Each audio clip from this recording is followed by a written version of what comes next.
Introducing Ethiopia's Freedom Tours. What is an Ethiopian Freedom Tour? We are giving you the opportunity to visit us in Ethiopia on your terms. You pick the date, summer, spring, October, or December. It's your choice. 3 days, 5 days, 7 or 9 days. It's your choice. Several options to choose from. Tour Addis Ababa, Tour Shashamane, Hawassa and Wando Genet, Lalibela and Aksum, or a combination of them all. It's all up to you. Need more information? Check our Freedom Tour booklet. Press the link in the description or email us at priestisaacinstitute@gmail.com. Ethiopia Freedom Tours. When will you be coming?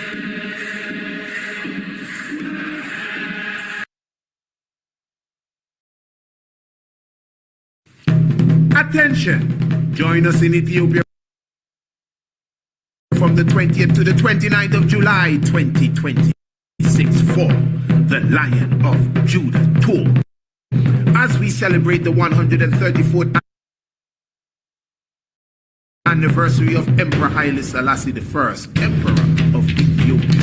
In Addis Ababa, we will visit the Grand Jubilee Palace, the University of Addis Ababa Imperial Palace, the Throne Room and Palace of Menelik II, and of course, the Science Museum, the National Museum, the Battle of Adwa Museum, and so much more. Then we go south to Shashamane and visit the hot springs and waterfalls of Wando Genet. And don't forget the summer palace of the emperor. Come prepared to rock Nayabingo. Remember that the Lion of Judah Tour is all inclusive. Your meals, your accommodations, transportation, and so much more. Plus, take advantage of our 50%, 30%, and 20% discounts that are available. For more information or to register, email us at priestisaacinstitute@gmail.com. The Lion of Judah Tour. What a gathering. And see you there.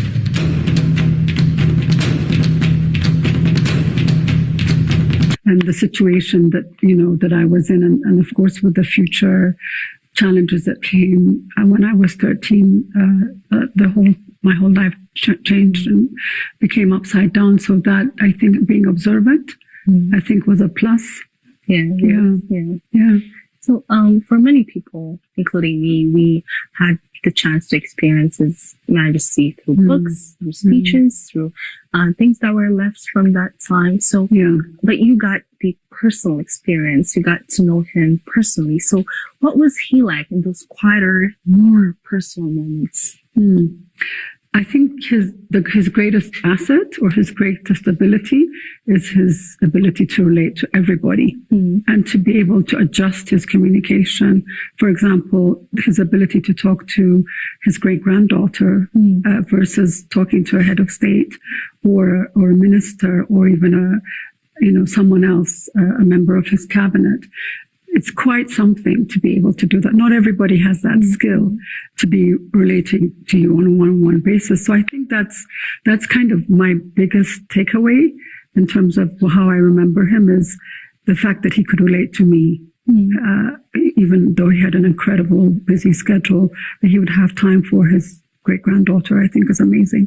It truly is. Yeah. Having to listen to you share about this is truly something that's very amazing for me to hear. And I think for many audiences it is, because this is an emperor who had a lot of duties, but to be able to relate to his great-granddaughter in such a way is truly fascinating. Yeah, it is. It's amazing. So what is like the greatest lesson, the greatest moment from him that stayed with you, something that No. Here it comes now. What is the greatest lesson? And what is the greatest moment?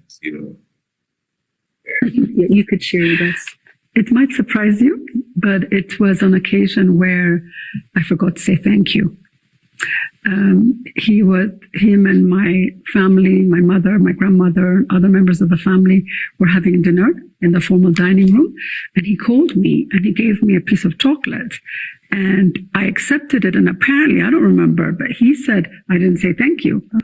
So that was, and when your great grandfather is upset, it's kind of scary, isn't it? So when he reprimanded me for not saying thank you, it was a shock. I was like, oh my God, I've never seen him angry. It just scared me. And I think that incident stayed with me for all my life. And that I think the message was, you need to be grateful for whatever you get. Make sure you thank the person. So the chocolate incident is, even though there's a lot of other stories. But do you understand what she's saying? She's actually expressing that she never saw him angry. In fact, before we get to that, so he gave her a piece of chocolate at dinner. This is Haile Selassie giving his great-granddaughter, Princess Hannah Mariam.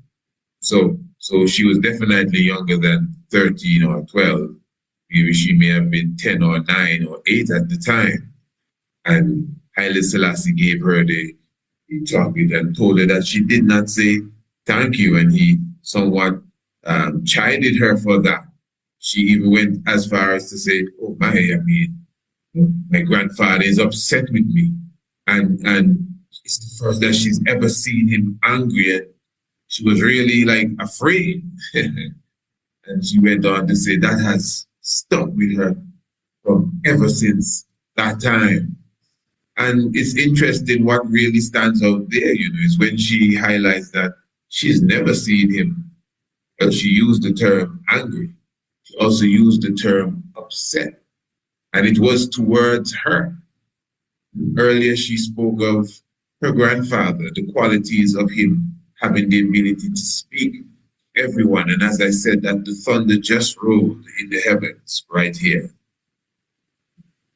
Yes, deep down, Rastafari. Yes, her father has the ability to speak on the road, speak to everyone, diplomats, cabinet members, and servants, and still have the time to speak and understand and communicate with his great-granddaughter, which is herself.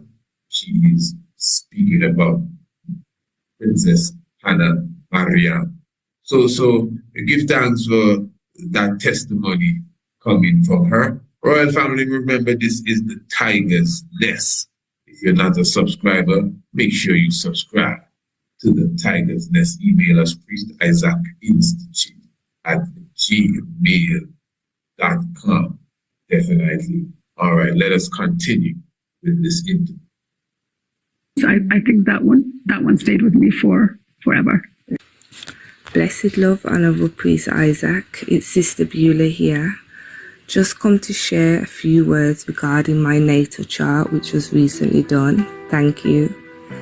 But firstly, I have to make mention of the rudiments of ancient astronomy course that I completed, which ultimately woke my heavens to astronomy as a subject as a whole, and the ancient fundamentals of the universe, planets, stars, and all the other beautiful things I'm learning about, the spring equinox, real like that, and just the effect that they have on us daily. Why I think it's really important you have some basic knowledge of astronomy before you get your natal chart reading done is so you will understand the straightforward mathematics that goes into the reading that Priest Isaac does for you. The natal chart reading is nothing to be viewed with any taboo or spookism. It just offers an in-depth astrological reading of the heavens at your time of birth. And the way the Honourable Priest Isaac is able to break down the planetary alignments and interpret how they should be showing up through you as an individual is just mind-blowing and accurate to your character. Trust me, it just adds deeper meaning to self. For me personally, getting my natal chart reading done and embarking on the principles of ancient astronomy as an ongoing study daily has been the best thing I could have ever done for me and my children. Rastafari. For these few words, I'm very thankful, and for crossing paths with the Priest Isaac Institute, I will forever be grateful for. Rastafari, Empress Menensil, blessed love. Thank you.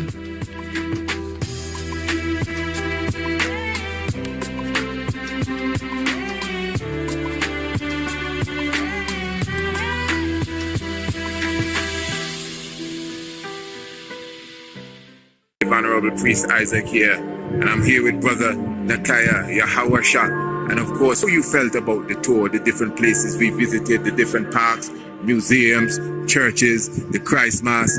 Give us your experience, my Lord.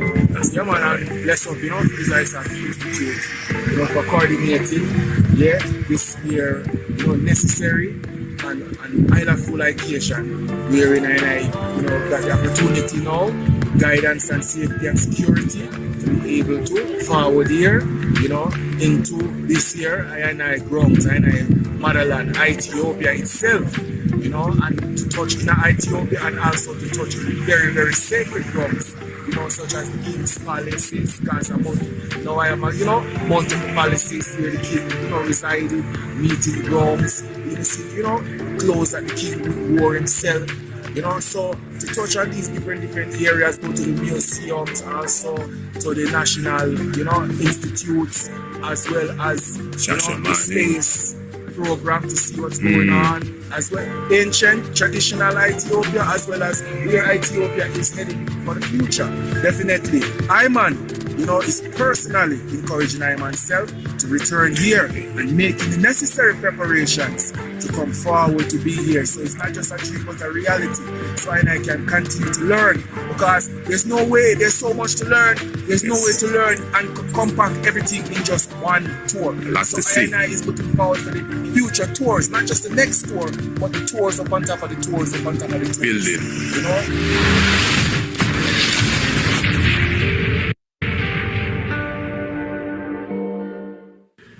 To everyone who has been asking, Priest Isaac, how can I make a contribution to the Institute? Press the link in the description and you'll get all the information that you need to do such. We truly appreciate your inquiry. For more information, email priestisaacinstitute@gmail.com.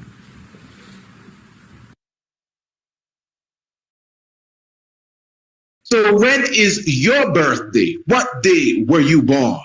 If you have not received a natal chart reading from the Priest Isaac's Institute of Holistic Knowledge, I would encourage it. Let's suppose that Mars was in the constellation of Taurus at the time of your birth. What does it mean? Well, let us look at this natal chart. It says, Mars is seated between the horns of Taurus, which is Hathor. Our natal child is definitely related to harmony, art and beauty, and of course, love. Mars's characteristics are action, force, and power. These attributes will bring more of the energy of Hathor out of her. You will get a similar reading for all the planets and the constellations that they are in. You will receive your booklet in PDF form as well as electronic flip book form. And of course, Royal Family, we have a very, very special offer on your natal chart reading, 50% off. So you contact us, Priest Isaac Institute @gmail.com. And of course, the links are in the description for this video. Looking forward to hearing from you.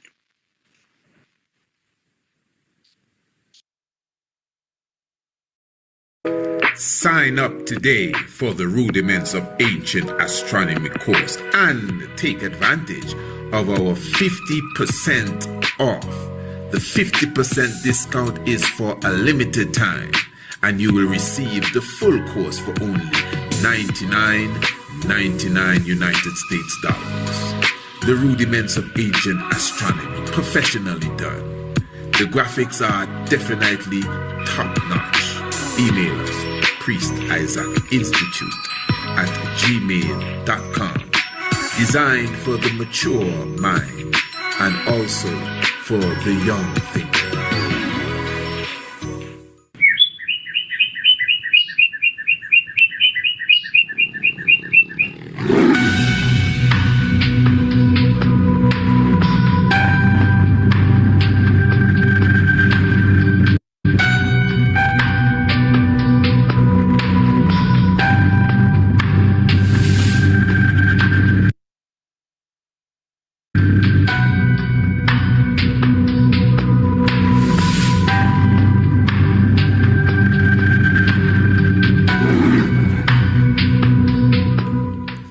Righteousness of salvation, King Emmanuel VII.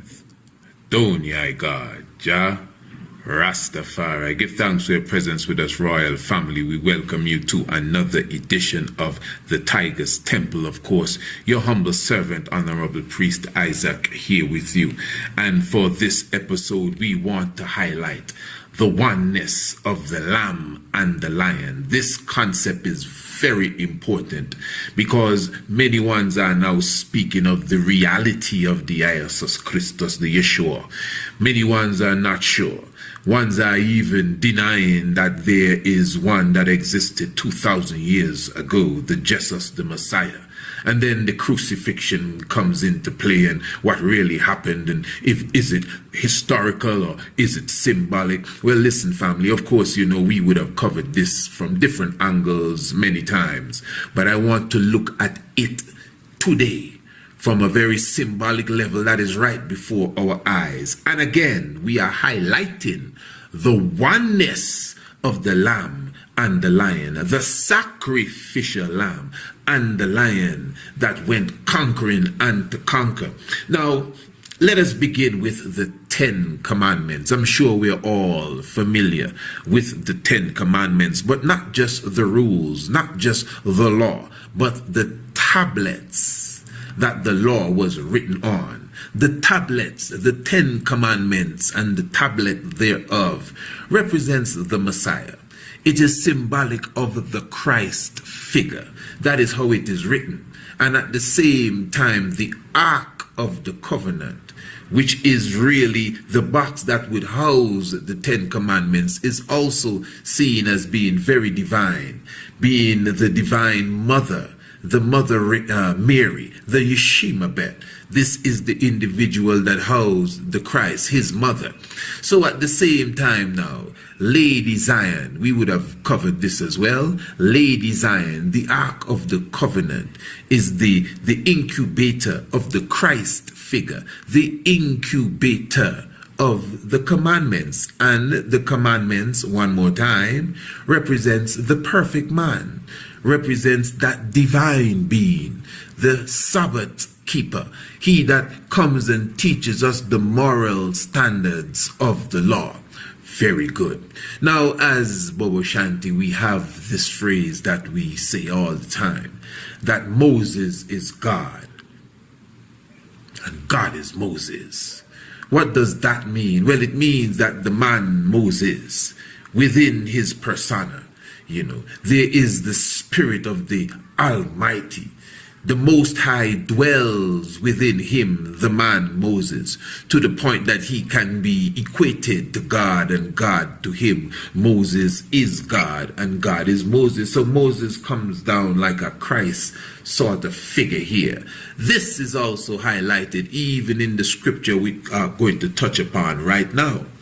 Now, in the book of Exodus 31, please follow me. Some of us go through this every Sabbath. In the book of Exodus 31, from Exodus 20 to Exodus 31, it's almost like all that is in between is laws and statutes and commandments. So you get a clear understanding of the 10 Commandments in Exodus 20. But in Exodus 21, the discussion between God and Moses is somewhat coming to an end. And in the 18th verse, it says, "And God gave unto Moses, when he had made an end of communing with Moses upon Mount Sinai, he gave him 2 tables of testimony, tables of stone written with the finger of God." And you know, this is one of the scriptures that woke many of us up. Like, whoa, God has fingers, eh? Moses said he couldn't look at God face to face, so God gave him his back parts. That's big stuff. So this shows us that God is someone. If you think God is just a spirit, well, surely he appeared unto Moses in the form of a human being, because he gave Moses, gave him, like, hold this, brother, a tablet or tablets of stone, and written on them were the testimony. And the testimony was written by what? Which pen? The finger of God. Now, my point here is that these tablets of stone are not the 10 commandments that exist today. Many of us say, well, you know, the 10 commandments that we have were written by God. Well, if the story is true, Moses took those tablets and he broke them.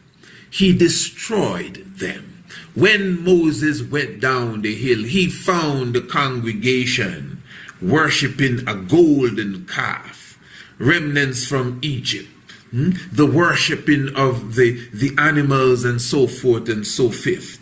And Moses was not pleased at all, because he was saying the end of the Aries age or the Taurus age is at hand, and we're going into the Aries age. That's just another level of discussion there, by the way. So what Moses did, according to the story, he took the table of testimony in his anger, and he broke the tablets.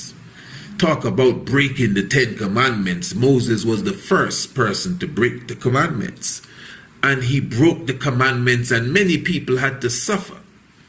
Now, after a while, God intervened again and said, well, Moses, let's try this again, because we need to have the commandments. We can't do without them. So in Exodus 34, it says, listen to me. And the Lord said unto Moses, hew thee 2 tablets of stone, like unto the first. And I will write upon these tablets the words that were in the first tablets, which thou brokest. So he done putting it on Moses. Yeah, the ones that you mash up, yeah, we're going to do it again. You mashed it up, remember? Yeah. But listen to this. I'm going to show you that God changes his mind. How many of you agree that God changes his mind? I know nobody going to want to put up their hands in our religious way of thinking. But God just told Moses, you hew out a new set of tablets. So the first tablets were hewn by God. That's what it said. God gave it to Moses, and it was written with the finger of God. But now God is telling Moses, tell you what, since you broke the first set, you replace them. You hew out the tablets and come and check me again. Verse 27 says, and the Lord said unto Moses, write thou these words. Hold on, Write thou these words. Who did he tell that? Moses. But he told Moses, hew the tablets and I will write on them again. So I guess he changed his mind. What say you? Come on, man. Don't be dogmatic, man. Think with a free mind. That's what holds us back. We're too religious, and yet still we want to say we bun Jesus and bun this and bun that, but we're still so religious, even if we're saying Rasta. God said that he would write on the tablets, but then he changed his mind and said, Moses, you hewed out the tablets this time, you write on them. And the scripture says that Moses wrote the words of the covenant that God gave unto him. What you talking about? So the tablets of stone that exist today in the Ark of the Covenant in St. Mary's of Zion in Ethiopia, that tablet or those tablets were hewn out not by God but by Moses, and they were written on not by Jehovah but by Moses. The only way you can convince me that God was the one that wrote on the tablets and produced the 10 Commandments is if you're going to tell me that Moses is God and God is Moses. But the tablets that were broken the first time represents the first Savior that was crucified.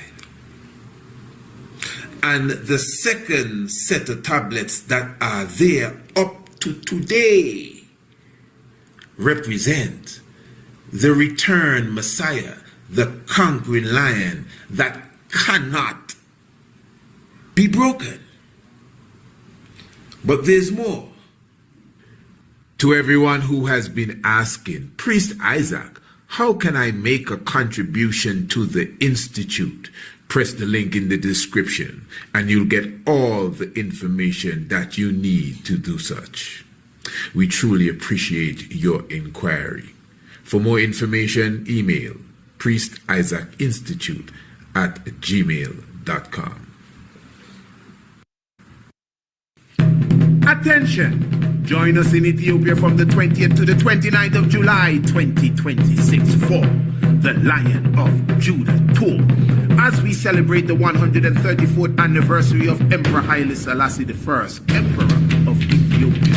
In Addis Ababa, we will visit the Grand Jubilee Palace, the University of Addis Ababa Imperial Palace, the Throne Room and Palace of Menelik II, and of course, the Science Museum, the National Museum, the Battle of Adwa Museum, and so much more.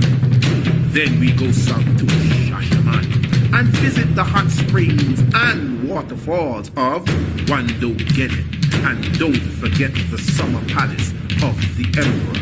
Come prepared to rock Nayabingo. Remember that the Lion of Judah Tour is all inclusive. Your meals, your accommodations, transportation, and so much more. Plus, take advantage of our 50%, 30%, and 20% discounts that are available. For more information or to register, email us at priestisaacinstitute@gmail.com. The Lion of Judah Tour. What a gathering. And see you there.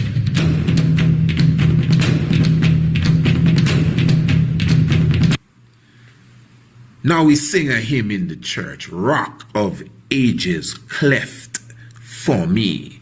Let me hide myself in thee. How many of us, let's just be honest, have ever taken the time to look into what we're saying? Cleft for me. Cleft is when you make a serious indentation in the rock. The rock is the Savior. This rock is Negus. Yes, he's the one. This rock is Negus, the only one. Rock of Ages, on the solid rock I stand. He hideth my soul in the cleft of the rock. All of these hymns speaking about the rock is speaking about the Christ, the rock that was cleft. So the tablets also represents the rock. It's the rock that was hewn out of the mountains that Daniel speaks about. It's the Christ figure, and on his heart is written the commandments, but he had to be broken the first time around. He was destroyed for the sins of the people the first time around. But the second time around, he was preserved in the Ark of the Covenant. He being the covenant. Follow me, good family. This is important. Now, do you know the story of the children of Israel murmuring in the valley of Zin, I think it is called? This is in the book of Exodus chapter 17.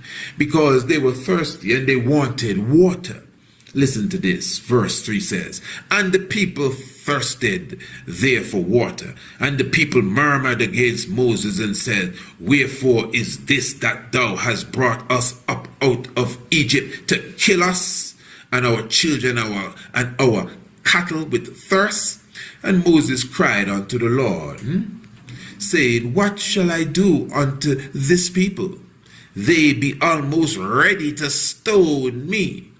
And the Lord said unto Moses, go on before the people, and take with thee of the elders of Israel and thy rod, wherewith thou smote the river, take in thine hand and go. Behold, I will stand before thee there upon the rock of Horeb, and thou shalt smite the rock. Listen to this, you hear this. This is Exodus 17. And he told Moses, and thou shalt smite the rock again, being smitten, and there shall come water out of it, that the people may drink. And Moses did so in the sight of all the elders of Israel. And the people did drink. You understand? So here again, because the rock was smitten, because the cleft was put into the rock, the water came out. Just as it says, blood and water came out of his side. Because he suffered, the people received salvation, which is the water. Now you may think of this any which way you want to think of it. If you want to go back to the Catholic and the Anglican church's explanation of this allegory, that's up to you. But this goes deeper than the stories that they have told us. But the understanding is, when Moses, the God figure, cleft the rock, water came out and everyone drank. All right, now follow this. In the book of Numbers, the same thing happened again. The people were thirsty. They came back to the spot and they said, Moses, come on, man, you're going to make us die out here. And the same thing. And Moses spake unto the Lord. This is verse 7 now. And the Lord said unto Moses, take the rod and gather thou the assembly together. Same story. Thou and Aaron thy brother, and speak ye to the rock. You see the difference? It says, and speak ye to the rock. This is in the book of Numbers 20. In Exodus 17, he told Moses to smite the rock. Hit the rock. And when Moses hit the rock, water came out of the rock. But this time he told Moses, speak unto the rock. Verse 8, before their eyes, and it shall give forth his water, and thou shalt bring forth to them water out of the rock. So thou shalt give the congregation and their beasts to drink. Moses took the rod from before the Lord as he commanded him. And Moses and Aaron gathered the congregation before the rock, and he said unto them, hear ye rebels, because Moses was angry. Must we fetch out water out of this rock? And Moses lifted up his hands, and with his rod Moses smote the rock twice, and the water came out abundantly, and the congregation drank, and their beasts, and everybody was happy. And the Lord spake unto Moses and Aaron, and said, because ye believed me not, because ye believed me not, ye shall not bring this congregation into the land which I have given unto them. So because, according to this, because of the disbelief of the brothers Moses and Aaron, they did not come into the promised land. Joshua and Caleb came into the promised land. What's going on here? God told Moses to speak to the rock, not to hit it. Moses smote the rock in his anger. The first time he was told, smite the rock. That is symbolic of the first commandments that were broken. That's the lamb that was slaughtered, broken on the wheel for the sins of the people. The commandments are moral statutes. When he smote the rock, they got water to drink. That's salvation. Now the second time, the Most High told him to speak to the rock. And although he smote the rock, water still came out abundantly. The people didn't pay for that. They drank the water. But Moses and Aaron could not enter the promised land because they disobeyed the Lord. And Moses smote the rock. He was supposed to just speak to the rock. Why? Because the second time, this is just to show you the prophecy of the history to come. The second time, you're not supposed to break the commandments. The second time, you're not supposed to hit the rock. Huh? Because the second coming represents the conquering lion. So that is why even Haile Selassie I, the returned Messiah, the conquering lion, he is the second set of commandments that were not supposed to be broken, that are still there today. And although you were to just speak to him, the rock, he was still smitten. Oh yeah, that's why he went 5 years into exile. From the 5th of May to the 5th of May 1936 to 1941, bearing the 5 bleeding wounds so he could give us water abundantly. But you didn't have to smite him again. That was not necessary. You could have just spoken to him. That's why he came and spoke to you. I wonder if you're following me. So these scriptures are filled with symbolism. One time, the water of Marra, I think the place was called, was so bitter that the Israelites, they couldn't drink the water, and Moses took the tree and threw the tree into the water, and the water became sweet. The tree, very deep. The tree is symbolic of the cross, the wooden structure hung on the tree for the salvation of the people. So royal family, just comprehend it good. The commandments is the Christ. The first set were broken by the hands of Moses, and he had to put it back together. Moses is God and God is Moses. But the second commandments, the second set of tablets, are still there up to today. Think about that. Not broken. The rock was cleft for our sins, and water came out. The second time, he shouldn't have gone through that. We didn't need that. All we needed was to speak to the rock, and it would have given us the water. But he was smitten again, even as the lion. But he still gave us the water. And this is why in Revelation, when the man on the throne had the book, the elder said, don't worry. The lion shall come and take the book. But the lamb came and took the book. But you said it was the lion, but we saw the lamb, because the lion and the lamb is the same man. King Emmanuel the Seventh, Adonai God, Jah Rastafari. Salam. To everyone who has been asking, Priest Isaac, how can I make a contribution to the Institute? Press the link in the description and you'll get all the information that you need to do such.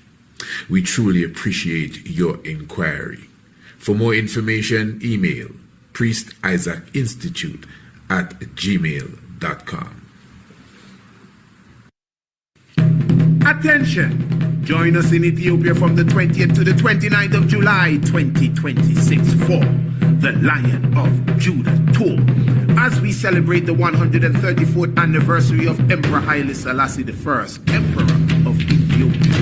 In Addis Ababa, we will visit the Grand Jubilee Palace, the University of Addis Ababa Imperial Palace, the Throne Room and Palace of Menelik II, and of course, the Science Museum, the National Museum, the Battle of Adwa Museum, and so much more. Then we go south to Shashamane and visit the hot springs and waterfalls of Wando Geddon. And don't forget the summer palace of the emperor. Come prepared to rock Naya. Remember that the Lion of Judah Tour is all inclusive. Your meals, your accommodations, transportation, and so much more. Plus, take advantage of our 50%, 30%, and 20% discounts that are available. For more information or to register, email us at priestisaacinstitute@gmail.com. The Lion of Judah Tour. What a gathering. And see you there.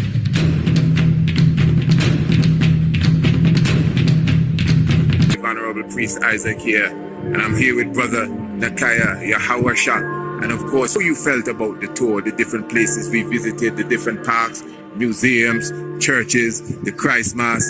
Give us your experience, my Lord. Yeah, man, and bless up, His Isaac Institute, for coordinating, this year, necessary and island full occasion, wherein I got the opportunity now, guidance and safety and security, to be able to forward here, into this year, I grounds, motherland, Ethiopia itself, and to touch in Ethiopia and also to touch very, very sacred grounds, such as the King's Palaces, because now I am, multiple palaces where the king, resided, meeting grounds, clothes that the king wore himself, so to touch on these different areas, go to the museums, also to the national, institutes, as well as, the space program to see what's going on, as well ancient traditional Ethiopia, as well as where Ethiopia is heading for the future. Definitely, Iman, is personally encouraging I myself to return here and making the necessary preparations to come forward to be here. So it's not just a dream but a reality. So I can continue to learn, because there's no way, there's so much to learn, there's no way to learn and compact everything in just one tour. So I is looking forward for the future tours, not just the next tour, but the tours up on top of the tours up on top of the tours. Building.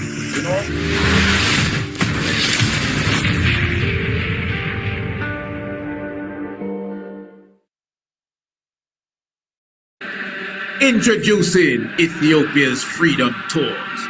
What is an Ethiopian Freedom Tour?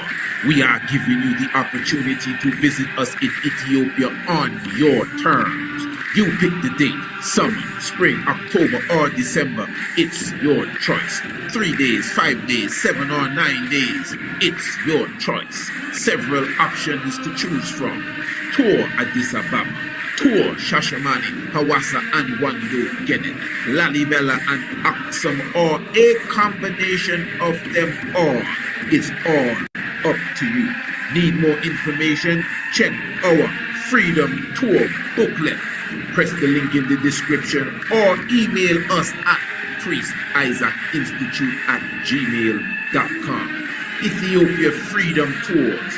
When will you be coming?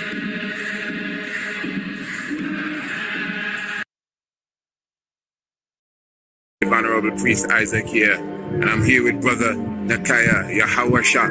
And of course, how you felt about the tour, the different places we visited, the different parks, museums, churches, the Christ Mass.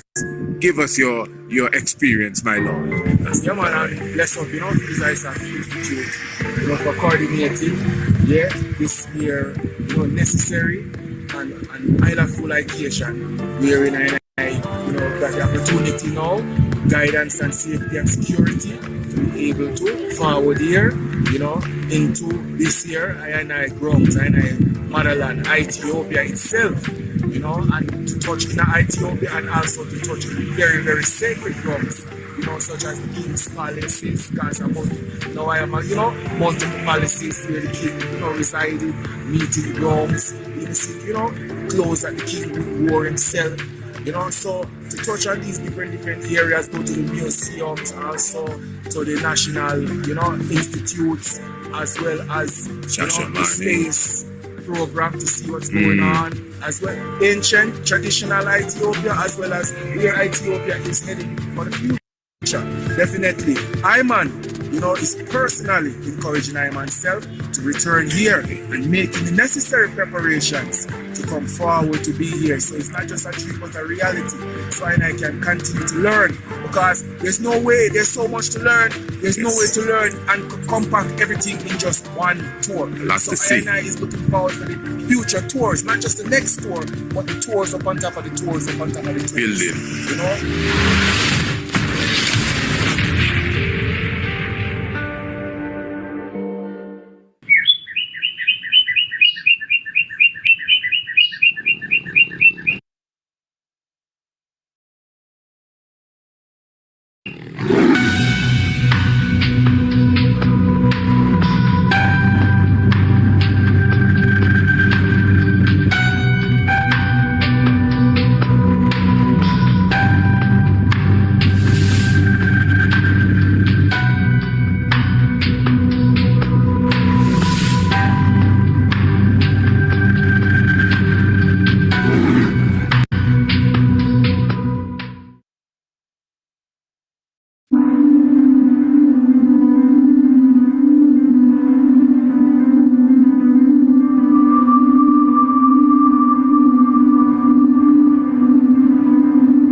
drove for miles in the desert, and suddenly you see this forest of columns coming out very high to the sky.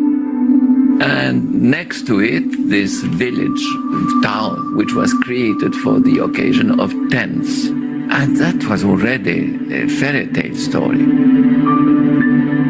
It was a perfect setup for a James Bond plot. It was so extravagant. It was so exclusive. It was the budget from Switzerland for 2 years, which they spent in 2 days. It was big, big, big security. It was everywhere. Yes, machine gun on every corner. When you have all the head of states, I mean, yes, so much responsibility. Historically and politically, it's the only time where everyone met. You had the East, the West, the developed countries, the underdeveloped countries, the communist countries, the monarchies. Everyone was there. Royal family, blessed love to each and every one. Give thanks for your presence with us. We glorify Kadamawe Haile Selassie, power and might of the Holy Trinity. Your humble servant, Honorable Priest Isaac, here with you. You're within the temple. Give thanks continually for life, love, and happiness and joy. What we intend to do for this episode is to highlight to the world, not necessarily just the divinity of Haile Selassie, but that we are dealing with, as the Rastafari would say, Earth's rightful ruler.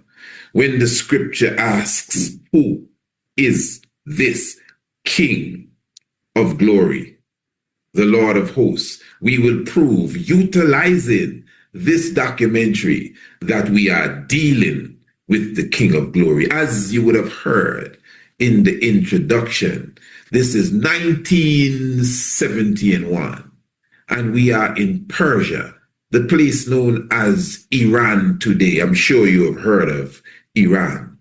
And we are celebrating the 2500th year anniversary of the founding of that kingdom. And the Shah of Iran at the time would have invited hundreds of head of states of the different countries of the world. And many of them came to this event where he crowned himself the King of Kings, Shah and Shah. And he invited the Negus and Nagas, the King of Kings. You would have clearly seen here, Haile Selassie is with the wife of the Shah. This is at one of the banquets that he held in the couple of days that he had these visitors with him. But again, I'm going to utilize this video. I want you to pay attention to the scenes and the clips that I bring to you and the reasoning that comes with it, because we're dealing with international diplomatic protocol and etiquettes and these things. Etiquette is not just when you're eating at a dining room table. It's how you move, how you are portrayed. The fact that of hundreds of kings and presidents and dukes and vice presidents and emperor, of all these people that were here. You even had the husband of Queen Elizabeth, Prince Philip. They were there, and they were not in the position to be escorted by the wife of the host. This is the wife of the Shah, and she is accompanied or escorting or chaperone, whatever word it is. She is moving with Haile Selassie I. This is to show you that of all these big wigs that were in the house, we were dealing with the undisputed, again, chief diplomat, King of glory, as we would have said, the earth rightful ruler. So moving all of these visitors out of the way, now the Shah because it was empire against empire, you know. This was a political, geopolitical, yet spiritual battle taking place here. In the same way, when Haile Selassie visited the Pope in the late 70s there, or early 70s, I should say, very late for the Pope though, you would have seen the spiritual encounter that they had. We did a program on that several years ago. It's the same thing here. So who is the real King of Kings? That's the question. But the real Negus and Agas decided to come. Let's go through this event and I will prove to you, without a doubt, who is the real King of Kings. Give thanks, life giver and the keeper of life, Earth's rightful ruler. To everyone who has been asking, Priest Isaac, how can I make a contribution to the Institute? Press the link in the description and you'll get all the information that you need to do such. We truly appreciate your inquiry. For more information, email priestisaacinstitute@gmail.com. Sign up today for the Rudiments of Ancient Astronomy course and take advantage of our 50% off. The 50% discount is for a limited time and you will receive the full course for only $99.99 United States dollars. The Rudiments of Ancient Astronomy, professionally done. The graphics are definitely top-notch. Email us priestisaacinstitute@gmail.com. Designed for the mature mind and also for the young thinker.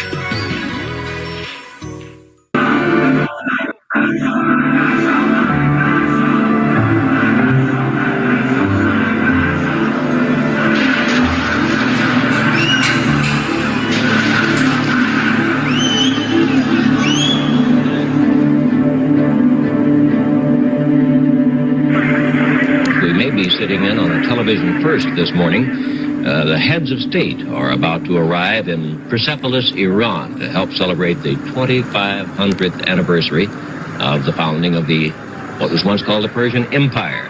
Here we have Barbara Walters. Barbara?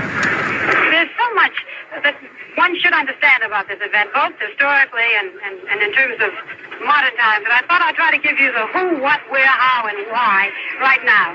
Who? Well, our host is the Imperial Majesty Shahanshah, which means King of Kings, Shahanshah of Iran, Mohammad Reza. He's been the Shah since 1941. Who is here today? Well, 69 heads of state. And all right, listen to this. Who is here today? 69 heads of state. Quite a list, either the heads themselves or their representatives. The list includes 1 emperor, 8 kings, 5... Okay, before she goes too far. So 69 heads of state. Let's make sure that's what she said. وقتی به اونجا رسیدن کور میشن. Who is here today? Who is here today? Well, 69 heads of state, and it's quite a list, either the heads themselves or their representatives. The list includes 1 emperor, 8 kings, 5 queens, 15 presidents, 5 emirs, 4 rulers. 1 emperor, 8 kings, several queens, presidents, emirs, 1 emperor. Eh? I wonder who that could be. 1 emperor, 69 heads of state. The list includes 1 emperor. Quite a list, either the heads themselves or their representatives. The list includes 1 emperor, 8 kings, 5 queens, 15 presidents, 5 emirs, 4 ruling princes and dukes, 1 royal princess, 2 governor generals, 2 heirs apparent, 4 junior princes, 3 vice presidents, including Vice President Agnew, 4 prime ministers, 7 sheiks, and 1 wife of the president, and that's everything but a partridge in a pear. Everything but the partridge and no, that's not too funny. Now understand this, royal family. Again, it was like a pyramid she was creating there, and at top was the 1 emperor. Now, this is not just by chance. We're going to go through again this documentary, and I will highlight a few important things as it relates to the presence of this one emperor at this very, what appears to be prestigious event. But again, the event has a lot of quagmire related to it, and the documentary itself highlights this.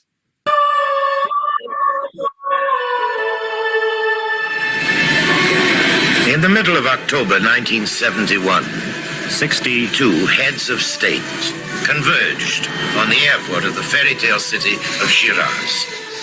In a patchwork of color, in a whirl of salutes, bows and curtsies, familiar faces in the world scene stepped out of their aircraft over red carpets fringed with guards of honor into the welcoming Persian sunlight. It was just like this.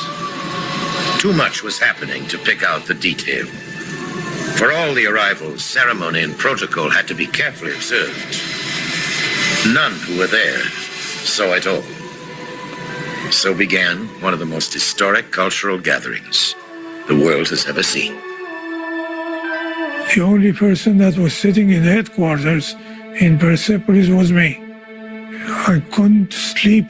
I was scared to death because something this elaborate, any small thing that could happen would be a scandal.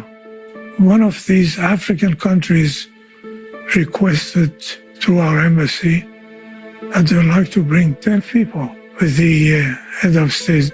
5 was the maximum. He said these are his personal guards, that 2 of them must sleep under his bed. So His Majesty said, okay, let this one have his 10. Now listen to what he just said. This is important in this documentary. He just highlighted that there was an African leader that said he is coming with 10 people, and 5 of these 10 people were his personal guards. 2 of them sleep under the bed. This brother is saying he was in charge of getting things together. He was saying all of these heads of states that were coming, they were only allowed 5 people in their entourage.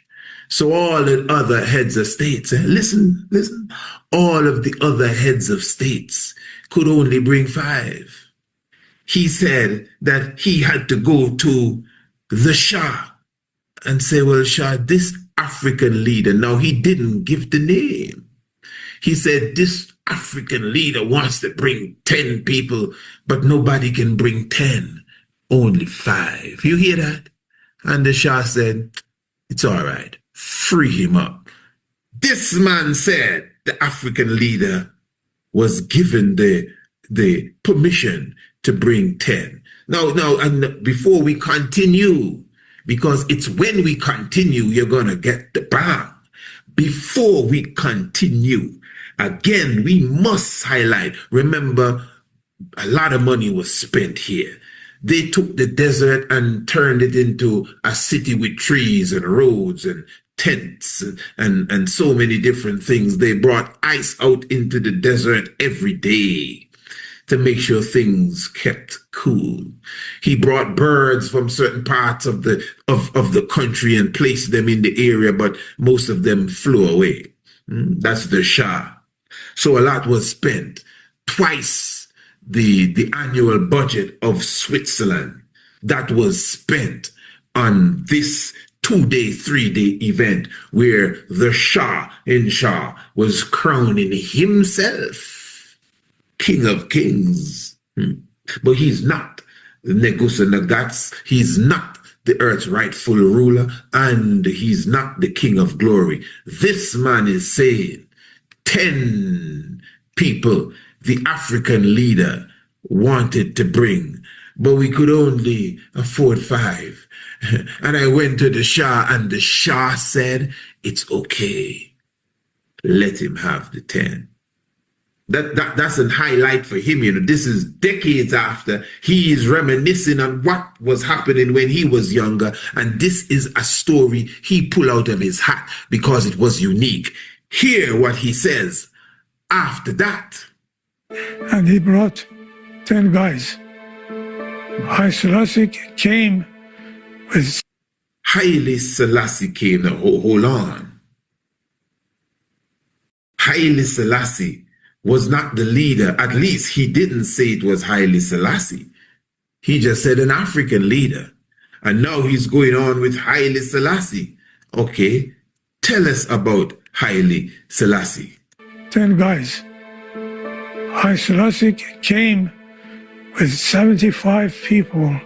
Haile Selassie came with 75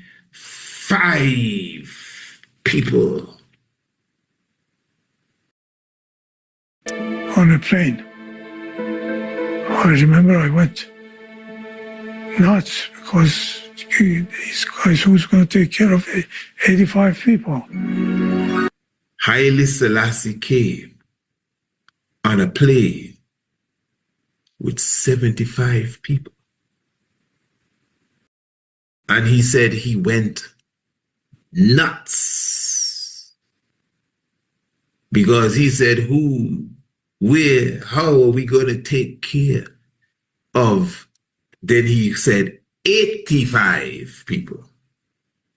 No, I'm not going to, weigh down your mind with the maths right now and try to figure out what he's really saying and who's the other African leader he was talking about.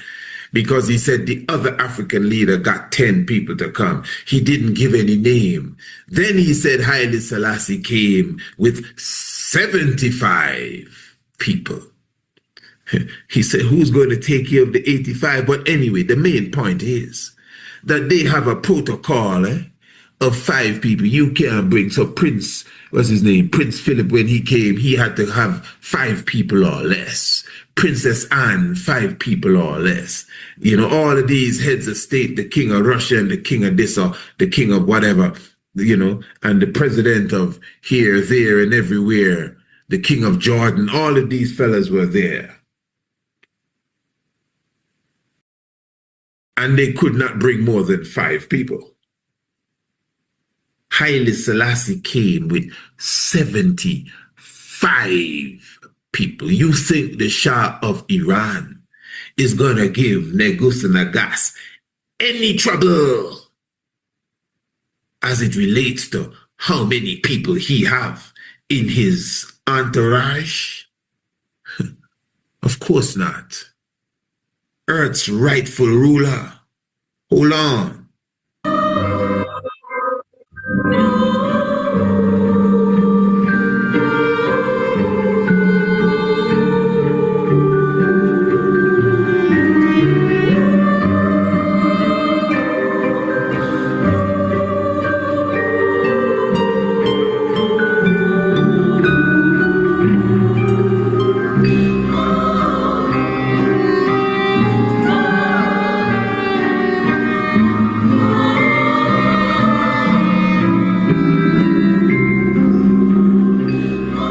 Seen a tent like this before. It's not like your average camping tent.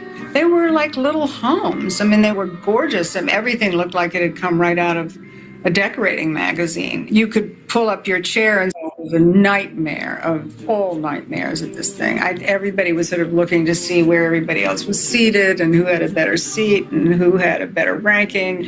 So all that was going on at the same time.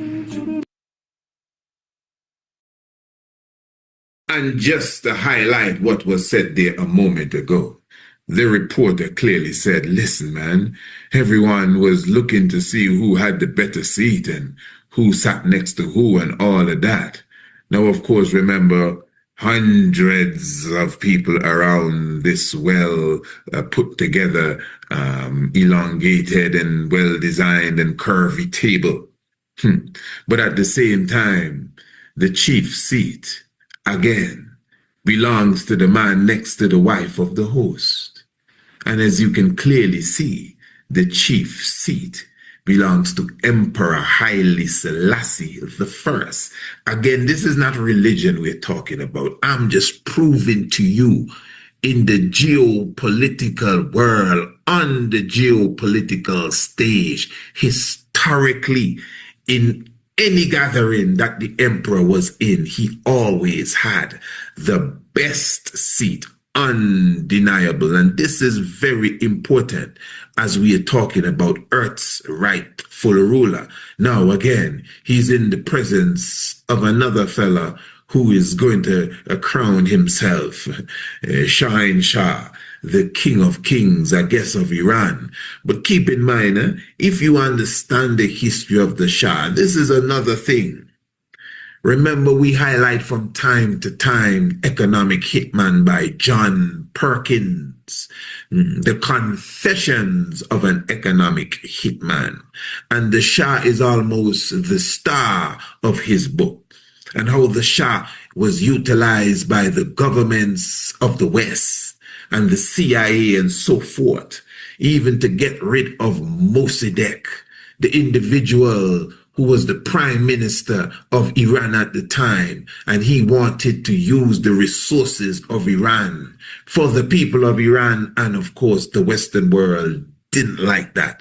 And they sent in Roosevelt, Kermit Roosevelt. They spent some money and Mossadegh was overthrown. Man, if you read the Confessions of the Economic Hitman, you must ask yourself, so if all of these heads of states had to crumble under the economic hitmen and the jackals and the CIA and so forth, where was Haile Selassie during all of this time? The Shah of Iran is the puppet of the CIA. He is their puppet King of Kings, because they couldn't use the real King of Kings to be their puppet. So they had to invent some new King of Kings and try to clash the Ethiopian kingdom with the Persian kingdom. Trust me. And this is why when the real King of Kings show up, 1 emperor, 8 kings, 4 queens, when the real Negus show up, the fellow that is organizing the banquet, well, nobody can bring more than 5. No, Prince Philip, you can't bring more than 5. Queen of the Netherlands, you can't bring more than 5. So, Hato, we told you no more than 5. This African king wants to bring, this African leader wants to bring 10 people. You can't bring more than 5, brother. Only because you're an African leader, I'm going to ask the Shah. Okay, you got through. Haile Selassie is here. He came with 75 people. Wow, where are we going to put these people? We got to get someplace ready.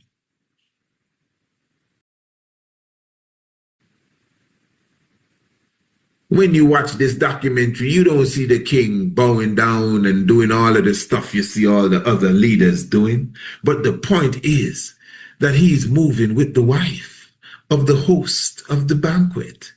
The star of the show's spouse is the chaperone of Negus. It's just diplomatic protocol. That's all. He's the chief person here. That's why he has the head seat at the table. I was going to say head table, but if you see the table, it's like this long table, like a snake as such. And Negus is at the head.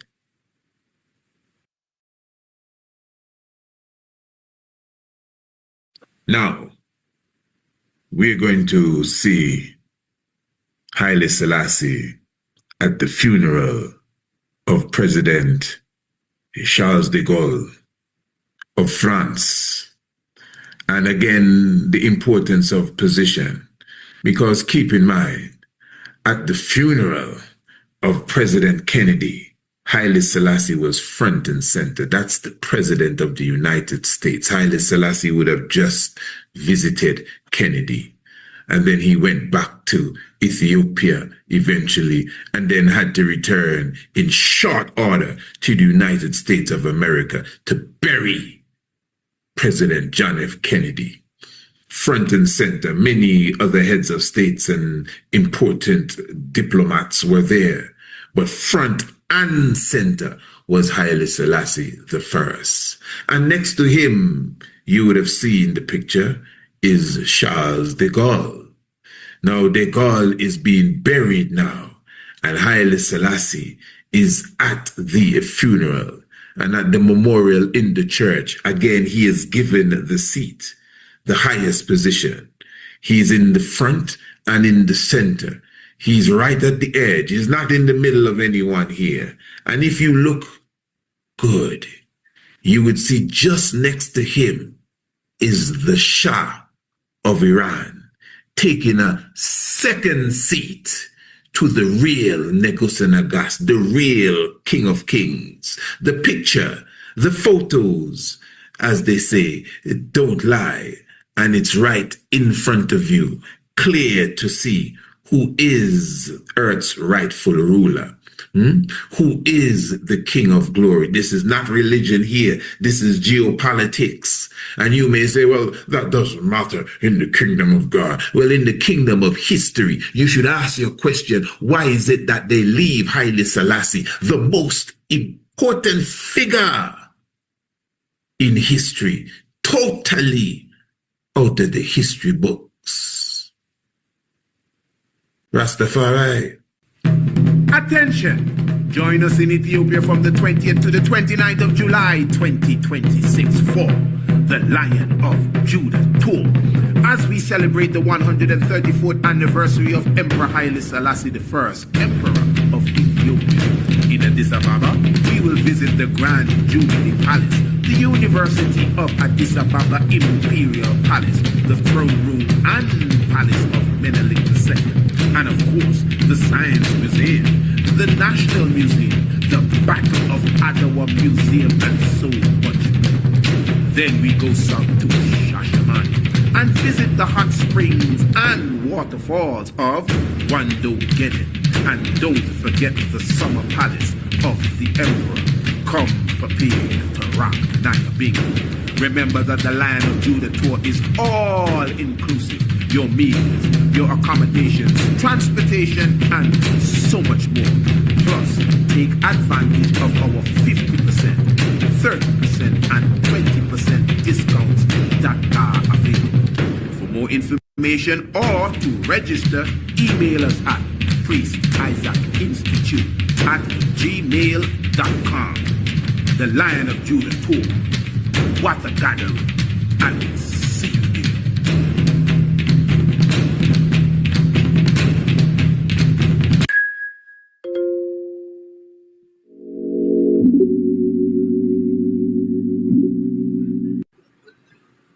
The fact that the ancient Dogon people could detect Sirius B, called Sigitolu, means that they had a clear astrophysical understanding of this star system just to detect it alone.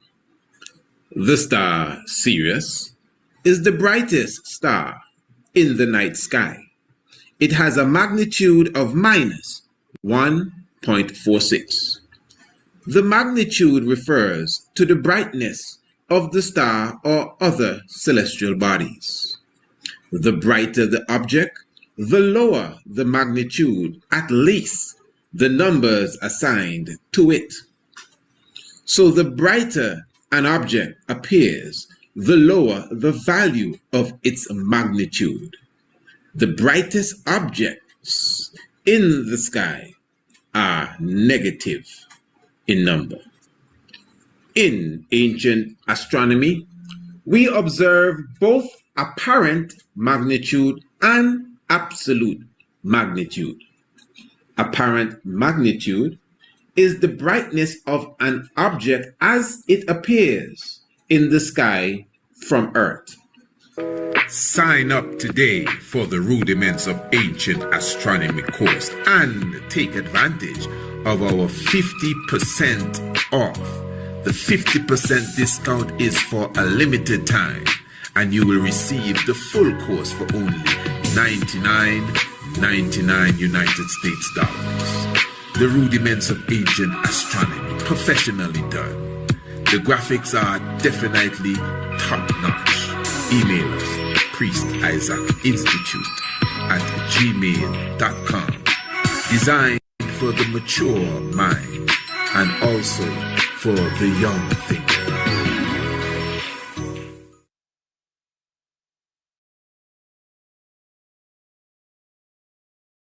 Now, let's just suppose that the planet Saturn was in the constellation of Aquarius the day that you were born. Was it? You're not too sure? Well, this is why you need your own personal natal chart reading. But this says Saturn in Aquarius. Another power combination is at hand. And a power combination is when a planet is in the constellation that it rules over. Saturn is one of the planets that rule over Aquarius. Aquarius is also unique as it is the throne of two planets. The other planet is Uranus. This means that Aquarius has the characteristics of both Saturn and Uranus. The properties of Saturn are law, foundation, discipline, structure, and responsibility. These qualities will enhance the characteristics of Aquarius. The additional characteristics of Aquarius are that of Uranus. These are reformation and rebirth. Royal family, remember we still have the 50% discount on your accurate natal chart reading. Email us, priestisaacinstitute@gmail.com. Remember, this is not just a reading. You're going to get your booklet, PDF form, and also online flip book with your natal chart reading.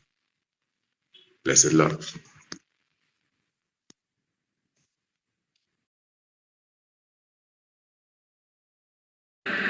Introducing Ethiopia's Freedom Tours. What is an Ethiopian Freedom Tour? We are giving you the opportunity to visit us in Ethiopia on your terms. You pick the date, summer, spring, October, or December. It's your choice. 3 days, 5 days, 7 or 9 days. It's your choice. Several options to choose from. Tour Addis Ababa. Tour Shashamani, Hawassa and Wando Genet, Lalibela and Aksum, or a combination of them all. It's all up to you. Need more information? Check our Freedom Tour booklet.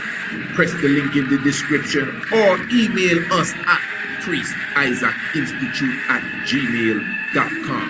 Ethiopia Freedom Tours. When will you be coming?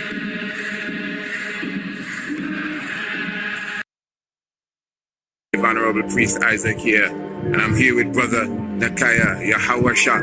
And of course, how you felt about the tour, the different places we visited, the different parks, museums, churches, the Christ Mass. Give us your experience, my Lord. Yeah, man, and bless up, Priest Isaac Institute, for coordinating, this year, necessary and full occasion, wherein I got the opportunity now, guidance and safety and security, to be able to forward here, into this year, I grounds, motherland, Ethiopia itself, and to touch in Ethiopia and also to touch very, very sacred grounds, such as the King's Palaces, because now I am, multiple palaces where the king, resided, meeting grounds, clothes that the king wore himself, so to touch on these different areas, go to the museums, also to the national, institutes, as well as the space program to see what's going on, as well ancient, traditional Ethiopia, as well as where Ethiopia is heading for the future. Definitely, is personally encouraging I myself to return here and making the necessary preparations to come forward to be here. So it's not just a dream but a reality. So I can continue to learn, because there's no way, there's so much to learn. There's no way to learn and compact everything in just one tour. So I is looking forward for the future tours, not just the next tour, but the tours up on top of the tours up on top of the tours. Building.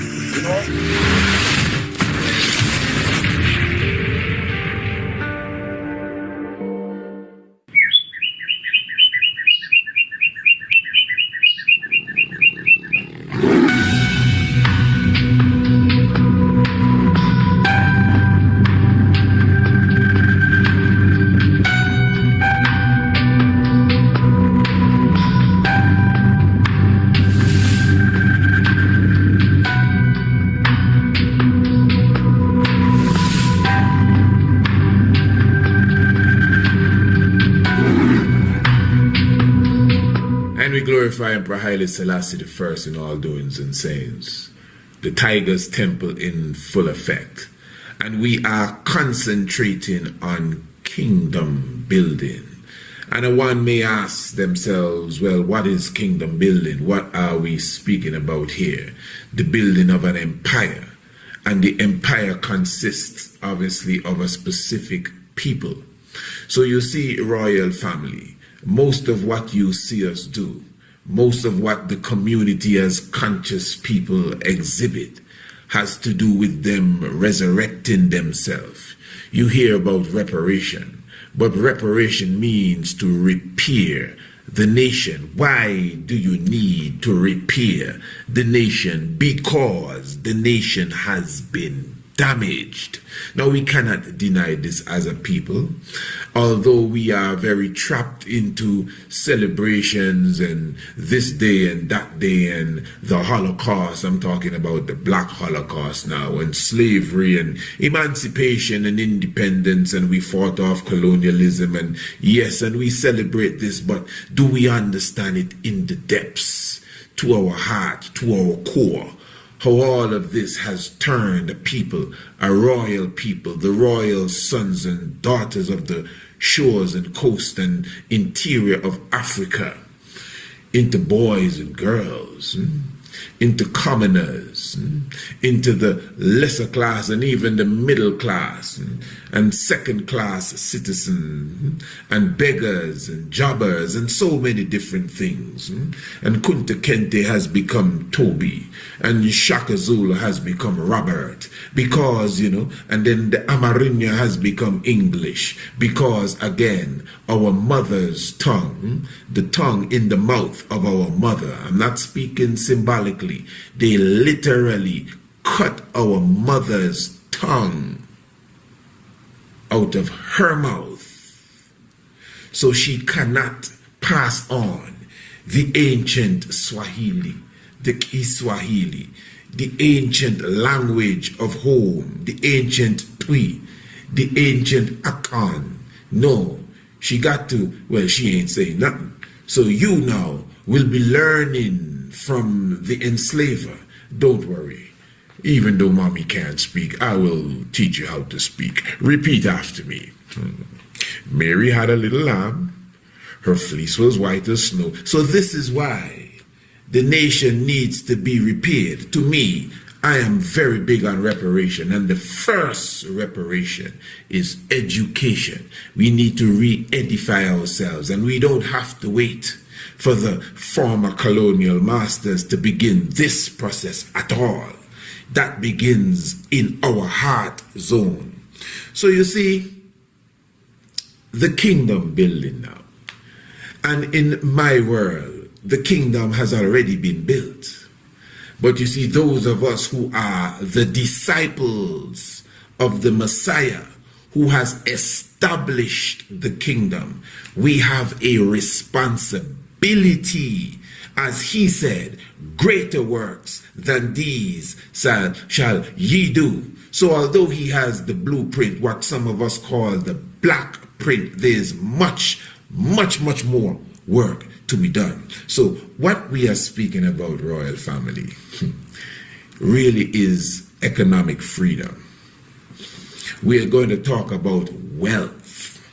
This sort of conversation, a lot of ones not really interested in, but they still want to complain day in and day out and wonder why things are not moving and why we're not from lowlands to highlands up to now, still in lowlands, should be highlands to higher lands. Now, royal family, many of us, again, the mindset that we have been given, the what? The mindset that we are in has purposely been given to us so that we can keep ourselves on a very low level. From church to the educational system, it has been designed to create jobbers and laborers. Again, second class and middle class. Oh, I'm in the middle class, and you feel that you have reached somewhere. Remember again, to build the kingdom, it needs immense wealth. It needs more than just praying and singing, you know. It needs economic growth. Now remember, when you speak of wealth and the economic strength of a people and even finance, you're not necessarily speaking about money. You see, money, the dollar will die. Even the concept of it will disappear because it was not always there. But wealth was always abound. But you see, we have caught up now in the concept that money is wealth and money is freedom and so forth and so forth, and hold on. I will agree that in the time and space that we live in, you better understand it is about the dollar, the financial strength, the economic growth. So now the dollar or the money or the paper has literally transformed into the economy. And again, the financial growth and wealth, and it's all related. And if that's the game, that's just the game. But wealth does not start with paper.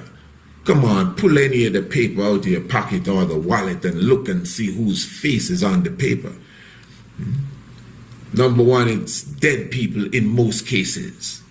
The Queen of England. Imagine that. Benjamin Franklin, or at least George Washington, something you can pull out. People that are known, notorious individuals for how they deal with the darker people of the world.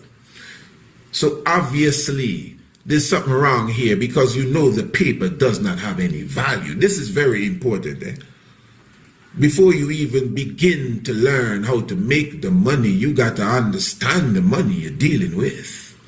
The fiat currency, the origin of it, barter and trade, the printing of the money, the Federal Reserve, come on, Rastafari, and the valueless paper that we run down with the dead presidents and the dead queens and whoever else. And I'm saying that not an insult, you know. I'm saying that just to highlight the fact that you're dealing with an entity that really doesn't have any intrinsic value. It has been made, it's like monopoly money. Money is monopoly money. It's not about monopoly money and real money. Money is monopoly money. All money is counterfeit. I mean, come on, you just, you just can't do it, because that's how they set the system. All right, now follow me. When you look at the term abundance,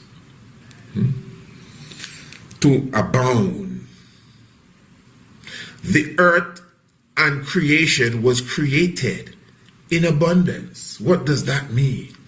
That means there is enough of everything for everything. There is enough of everything for everything. Come on, even in the state that this planet is in, you're going to tell me you don't believe there's enough food, excluding the animals now. There's enough food to feed everyone? Take the meat out of the diet. There's enough food. I'm not talking chickens, and there's enough food, fruits and vegetables on this planet, berries and nuts and water to feed every person and the animals that are on the planet, even in the state that the planet is in now. That's a fact. But yet still you have, again, the upper class, the lower class, who is not in the class, the poor, the deprived, impoverished, and the ghetto, the slums. Come on. How did that happen? And you still got the millionaire, the billionaire, and the jetty and the yachty. And there's nothing wrong in being the billionaire and the millionaire, you know. In fact, you better set your mind for that. If your heart is not right, you're going to look at it, oh no, that's too much. You crazy. So how you're going to build the kingdom? How you're going to feed the destitute and the humble be fed and the naked clothed? How is that going to happen? You're going to pray and fast that into existence. You've been doing that for a while. It's time to think of big business, Rastafari. We need to have big goals. What's your goal? I'm just asking the question in all humility. What is your goal? Remember, your goal is the ultimate. And then, of course, you have targets that will assist you in reaching the goal. You have daily targets, you have weekly targets, you have monthly targets, the yearly targets, a target for 5 years, the next 10 years, what's going to be going on in the next 300 years. It's a target, and the target is very important. Because if you don't aim, you know what a target is, don't you? If you don't aim at something, you're just going to hit anything. So if you don't have a target, you cannot hit the target. But at least if you have a target, at least you know you're trying to get the bullseye. That's what they call it. We would never do that to the bull, to dig him in the eye with an arrow. So what's the goal? I always highlight my goal. And I consider my goal to be the goal of the Honorable King Emmanuel Charles Edwards.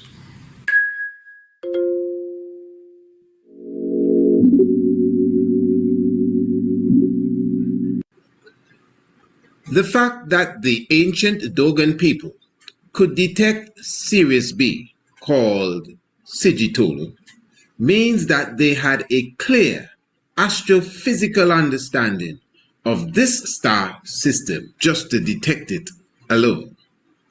The star Sirius is the brightest star in the night sky. It has a magnitude of minus 1.46.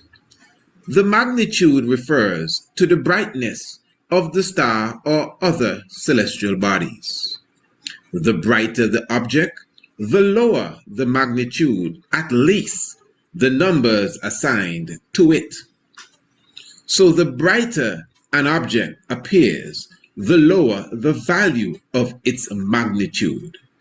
The brightest objects in the sky are negative in number. In ancient astronomy, we observe both apparent magnitude and absolute magnitude.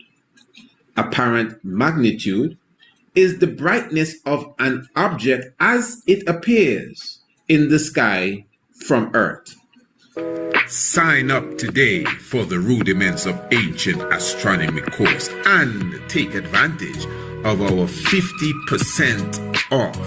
The 50% discount is for a limited time, and you will receive the full course for only $99.99 United States dollars. The Rudiments of Ancient Astronomy, professionally done. The graphics are definitely top-notch. Email us, priestisaacinstitute@gmail.com. Designed for the mature mind and also for the young thinker. Attention!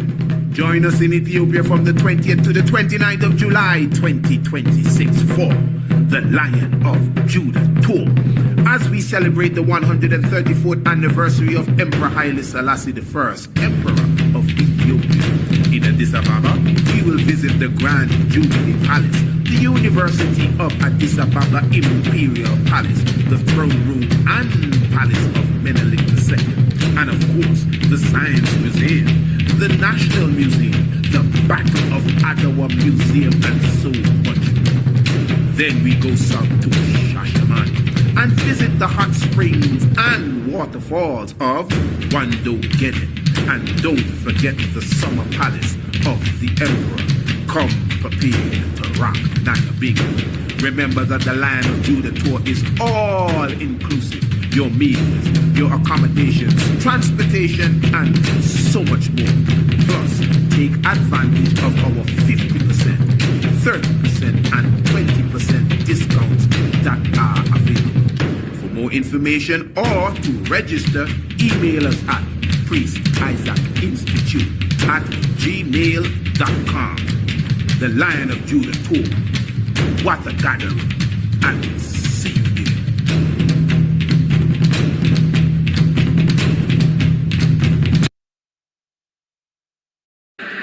Introducing Ethiopia's Freedom Tours. What is an Ethiopian Freedom Tour? We are giving you the opportunity to visit us in Ethiopia on your terms. You pick the date, summer, spring, October, or December. It's your choice. 3 days, 5 days, 7 or 9 days. It's your choice. Several options to choose from. Tour Addis Ababa. Tour Shashamani, Hawassa and Wando Genet, Lalibela and Aksum, or a combination of them all. It's all up to you. Need more information? Check our Freedom Tour booklet. Press the link in the description or email us at priestisaacinstitute@gmail.com. Ethiopia Freedom Tours. When will you be coming?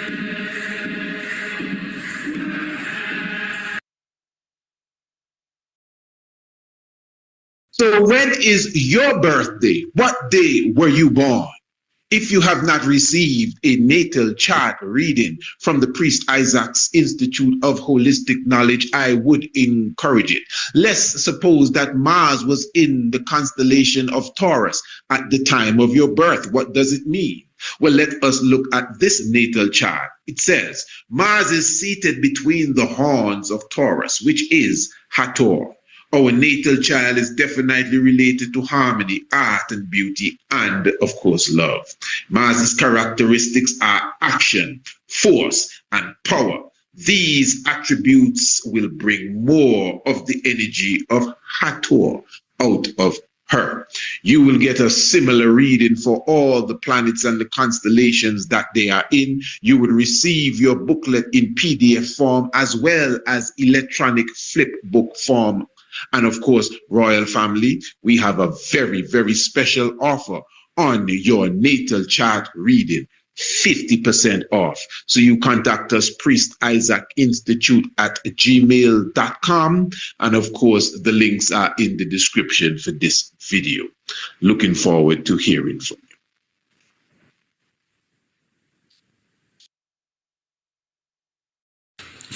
Blessed love, Honorable Priest Isaac. It's Sister Beulah here. Just come to share a few words regarding my natal chart, which was recently done. Thank you.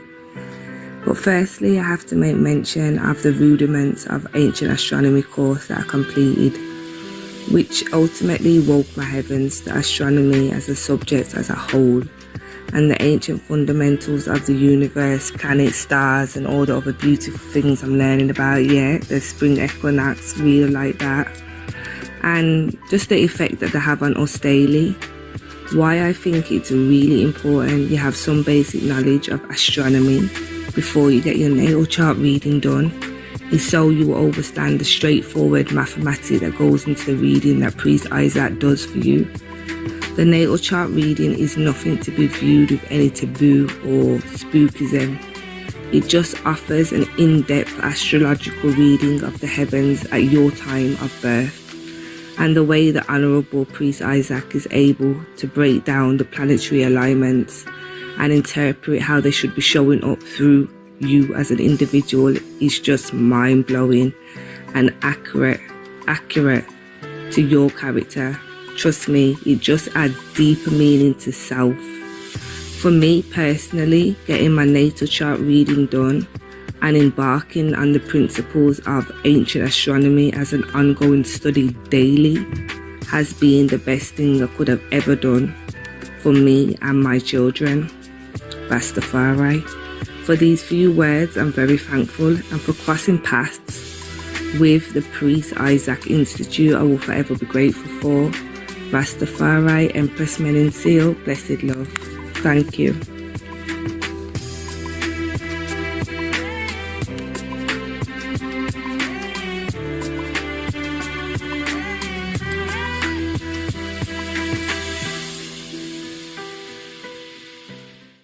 Our guest today on Meet the Press is His Imperial Majesty Haile Selassie I, Emperor of Ethiopia. The Emperor is a direct descendant of King Solomon and the Queen of Sheba, and he rules over the oldest Christian nation in the world. During his reign of more than 30 years, he has been a strong advocate of collective security.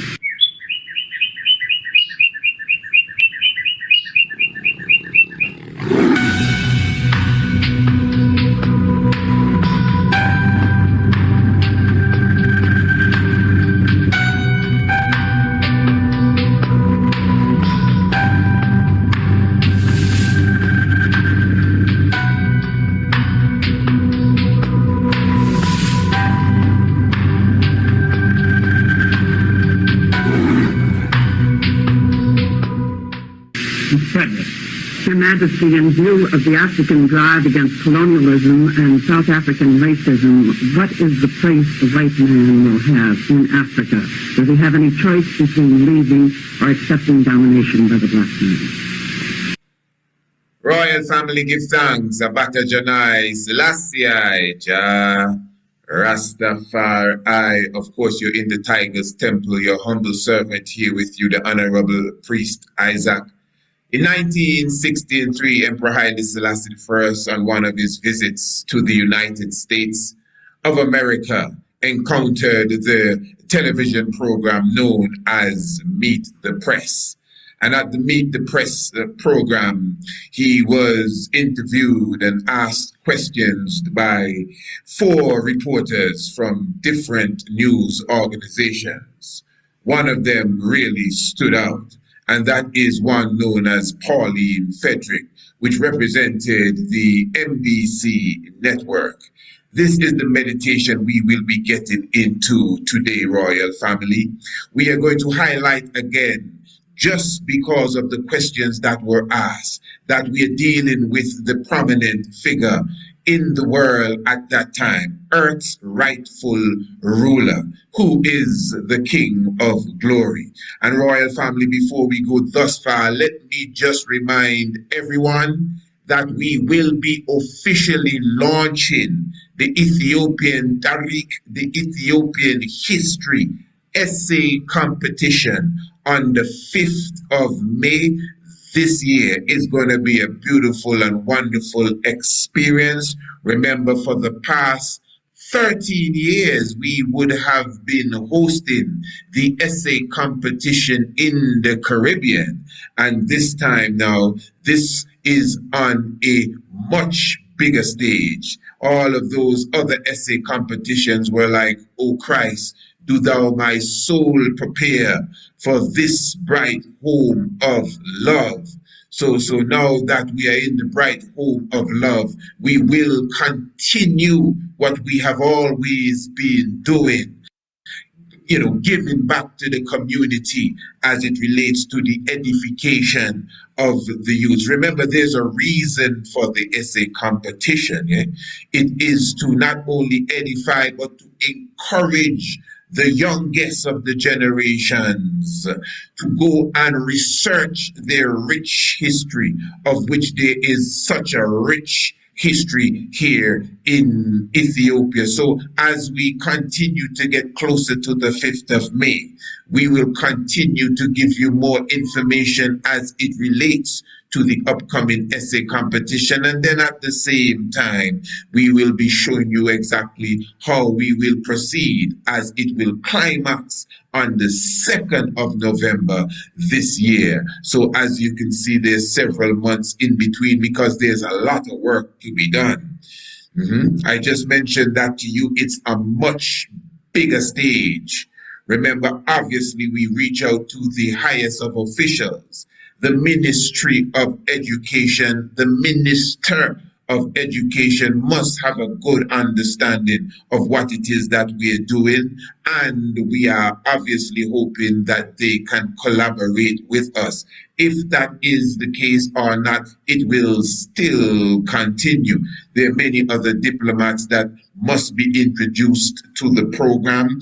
Remember, there is the whole aspect of the sponsorships and those who we would like to collaborate with, that we will reach out to, venues for prize giving ceremonies. Remember, we're dealing with almost a subcontinent here within itself, Ethiopia. This is not a little island with 100 and something thousand people. We're talking about 130 to 140, some say, million people, and a large percentage of that are the children within the age group that we will be targeting. So this is a serious thing: marketing and television and radio airtime and promotion and getting within the school system. And again, this obviously will take teamwork. So we have already begun to coordinate the team and coordinate the personnel that will be assisting in this movement. Royal Family, the 13 years that we would have done the essay competition,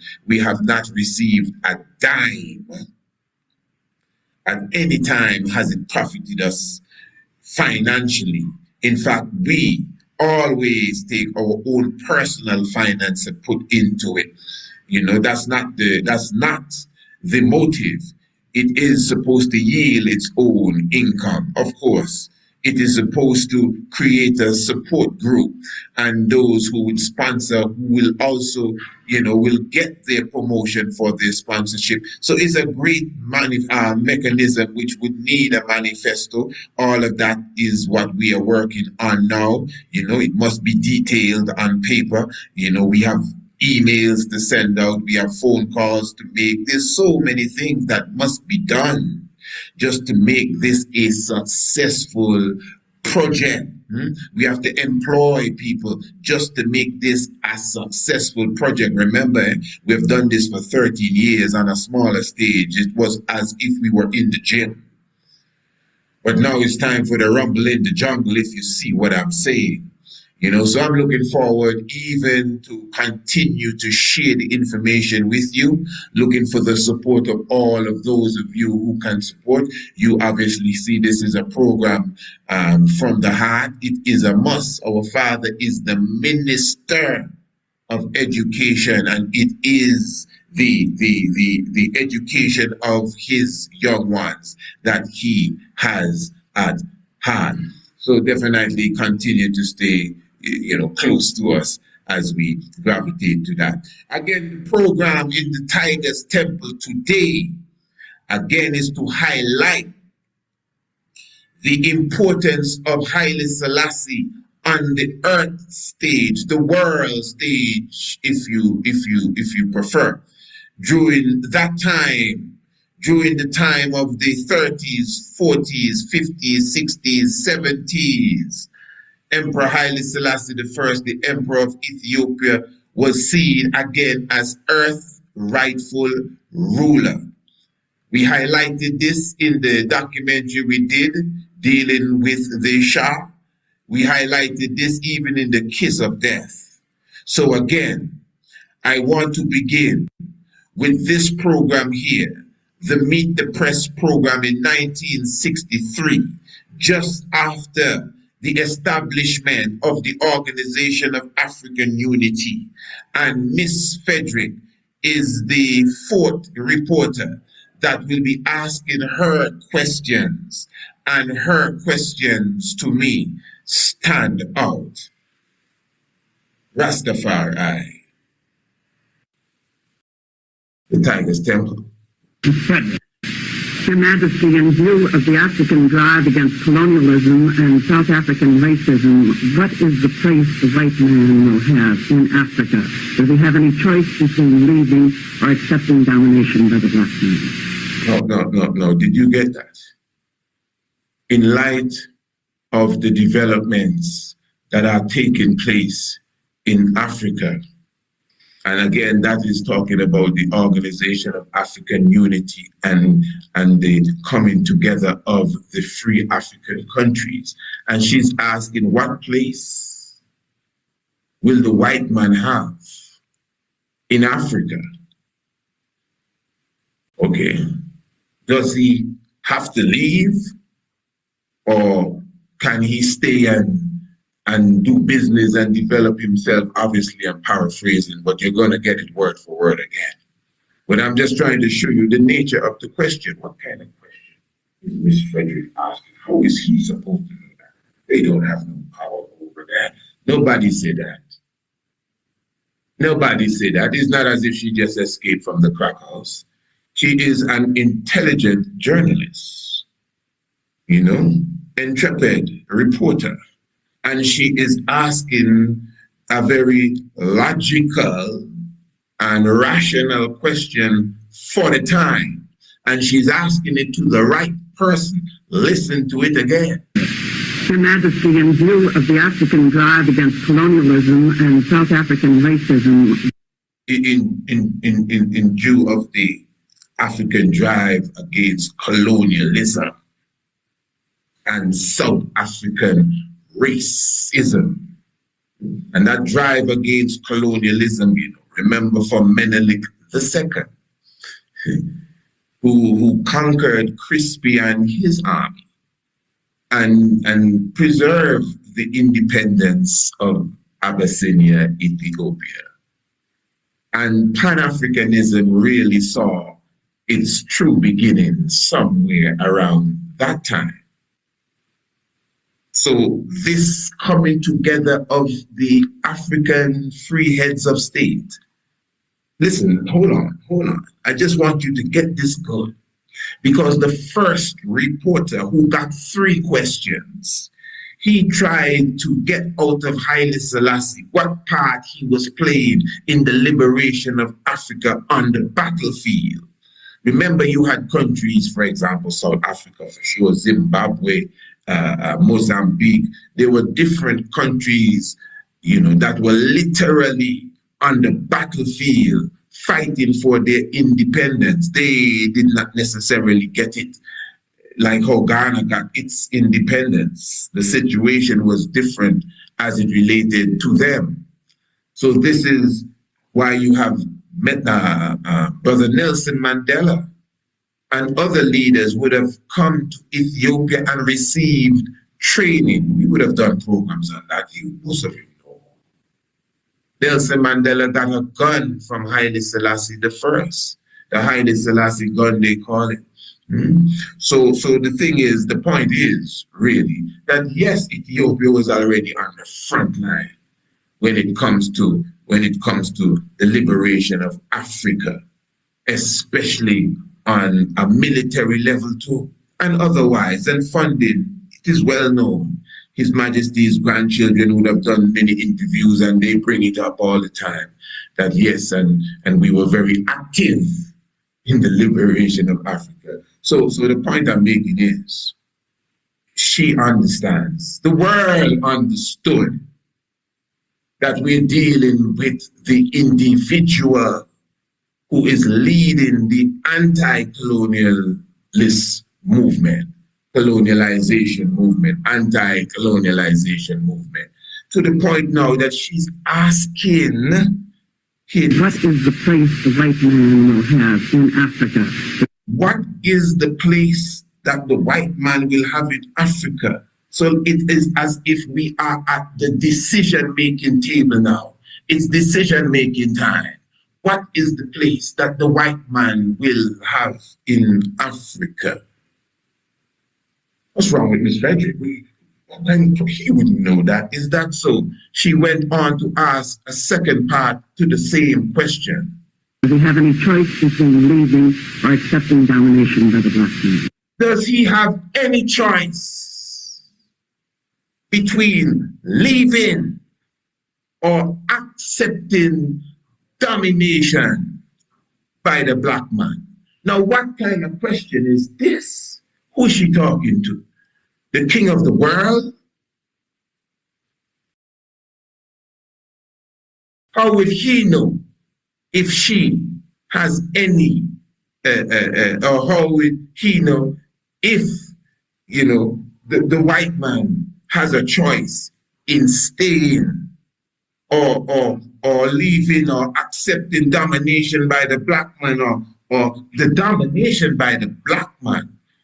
Since when the black man have all that power to dominate the white man in Africa? And if they want to leave, they can't leave. This question is so loaded, Rastafari. And just the question alone, we're not going to listen to the answer. It's not the answer the king gave. You can go and check the video. They have about 10 different published Meet the Press video, 1963. You can watch it all and get a better understanding of it. It's not the answer I'm talking about. It's the question that I am highlighting. So just think of that. And she was not ridiculed for her question as if, well, madness is this. It was a sensible question. And if you thought that question was hot, wait until you hear the next question. But the point is here. She's sitting across the room from the father of Africa, and obviously in the nature of that question, Earth's rightful ruler. You see, this is one of the reasons why we did the video, The Kiss of Death, clearly showing you who the master is. This is why we also did the publication dealing with the Shah of Iran when he crowned himself Shah, the King of Kings, I guess of Persia, because the Persians carried that title too. You read it in your Bible, the King of Kings and all of that stuff. So, but the reality is, on a diplomatic level, we would have showed to you that wherever the emperor is, even at gatherings where almost every leader of the world is there, he must have the highest seat, the most prominent place in the gathering. It has always been. So who we dealing with? Earth's rightful ruler. All right. We are going to take in the next question. This is the Tiger's Temple. To everyone who has been asking, Priest Isaac, how can I make a contribution to the Institute? Press the link in the description and you'll get all the information that you need to do such. We truly appreciate your inquiry. For more information, email priestisaacinstitute@gmail.com. Attention! Join us in Ethiopia from the 20th to the 29th of July 2026 for the Lion of Judah Tour, as we celebrate the 134th anniversary of Emperor Haile Selassie I, Emperor of Ethiopia. In Addis Ababa, we will visit the Grand Jubilee Palace, the University of Addis Ababa Imperial Palace, the Throne Room and Palace of Menelik II, and of course, the Science Museum, the National Museum, the Battle of Adwa Museum, and so much more. Then we go south to Shashamane and visit the hot springs and waterfalls of Wando Genet. And don't forget the summer palace of the emperor. Come prepared to rock Nayabing. Remember that the Lion of Judah Tour is all inclusive. Your meals, your accommodations, transportation, and so much more. Plus, take advantage of our 50%, 30%, and 20% discounts that are available. For more information or to register, email us at priestisaacinstitute@gmail.com. The Lion of Judah Tour. What a gathering. And see you there.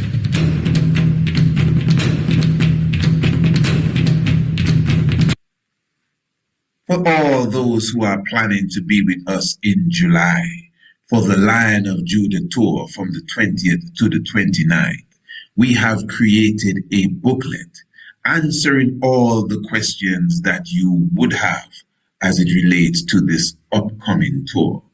The itinerary is also included in the booklet. You can get the booklet in PDF form by emailing us priestisaacInstitute@gmail.com. But in the description below the video, you have the link to the digital flipbook version of this booklet, The Lion of Judah Tour. You get all the information on where we will be going on our events. You have all the information as it relates to the special discounts, the 50%, the 40%, the 30%, and of course the full price, which is still very economical for the grand tour that you will be getting, the marvelous package that we would have put together for this upcoming Lion of Judah tour. So again, press the link in the description below for the online flipbook, or email us if you prefer the PDF, priestisaacInstitute@gmail.com. Yes, royal family, beautiful. And let me just remind everyone that the 50% discount on the Lion of Judah tour really comes to an end officially on the 1st of May. So you still have a few days to definitely contact us, make your mind up. This is going to be an experience that obviously you won't forget, just like the other experiences and all those who came on the other tours that we would have done. And every tour has its own little different twist. This one is going to have its own little different twist. Yes, you'll be sailing with the hippos, the hippopotamuses, or hippopotami, whatever the plural form of it is. But family, as I said, the 1st of May, it will bring to an end the 50% discount on the Lion of Judah tour. And keep in mind, that when you register for the tour officially, you actually pay down half of whatever the price is at the time. And again, in the booklet, all the information is there to tell you exactly when you have to make the second payment. And you have time to prepare yourself, I'm telling you, to have such a wonderful experience with I&I. I'm really looking forward. So just remember, the links are in the description below. All you have to do is go into the description and press the link. The booklet would appear. It's easy as that. And you just flip through the pages. It's not a lot of reading. It's like a pamphlet. And it will give you all the information that you need. Beautiful family. Give thanks for all the love and give thanks for all those who patronize us. Now, as we continue, Rastafari live. As you clearly would have heard, we're dealing with the earth's rightful ruler here in just the expression of the question. But let's go straight to the next question now, which really takes it to another level, somewhat of a prophetic level. And I want you basically to listen to this. To me, more than anything, it's as if there is a one word that really stands out here. This is Miss Frederick, and we are once again listening to Meet the Press, 1963, the visitation of Haile Selassie I to the United States of America. And he is the guest. Your Majesty, in the 16th year of the League of Nations, you accurately prophesied its fate. The United Nations is in its 18th year. What do you see for its future and why? And so basically, there are two aspects to this to me. First of all, the bombshell. In 1930, not 36 really, but that's not what she said. In the 16th year of the League of Nations, you accurately prophesied its fate. Hold on. Hold on, Rastafari.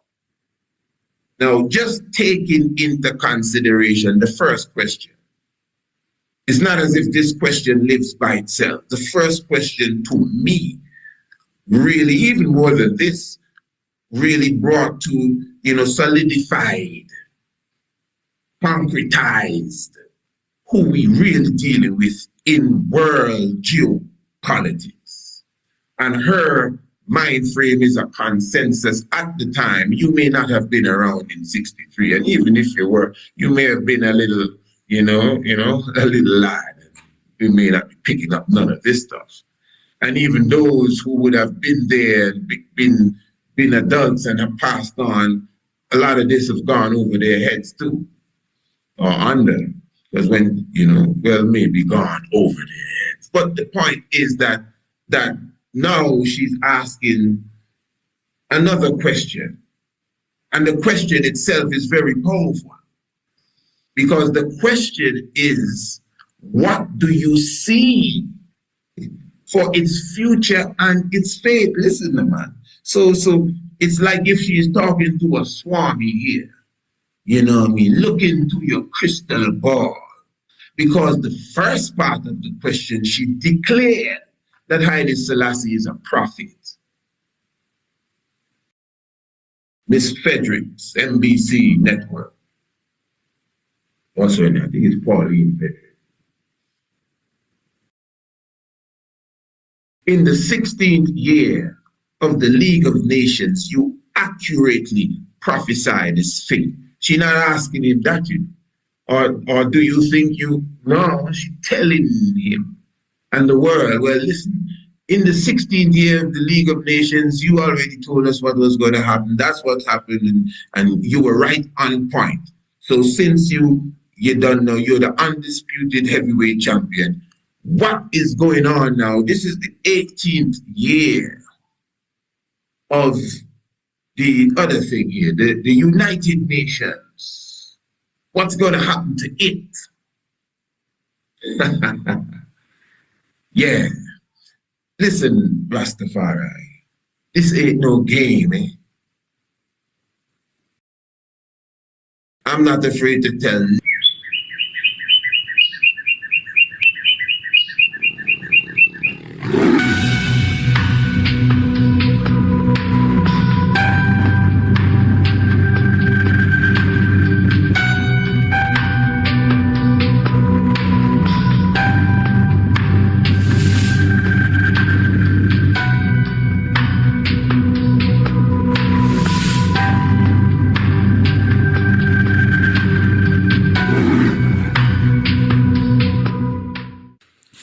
Blessed love, Honourable Priest Isaac. It's Sister Beulah here. Just come to share a few words regarding my natal chart, which was recently done. Thank you. But firstly, I have to make mention of the rudiments of ancient astronomy course that I completed, which ultimately woke my heavens to astronomy as a subject as a whole, and the ancient fundamentals of the universe, planets, stars, and all the other beautiful things I'm learning about. Yeah, the spring equinox, real like that. And just the effect that they have on us daily. Why I think it's really important you have some basic knowledge of astronomy before you get your natal chart reading done is so you will understand the straightforward mathematics that goes into the reading that Priest Isaac does for you. The natal chart reading is nothing to be viewed with any taboo or spookism. It just offers an in-depth astrological reading of the heavens at your time of birth, and the way that the Honourable Priest Isaac is able to break down the planetary alignments and interpret how they should be showing up through you as an individual is just mind-blowing and accurate to your character. Trust me, it just adds deeper meaning to self. For me personally, getting my natal chart reading done and embarking on the principles of ancient astronomy as an ongoing study daily has been the best thing I could have ever done for me and my children. Rastafari. For these few words, I'm very thankful, and for crossing paths with the Priest Isaac Institute, I will forever be grateful for. Rastafari, Empress Menin Seal, blessed love. Thank you.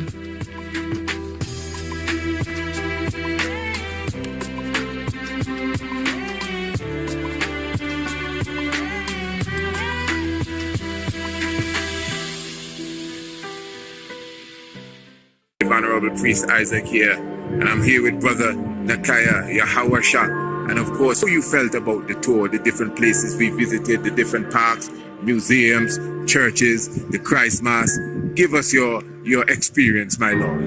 Yeah, man, and bless up, this Isaac Institute, for coordinating, this year, necessary and islandful occasion, wherein I got the opportunity now, guidance and safety and security, to be able to forward here, into this year, I grounds, motherland, Ethiopia itself, and to touch in Ethiopia and also to touch in very, very sacred grounds, such as the King's Palaces, because now I am, multiple palaces where the king, resided, meeting grounds, clothes that the king wore himself, so to touch on these different areas, go to the museums, also to the national, institutes, as well as, the space program to see what's going on, as well ancient, traditional Ethiopia, as well as where Ethiopia is heading for the future.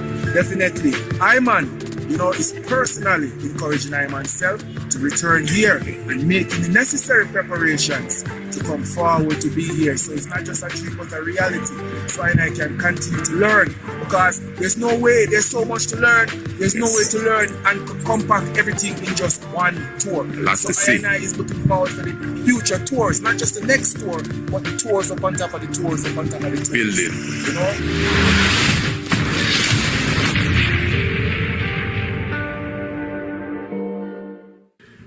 To everyone who has been asking, Priest Isaac, how can I make a contribution to the Institute?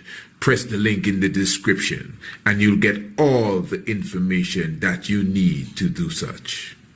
We truly appreciate your inquiry. For more information, email priestisaacinstitute@gmail.com.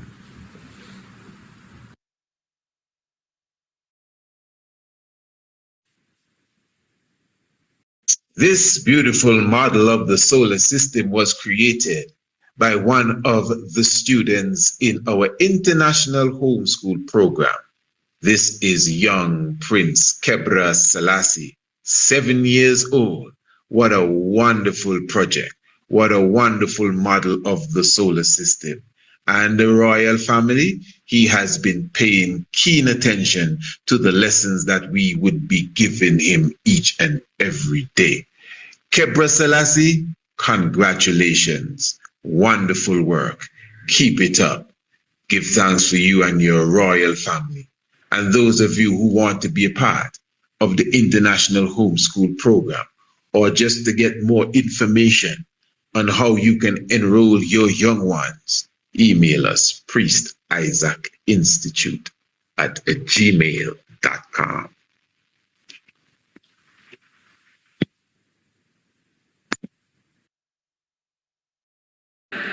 Introducing Ethiopia's Freedom Tours. What is an Ethiopian Freedom Tour? We are giving you the opportunity to visit us in Ethiopia on your terms. You pick the date, summer, spring, October, or December. It's your choice. 3 days, 5 days, 7 or 9 days. It's your choice. Several options to choose from. Tour Addis Ababa, Tour Shashamane, Hawaii, and Wando Genet, Lalibela and Aksum, or a combination of them all. It's all up to you. Need more information? Check our Freedom Tour booklet. Press the link in the description or email us at priestisaacinstitute@gmail.com. Ethiopia Freedom Tours. When will you be coming?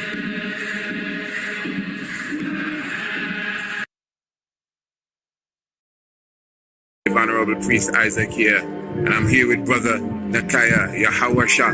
And of course, how you felt about the tour, the different places we visited, the different parks, museums, churches, the Christ Mass. Give us your experience, my Lord. Yeah, man, and bless up, this Isaac Institute, for coordinating, this year, necessary and islandful occasion, wherein I got the opportunity now, guidance and safety and security, to be able to forward here, you know, into this year, I grounds, I motherland, Ethiopia itself, you know, and to touch in Ethiopia and also to touch in very, very sacred grounds, you know, such as the King's Palaces, Casamount. Now I am, you know, multiple palaces where the king, you know, resided, meeting grounds, you know, clothes that the king wore himself, you know, so to touch on these different areas, go to the museums, also to the national, you know, institutes, as well as, you know, the space program to see what's going on, as well ancient traditional Ethiopia, as well as where Ethiopia is heading for the future. Definitely, Ayman, you know, is personally encouraging Ayman self to return here and making the necessary preparations to come forward to be here. So it's not just a dream but a reality. So I can continue to learn, because there's no way, there's so much to learn, there's no way to learn and compact everything in just one tour. So I is looking forward to the future tours, not just the next tour, but the tours up on top of the tours up on top of the tours. Building. You know?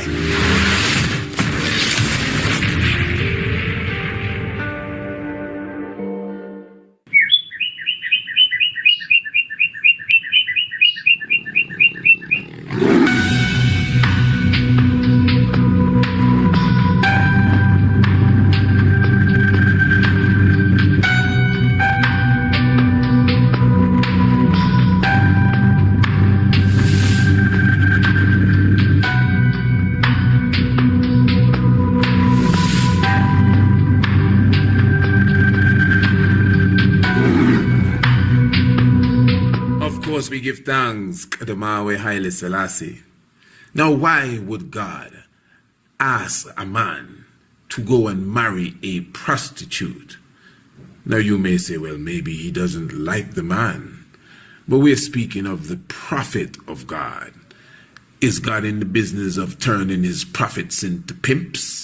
No. So there must be a greater understanding of this. When we look into the book of Hosea, we're talking of the Old Testament. The very first chapter of Hosea, it says, the word of the Lord that came unto Hosea, the beginning of the word of the Lord by Hosea. And the Lord said to Hosea, go, take unto thee a wife of whoredoms and children of whoredoms, for the land hath committed great whoredom, departing from the Lord. You see where he went to, for the land has committed great whoredom, departing from the Lord. So you can see that a comparison is being made here with this wife that Hosea is supposed to take up. And I was saying these because in chapter 3, the very same Hosea, it says, then said the Lord unto me. Now this is very interesting, because in the first chapter of Hosea, it says that the word of the Lord came unto Hosea, and the Lord said to Hosea. So it's as if someone is writing about Hosea. But in chapter 3, it says, then said the Lord unto me, go yet, love a woman beloved of her friend. Say what? Yet an adulteress, according to the love of the Lord, toward the children of Israel, who look to other gods and love flagons of wine. So again, we see the comparison being made here. And let me just give you a little opening here in the window. We are going to be going in depths as it relates to this subject on the upcoming edition of the Tiger's Nest. So tonight's Tiger's Nest will be more detailed than we are going here. So for those of you who have your Bibles, you can take your time and read Hosea chapter 1 and read the fullness of Hosea chapter 3. And what you will see is that God is comparing these wives that he asked Hosea to take up to his people in general. That is why in chapter 1 he said, because the land has committed whoredom. And then in chapter 3, he's highlighting the children of Israel, the people have gone after other gods. So again, for those of you who study grammar and literature and English A and English B, you can obviously see that there is the comparison being made with these wives of the prophet, and the prophet is in the stead of God. The prophet represents the Most High in this case, and his wives represent the children of Israel. His wives represent the people of God, and on another level, hear this, his wives represent the church. So this is why now in the book of Ezekiel chapter 23, follow this. The word of the Lord came again unto me, saying, this is Ezekiel speaking now. Son of man, there were two women, the daughters of one mother, and they committed whoredoms in Egypt. Now, who are these women here? They committed whoredoms in their youth. There were their breasts pressed, and there they bruised the teats of their virginity. Listen to this. And the names of them were Ohola, the elder, and Oholibah, her sister. And they were mine. Say what? And they were mine. And they bare sons and daughters. Thus were their names: Samaria is Oloha, and Jerusalem Elohibah. Now that's interesting. Aloha and Alohibah is Samaria and Jerusalem, respectively. And of course, these are state places and cities and real estate upon the world. And of course, they are described as the wives of God. So here we see the Lord has two wives. They were mine. But they went a whoring, just like the wives of who? Hosea. They were mine. But they went a whoring. You see that whole prostitute whoredom scenario that you see in the scripture is very symbolic. Of course, I know that we may be saying, well, no, brother, this is a literal story here in Hosea. I'm not taking away the literacy from it. I'm bringing and introducing the deep symbolism. Do you know that the lady that Judah had his children with, that brought forth this ancient Solomonic dynasty, was a prostitute as well? So what does it mean? What is the understanding of all of this? First of all, you got to see that the woman in general represents the church. That is why here she's seen as the land. That is why here she's also seen as the people, because obviously the people represent the church of the Most High. So in Revelation, the bride of Christ, who do you think that is? Who is the bride of Christ? Mary Magdalene? That may be so, but she's also symbolic of the church. Again, the hymn, the church is one foundation. 'Tis negus Christ, our Lord. She, which is the church, is his new creation. From the water and the word, from Zion he came to sort her, the church, his wife, to be his holy bride. So this is heavy symbolism that is being played out before us here. All right. To everyone who has been asking, Priest Isaac, how can I make a contribution to the Institute? Press the link in the description and you'll get all the information that you need to do such. We truly appreciate your inquiry. For more information, email priestisaacinstitute@gmail.com. What is also interesting here is that, as you could see, Jerusalem and Samaria, these are the wives of God. And in the book of John, chapter 4, it speaks of the Christ coming across the woman of Samaria. Again, we will go more in depth in the tiger's nest as it relates to this. But here on the tiger's temple, we will just give you the highlights. John chapter 4 is a very long chapter. You take your time and you go through it. But the Christ came upon the well of Jacob. All of that is deep symbolism. Because remember, it was at the well of Jacob that the son of Abraham, which was Isaac, would have received his wife. And then even his son Jacob, that's where he got the name, but the well was there before. He would have received his wife at that well as well.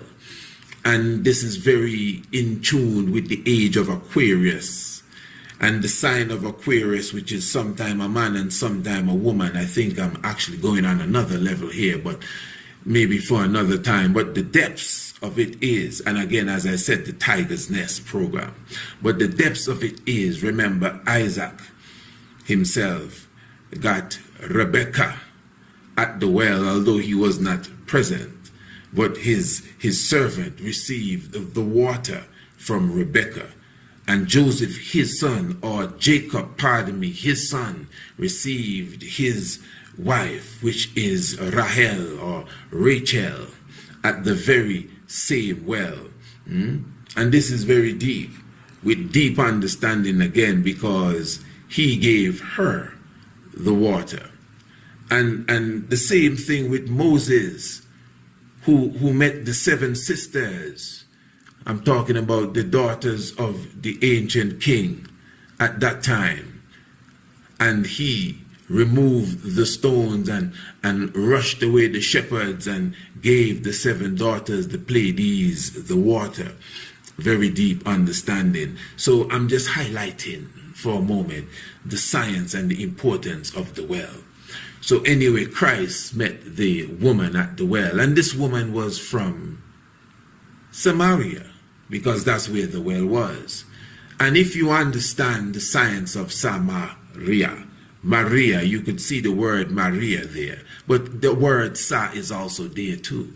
Remember, Hu and Sa is Shu and Tefnut, and Hu and Sa represents the fire and the water. Sa is water, and Maria is water as well. So within that one name, you have water, and we're at the well, ready to get some water, the woman from Samaria. And God already said in Ezekiel that he had 2 women, and they were his. And one of them named Samaria. So he is God in flesh now, meeting with the woman from Samaria at the well. So he said unto her, give me some water from the well. And he explained to her that he has the water that can give life, because she was, hey, you are a child of Israel. How is it you're speaking unto me, a lower being? And he said, just give me some water. I have the water that can give you life. And he clearly showed her that he was the Christ. And she went back and she spread the word and everything. But listen to this.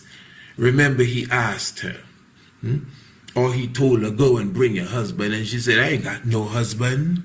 And he said, you rightly said you have no husband, because you have 5 fellas that you're sleeping with, and the one that you have now is not your husband. And she was like shocked. She said, are you a prophet or something? And that is when he made her clearly understand who he was. Again, so she was playing the harlot, the woman of Samaria. But she cleansed herself. We ain't here to beat down nobody. And she purified herself. Remember the woman with the alabaster box. Do you know that story? The woman that came, it's in the different gospels. It's portrayed in different ways. And she came and she washed the feet of the Christ with the ointment that she had. And remember that the fellas were saying that, hey man, she's throwing that away. She's wasting this ointment and throwing it on the floor. We could take that and we could sell it and feed many, many people. And they were correct. They could do that because it was an expensive ointment that she had in the alabaster box, which was expensive too. And the Christ showed them, you have the poor with you always, but I will not always be around. So leave her alone. And many people were shocked that, hey, how is it that he is going to make her touch him? Do you know who she is? Because she was a prostitute. Remember, these fellas that were pointing her out were some of her patrons, I'm sure, obviously. So if she's a prostitute and she had such a bad reputation, that means some of these fellas that were in the house would have had clients, I am sure. She came with a special ointment that was extremely expensive. You could imagine how much work she had to do to get that.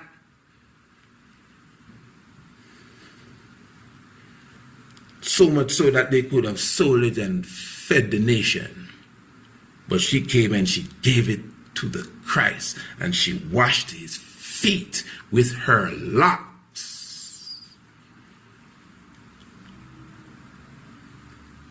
So this is why, again, that the bridegroom has come prepared for his bride.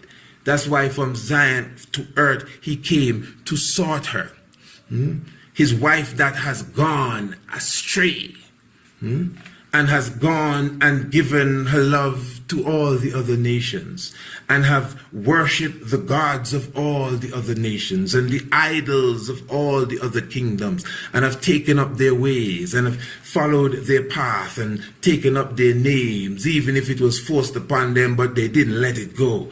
And they ate their meat and followed their festivals and Easter Bunny and eggs and Santa Claus, and they've gone a whoring. His wife, the bride of Christ. And that is why even in symbolism, Hosea had to marry a woman who was sleeping with her friend. And Hosea told her, none of that no more. You got to stop that. We're going to live in harmony and we're going to praise the Lord. And you're going to cleanse yourself from your wrongdoings and come home to the Father who loves you. Praise Farai, let the earth hear his voice. Praise Farai, let the people rejoice. Give thanks and praises, Haile Selassie to be exalted. Holy Emmanuel I, Selassie I, Jah, Rastafari. Attention! Join us in Ethiopia from the 20th to the 29th of July 2026 for the Lion of Judah Tour, as we celebrate the 134th anniversary of Emperor Haile Selassie I, Emperor of Ethiopia. In Addis Ababa, we will visit the Grand Jubilee Palace, the University of Addis Ababa Imperial Palace, the Throne Room and Palace of Menelik II, and of course, the Science Museum, the National Museum, the Battle of Adwa Museum, and so much more. Then we go south to Shashamane and visit the hot springs and waterfalls of Wando Genet. And don't forget the summer palace of the Emperor. Come prepared to rock Nagabig. Remember that the Lion of Judah Tour is all inclusive. Your meals, your accommodations, transportation, and so much more. Plus, take advantage of our 50%, 30%, and 20% discounts that are available. For more information or to register, email us at priestisaacinstitute@gmail.com. The Lion of Judah Tour. What a gathering. And see you there.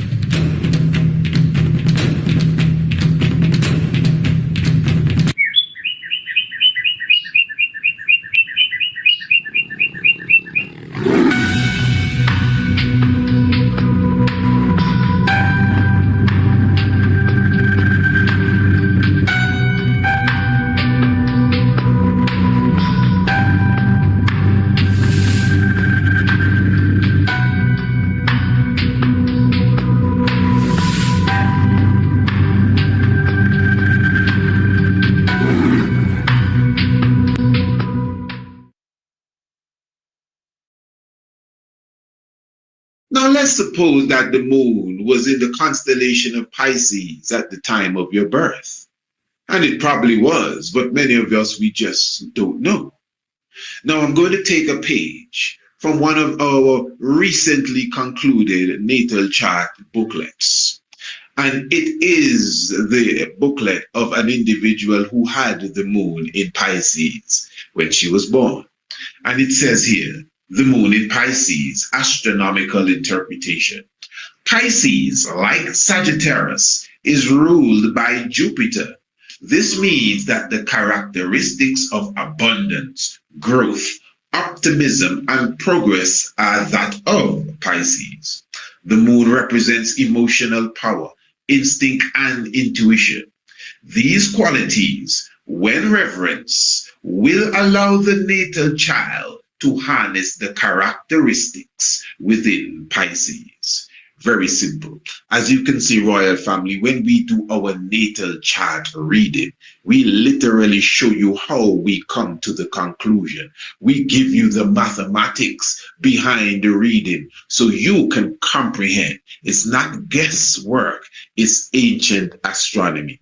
And keep in mind, we still have a 50% off, 50% discount on your ancient astronomy natal chart reading. And this will be until the 1st of March. So contact us now to make sure you register so you can get your natal chart reading, accurate reading as it relates to the movements of the heavens, where the sun, the moon, and every planet was at the time of your birth and the meaning thereof. Very compact. You're going to get it in PDF form. You're going to also get it in flipbook, digital flipbook form. Definitely. Giving thanks. Looking forward to hearing from you. Priest Isaac Institute at gmail.com. The link is in the description of the video.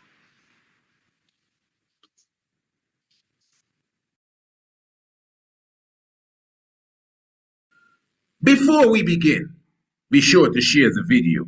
Sharing the video is very easy. Attached to this video is the share button. Press it. Copy the link or choose a social media platform and share the video. Thank you in advance. This will encourage more people to see this video. Full joy, the program. Introducing Ethiopia's Freedom Tours.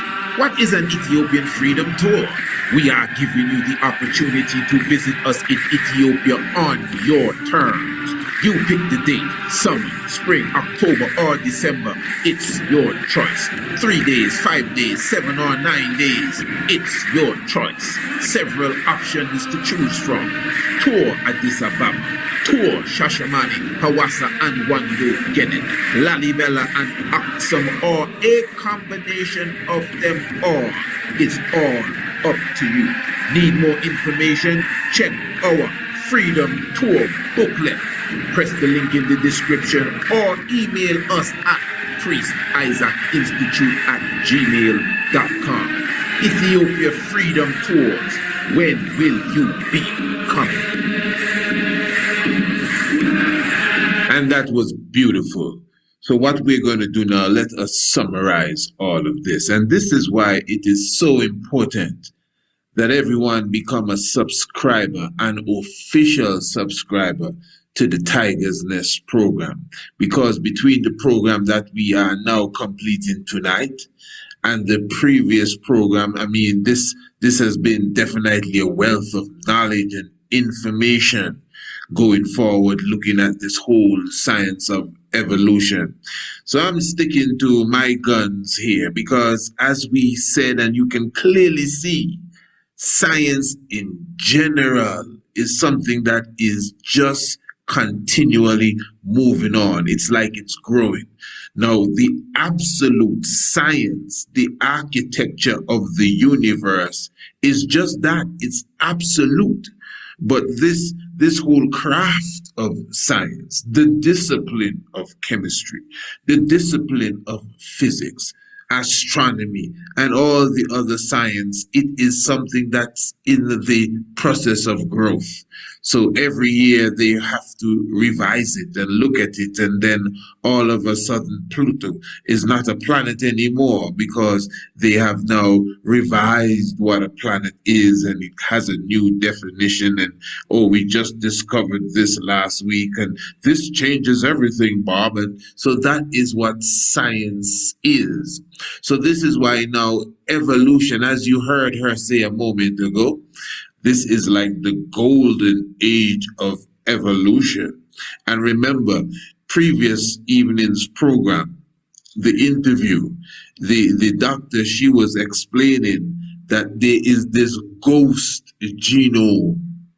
What did she refer to it as? This ghost genome within the whole DNA structure of people in West Africa. And she highlighted the people of the the Yoruba tribe. She highlighted the people of the Yoruba tribe. And she explained that they have this ghost genome. So what does this mean? Well, they have a specimen as such. They have a trace, some small percentage of a species that existed almost 1 million years ago, but they just maybe cannot put their finger on this species. They would not have discovered it as yet. So they would have discovered so many within the last 20 years. You heard her highlight the Hobbit. Even from the previous program, they speak of the Hobbit and that little skeletal structure that they originally found. And then they said, no, man, this is not a human being. This is dwarfism. And then afterwards, this was found on the island in the South Asian Sea there.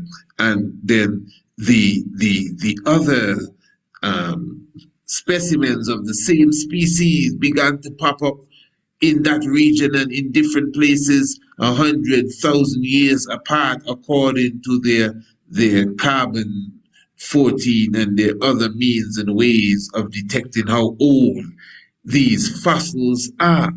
So you have that. You have the Neanderthal. And again, the point came up that the original African does not have the Neanderthal in his whole genome, his whole gene structure itself. It's just not there. And that is why Neil deGrasse Tyson made that statement on the media that the pure African is unlike any other race, because you cannot find a mixture of some of these archaic sort of pre-human beings inside of the makeup of the black man. And the argument came up that there is the DNA or the Neanderthal trace in the DNA of some black people. Some of you would have done your whole ancestral research, and you may have found some percentage of Neanderthal in your DNA. But that is true, the whole interbreeding mixture. Thousands upon thousands, tens of thousands of years ago we're talking about, when the Africans would have gone into the cold, into Europe, and in some cases would have intermixed with, yes, Neanderthal and others like them. Even the Neanderthal, you heard her say a moment ago that the Neanderthal originally came up out of Africa. So you see, family, this is a deep study, When you get into paleontology and anthropology and paleoanthropology, again, we only have 0.000 something percent of all the absolute knowledge that has to do with any of these scientists. So this is why you now would hear them speak of, this is not a linear sort of evolution process. What do you mean? From the chimpanzee looking thing to something else that was trying to walk upright but dragging its knuckles, and then the other one the other being that is more up, and the one that could start the fire and knew how to cook food, and the other one that's a hunter, until you came to the modern day human being. No, science is now saying that there are different corridors of evolution. Again, this is why you could say the black man and woman has nothing to do with Neanderthal. That could be one of the reasons. So you have also within that, well, the Lucy structure, Australopithecus. You have what is known as the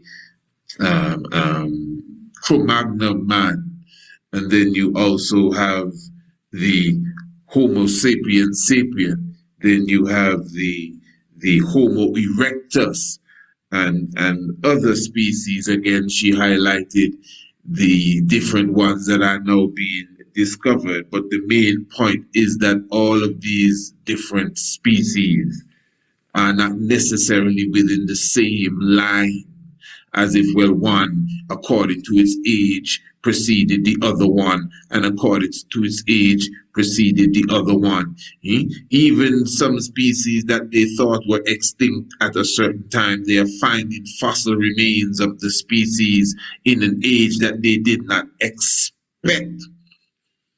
And there are many, many different species of the pre-human fossils, almost like dinosaurs now, that have been found, are still being discovered even up to a day like today. If you keep up to date with your scientific journals, your paleontology journals and your anthropology journals, and even your archaeology journals, you would see that these discoveries are continually taking place. So that is why science is revising its whole construct and all such. And this is why I will say again, to separate creation and evolution to me is not necessary. Any open-minded human being can see the process of evolution. I don't mean Darwin from monkey to man, I mean just in general.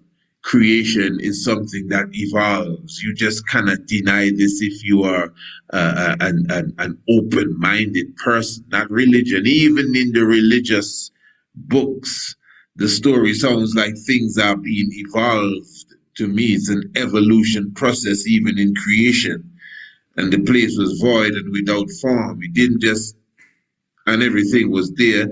Things moved, the water moved, and the sound, and the thunder, and the lightning, and this came out of the ground. And it's a process. It's a process. It didn't take 7 days, as you know, the days when the sun wasn't created until about the third day. So it couldn't be a sun up, sun down day. It's a period of time. So things do evolve, but from a creative source. You see, the problem is that individuals that may not believe in the creation is because they may not even believe in the concept of God that religion gives to you. Everyone believes in God, even an atheist. They may not believe in the organized religion and their gods, or even just the concept of God, but even an atheist will tell you about the spirit and the intelligence that created everything, or put everything in motion, or whatever the words they're going to use. That's the God. Maybe the word God, German word, and it's not the best word, but we just speak in German here. So you comprehend what I'm saying, that creation, whether you think it's the Big Bang, things don't just go bang.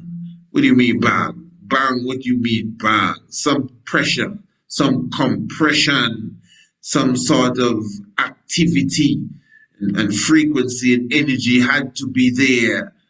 Some vacuum of something for it to bang. So if you're rocking with the bang, what made the bang? What was the universal source of? Well, that's God we're talking about. This is not the religion club here, We're just the reality group.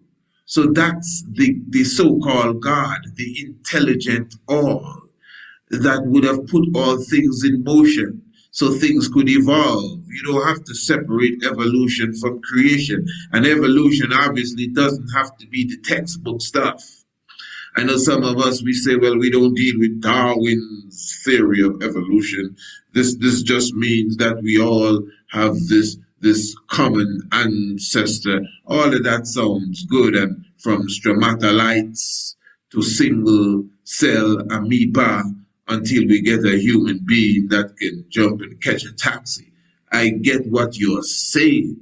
But now when we look at science now, paleontology and anthropology and all of that good stuff, it is showing that the evolution process as we know it, like from this chimpanzee-like thing to the modern-day human, is not exactly that. They were different corridors of the chimpanzee people coming up.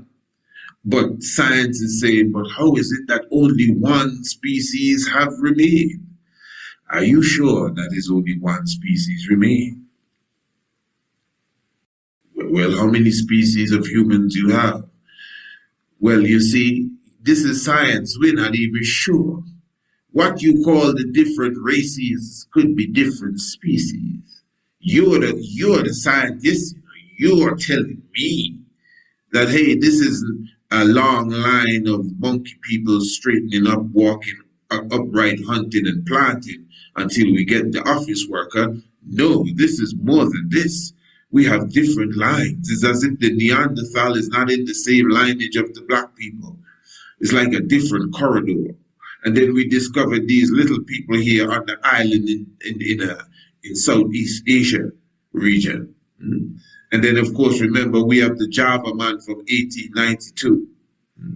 And then, of course, we have the Cro-Magnon man, which we thought really brought forth the Caucasian man that you know, which is supposedly came out of the Grimaldi man. All of these things, they have to go back to the drawing board because a lot of these don't really link.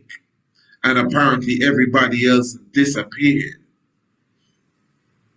So who said the Japanese man didn't come from a different corridor than the black man? And who said that the Caucasian didn't come from a different corridor than the Japanese and the black man and the red Indian?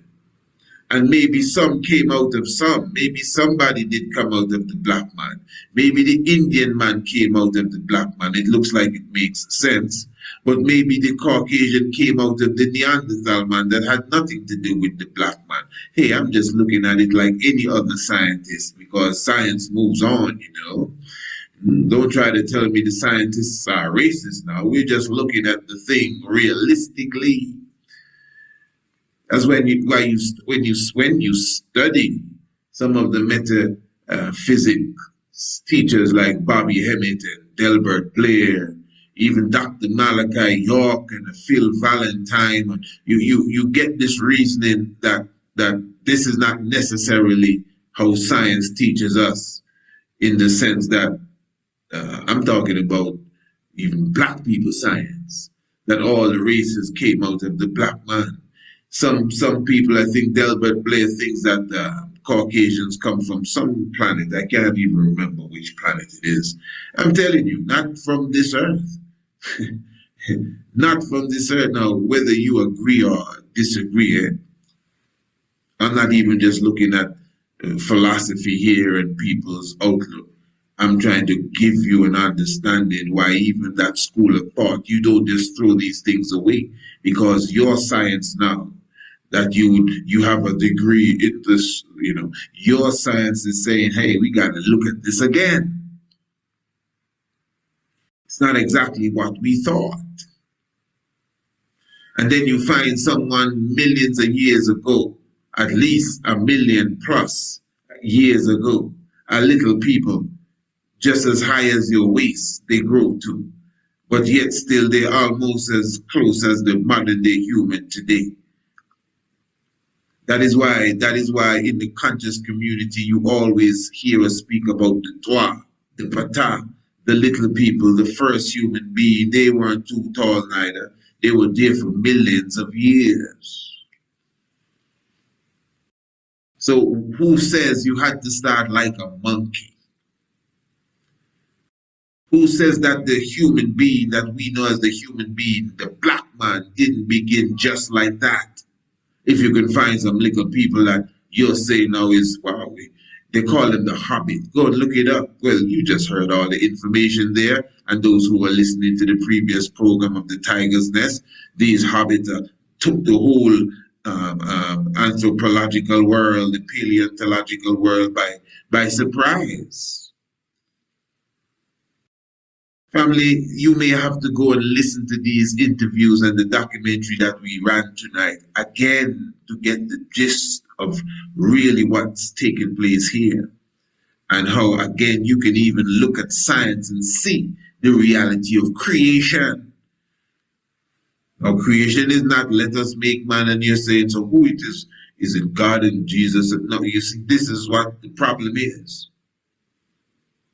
But when you understand we're dealing with an intelligent, intellectual nucleus, because intelligence runs creation. Everything is intelligence. The wind that blows, the cut that heals when you get cut. And yeah, that's intelligence there put in motion. That's the God. That's why it's within you and all of that stuff. That's the oneness of creation life, which put all things in motion. That's creation, which is an evolution process itself. So we can't get caught up in Sunday school. That's going to keep you back. Creation is an evolution process itself.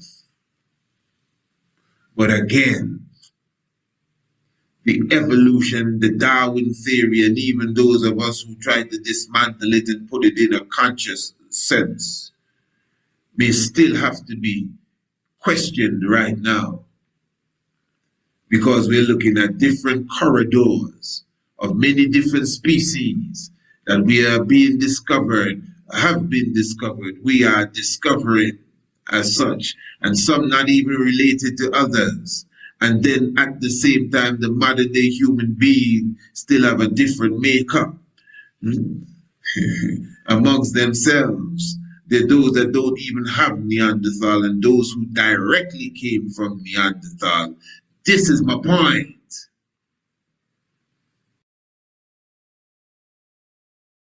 And this is science talking. Are you sure we are all of the same lineage? And this is why your leaders and those of a certain ilk of consciousness will tell you, we don't believe in the mixing of the races. Oh, well, he's a dinosaur, he's racist. He must be a Neanderthal too, eh? Yeah, because that's a word that is insulting, really. People use that when they're trying to insult you. Like a caveman kind of thing. But it's those who are deep in the science of the genes and the DNA that will make these sort of statements, and they have nothing but love in their heart. If thanks to the understanding royal family, these two programs would have been, definitely upful and very knowledgeable and edifying. And I hope we can continually open our mind to greater knowledge without being too religious. Creation or evolution, one and the same. Royal family, if you know your Bible and you do not know your history, the knowledge of your Bible will become a mystery.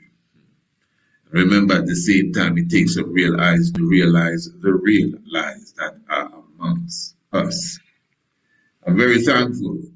All praises. Holy Haile Selassie, Jah Rastafari. I'm a second album. Attention! Join us in Ethiopia from the 20th to the 29th of July 2026 for the Lion of Judah Tour, as we celebrate the 134th anniversary of Emperor Haile Selassie I, Emperor of Ethiopia. In Addis Ababa, we will visit the Grand Jubilee Palace, the University of Addis Ababa Imperial Palace, the Throne Room and Palace of Menelik II, and of course, the Science Museum, the National Museum, the Battle of Adwa Museum, and so much more. Then we go south to Shashamane and visit the hot springs and waterfalls of Wando Genet. And don't forget the summer palace of the Emperor. Come prepared to rock Naya. Remember that the Lion of Judah tour is all inclusive. Your meals, your accommodations, transportation, and so much more. Plus, take advantage of our 50%, 30%, and 20% discounts that are available. For more information or to register, email us at priestisaacinstitute@gmail.com. The Lion of Judah tour. What a gathering. And see you there.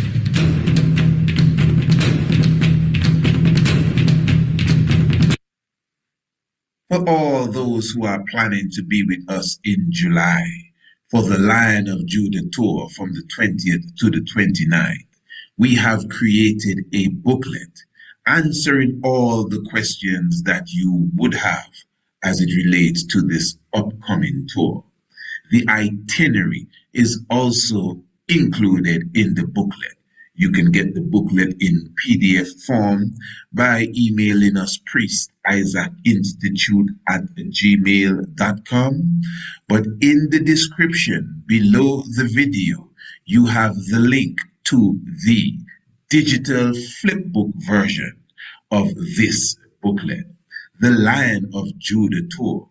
You get all the information on where we will be going on our events. You have all the information as it relates to the special discounts, the 50%, the 40%, the 30%, and of course the full price, which is still very economical for the grand tour that you will be getting. The marvelous package that we would have put together for this upcoming Lion of Judah tour. So again, press the link in the description below for the online flipbook, or email us if you prefer the PDF, priestisaacinstitute@gmail.com.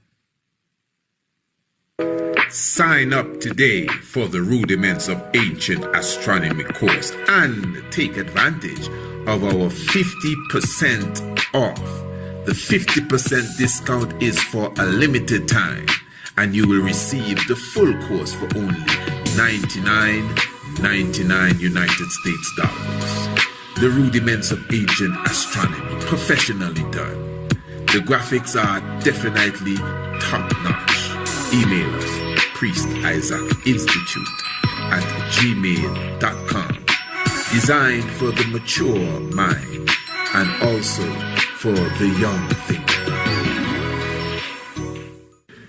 To everyone who has been asking, Priest Isaac, how can I make a contribution to the Institute? Press the link in the description and you'll get all the information that you need to do such. We truly appreciate your inquiry. For more information, email priestisaacinstitute@gmail.com.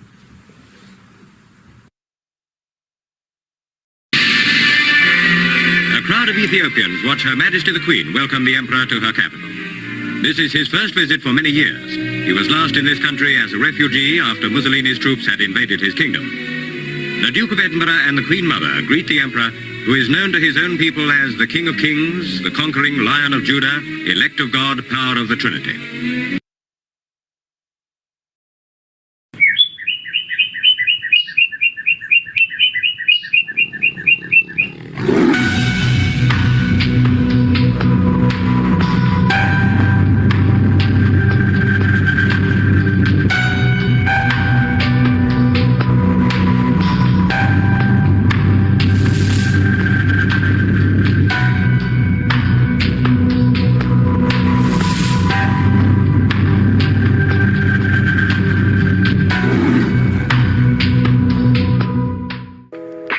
Sign up today for the Rudiments of Ancient Astronomy course and take advantage of our 50% off.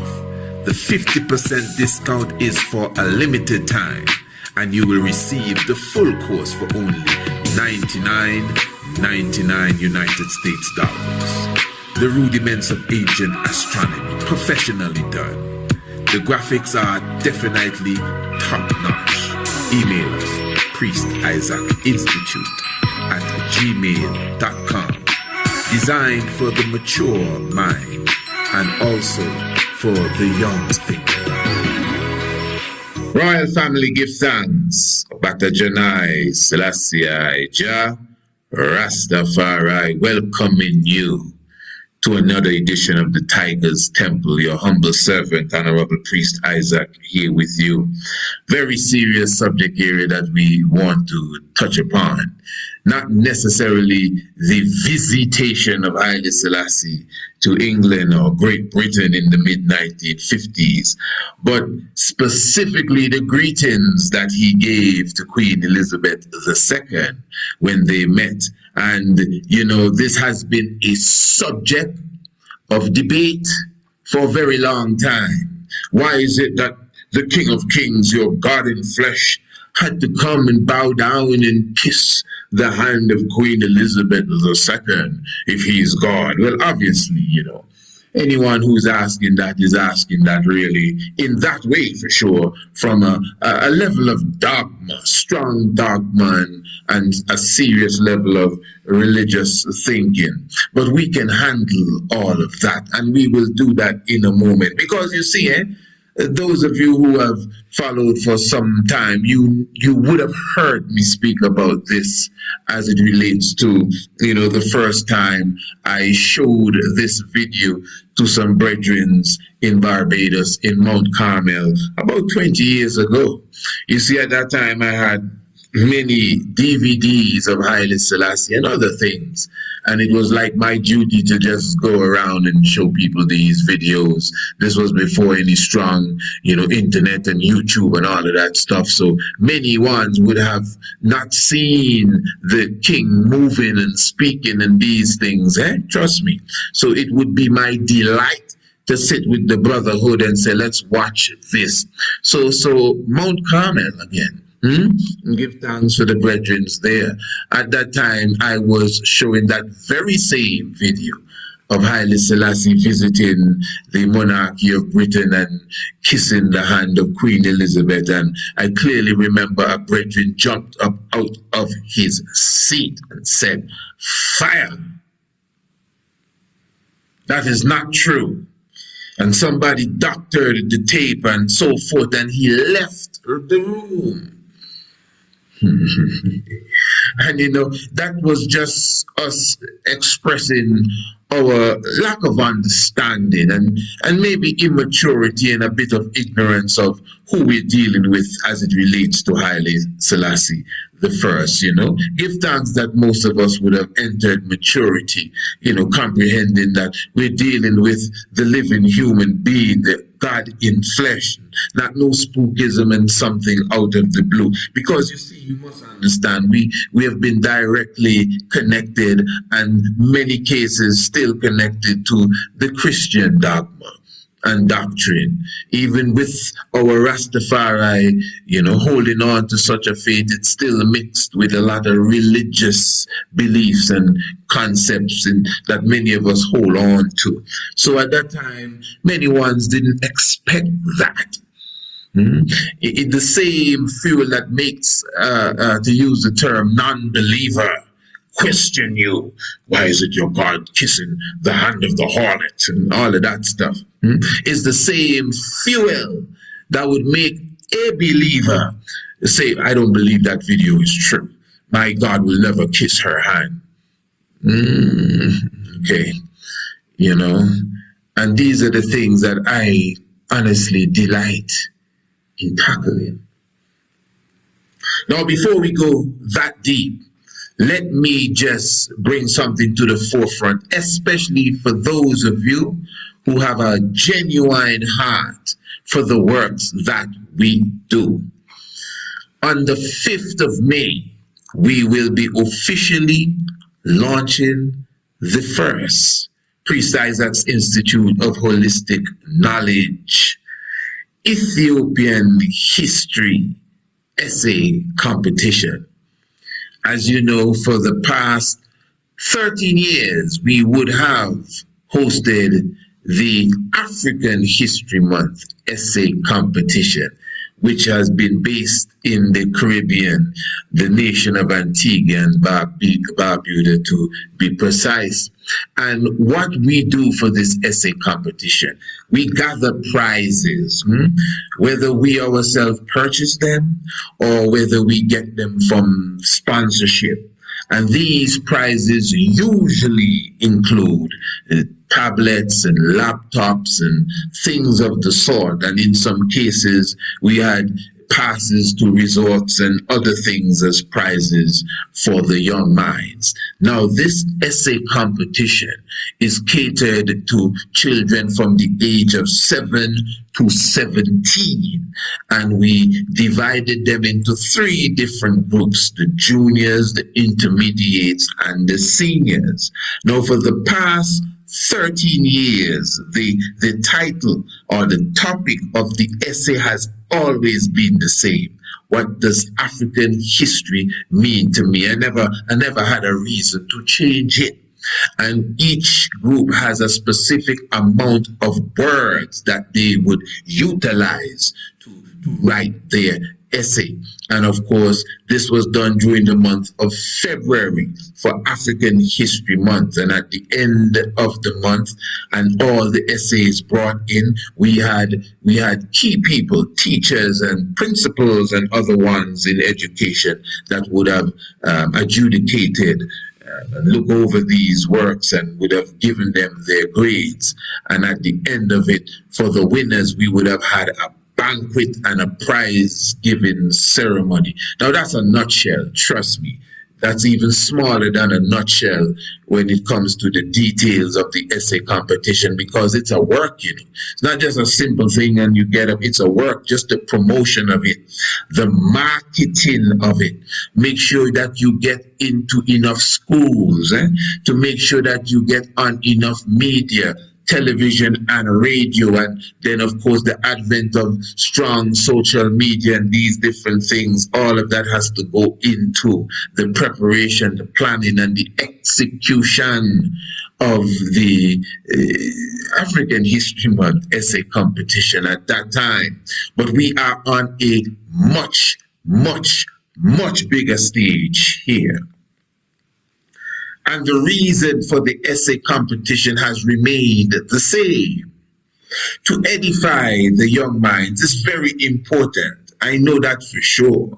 That the younger you get them, the better. That's why we even have that international homeschool program, that we have even an aspect of it that we give for free, because we want you to take advantage of the opportunity that is available for you to even get to the young minds, the sponge of your little ones, and start the process of edifying them of their African history and heritage. And you see, when you have the essay competition, the main thing is that it encourages the young ones to research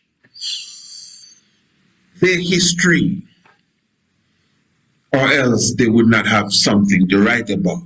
In the Caribbean, the vast majority of the young ones knows nothing about their African history and heritage, which is the foundation of morals and principles and discipline and everything else. And again, this is just a nutshell conversation here. And the same thing with Ethiopia, with such a rich history, which is still brought to them on a semi-regular basis, I would say. As you know, that Ethiopia is a nation that is advancing, even on the educational level and their history. I must admit, they are advancing, and it is available, widely available for those who want to understand their heritage and their history right here in Ethiopia. In fact, to me, many of the people and the citizens are not really taking advantage of the great opportunity available here as it relates to education, and that is the truth. So we, as always, doing the work of our Father, would like to assist now in that growth, as Haile Selassie is the Chancellor of the university. He is the Minister of Education, and we are his chief servants. So we must continue the process. So we are launching in Ethiopia the first of the annual Ethiopian Tariq History Essay Competition. There's a lot that has to go into this, because we're not dealing with 100 and something thousand people, of which maybe 60% of those are children. We're dealing with a nation of 120 million people. This is not something that we are doing for Addis Ababa. This is for Ethiopia. So everything has to be on a wider scale. We gotta 10 times this stuff, 100 times this stuff, everything, promotion, marketing, just the whole aspect of getting the word to every province, getting the word to the schools. Just imagine this, and how many of the young ones that may not even attend the school. It's a massive project which will be launched on the 5th of May and will climax on the 2nd of November. So that obviously the coronation date of Haile Selassie, and it shows you that there is time that we're giving to this. It's going to be a constant work. You see, my family, this is what we are all about, you know. Before we get into this is not no plaything that we do here. We're in the land, Jerusalem, our happy home. This repatriation mission is a great mission. We are just honored that we are utilized by the Spirit of the Comforter to do what it is we do, whether you understand or not. What your brother do is to even benefit you. But it's only time that will tell, and you will see. You say no selfish thing we're doing.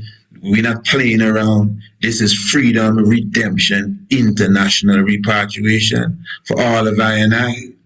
That's why we don't have no time to be wasting going back and forth with no naysayer, nobody that want to waste our time in this serious redemption here. This is Christ in flesh business we're dealing with. So Royal Family, just giving you an update, give thanks for your presence. There's a lot going on, We don't even speak about this, but we have a daily feeding program going on right now in Ethiopia. Daily. We feed hundreds. I'm not exaggerating. And there's a reason why we don't publicize it, and you don't see us bringing no pictures and no videos and say, this is what we're doing here. No. And at the same time, we're still structuring it a little more on a level, and it will come forward, and because it's all in the works of the Most High. But again, as I said, there's a lot taking place, and we're thankful for those who have a heart for this and know the reality of what we are doing. So just look for the 5th of May. That's the main thing here. The 5th of May, officially launching the Ethiopian Tariq Essay Competition. To everyone who has been asking, Priest Isaac, how can I make a contribution to the Institute? Press the link in the description and you'll get all the information that you need to do such. We truly appreciate your inquiry. For more information, email priestisaacinstitute@gmail.com. Attention! Join us in Ethiopia from the 20th to the 29th of July 2026 for the Lion of Judah Tour, as we celebrate the 134th anniversary of Emperor Haile Selassie I, Emperor of Ethiopia. In Addis Ababa, we will visit the Grand Jubilee Palace, the University of Addis Ababa Imperial Palace, the Throne Room and Palace of Menelik II, and of course, the Science Museum, the National Museum, the Battle of Adwa Museum, and so much more. Then we go south to Shashamane and visit the hot springs and waterfalls of Wando Genin. And don't forget the summer palace of the Emperor. Come prepared to rock Naya. Remember that the Lion of Judah tour is all inclusive. Your meals, your accommodations, transportation, and so much more. Plus, take advantage of our 50%, 30%, and 20% discounts that are available. For more information or to register, email us at priestisaacinstitute@gmail.com. The Lion of Judah tour. What a gathering. I will see you there. Now, the year was 1954-55. Haile Selassie visited Britain, the first time that he would have done so after leaving England, ending the period of exile in 1940. Now, we're not speaking of the actual visitation. We're talking about the greeting that he gave to the royal family of England when he arrived at the train station. Haile Selassie, first of all, removed his hat. And meeting Queen Elizabeth II, he took her hand and he gracefully bowed to her and kissed her. Then he shook the hand of her husband, one Prince Philip. Afterwards, he came to the Queen's mother, Queen Elizabeth, the mother of Queen Elizabeth II, and he did the exact thing that he did for Queen Elizabeth II. He gracefully bowed and gave her a kiss on her hand. None of these individuals bowed back. I'm speaking of the Queen and the Queen's mother. Then afterwards, Haile Selassie replaced his hat. And then he shook the hand of Princess Margaret, who gave him a curtsy. And then he continued with the Prime Minister of England at the time, one Winston Churchill, and the other lords and the other fellows that were aligned to meet Haile Selassie. Now, you know, when you look at the Emperor of old, when he visited the Pope of Rome in the 1970s. Many people don't speak about this, but when the Pope came at the door and Haile Selassie met him, he gave the Pope a very graceful bow as well. The Pope did not bow back. In fact, the Pope did not even nod his head. And after the battle royal that they had in the room and the emperor was leaving, he gave the Pope of Rome, Pope Paul VI, another graceful bow. From my observation, the Pope did not bow back at all. When Haile Selassie I met the Emperor of Japan, with all due respect, he gave him a graceful bow as well. The Emperor of Japan also gave a bow, but I think the Emperor's bow was much more graceful. When he met the Kennedys, particularly Jackie Kennedy, Haile Selassie I, after receiving a bouquet from her, gave her a very, very graceful bow. That is to Jackie Kennedy. And although she was obviously ecstatic at the coming of Negusa Nagas, she did not seem to return the bow, at least not on the level that the emperor gave to her. And you know, I have several more examples that I can give you, but we are working on time here. The point is that we're dealing with Haile Selassie I. I know many of us, we're waiting for the religious punchline now. You know, because he's the Almighty God and he shouldn't be bowing to this, that, and the third. But remember, you're not Haile Selassie. Haile Selassie is Haile Selassie. And the emperor would have expressed, not from our outlook, but from his own mouth, the respect that he has for Britain and the people of Britain and even the monarchy of Britain, whether that be because of his experience with them or just out of sheer respect for their history, or whatever the reason is. Again, you may not know the heart of Haile Selassie I. He may not be in your religious world. And again, from his experience and whatever he would have gone through with these people, he felt that it was necessary when he met them, not just Queen Elizabeth, but all the other individuals I just mentioned and others.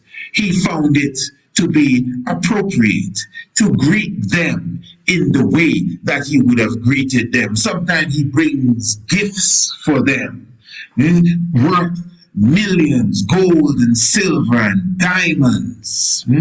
Follow me good. So when Haile Selassie I greeted Queen Elizabeth II and her family, his expression was from his heart. You may not see it the same way because you're looking at the harlot of Revelation.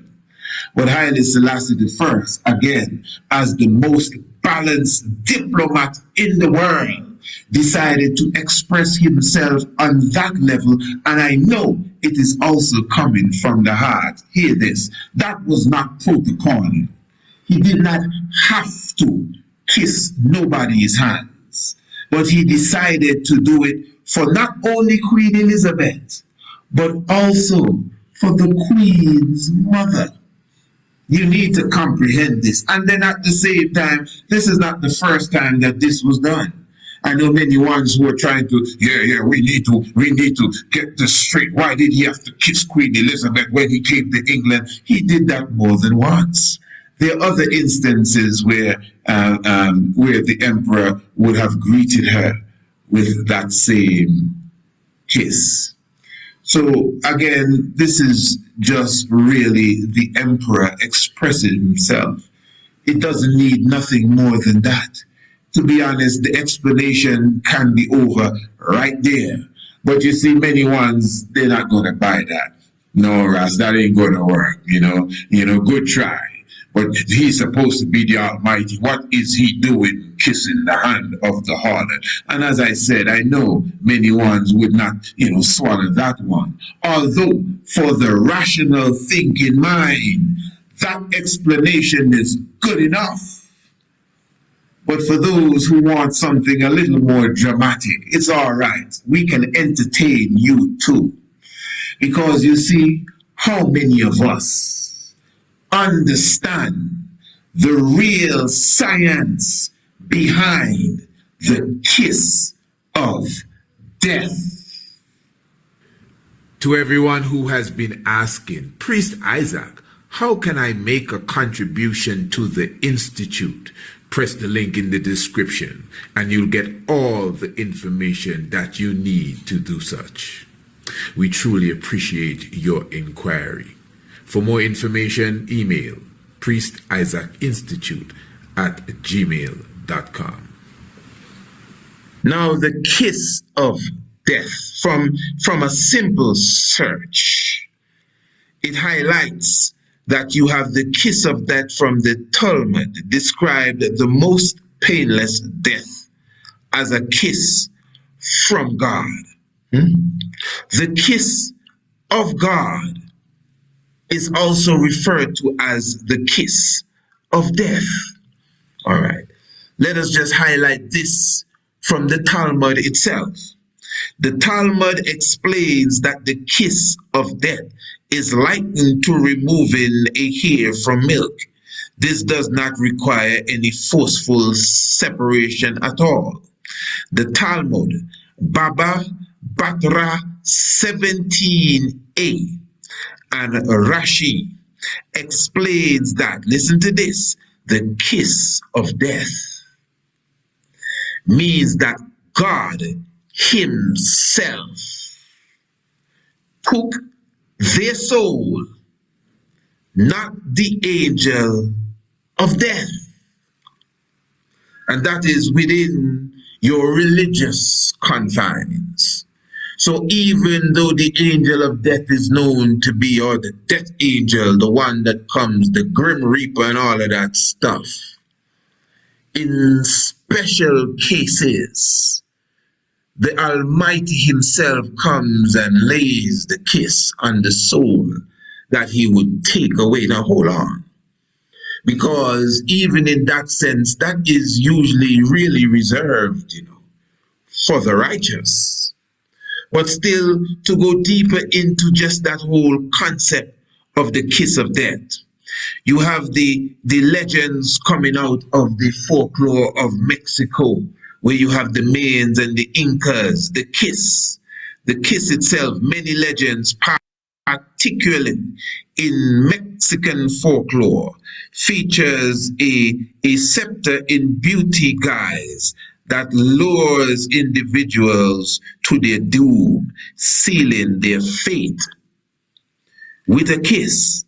And there's a sculpture in Barcelona, Spain, in a cemetery, the Kiss of Death sculpture.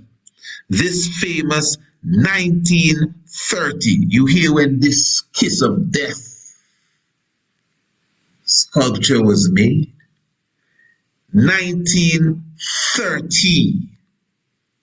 Marble sculpture depicts a winged skeleton called Death kissing a young man, representing death as a serene transition. Now, I'm just highlighting, and that 1930 stuff is quite interesting, but it's just showing you the concept of the kiss of death is a kiss from God. Yes, you have different outlooks of it depending on the culture, really, from the Mexican to the Talmud. But those of you who understand the game of chess, you would know of the kiss of death in chess. And you would know of the reverse kiss of death as well. I'm talking about the game of chess. The kiss of death in chess is a checkmate pattern where the queen, where the who? Where the queen, say that again, where the queen moves directly in front of the enemy king. Of the who? Of the enemy king. You think this is not warfare taking place here? Not because Haile Selassie gave the Pope a bow at the beginning and at the end of their visitation. That was pure mayhem in that room. We did a whole video on that. We may need to do that again, Some people, may need to be refreshed on the importance of the galactical warfare, celestial battle that was taking place in that room when Haile Selassie visited Pope Paul VI. The chess game, man, don't play with that. How many of you play chess? The game of the masters. It is saying that the kiss of death, in chess you have the kiss of death. And it's a checkmate pattern with the queen. So we have a king and a queen. The kiss of death in chess is king and queen business here. One trying to outplay the other. The queen moves directly in front of the enemy king, adjacent or kissing it, supported by another piece, usually her king or a bishop. And in that case, rendering the king, the opposite king, unable to escape or capture the queen. But he can't escape or capture the queen if she is void of her king. Then you have the kiss of death going the other way. That queen don't have no king. That queen don't have no king. That's living chess you're watching there. That's the kiss of death. From the king to the queen.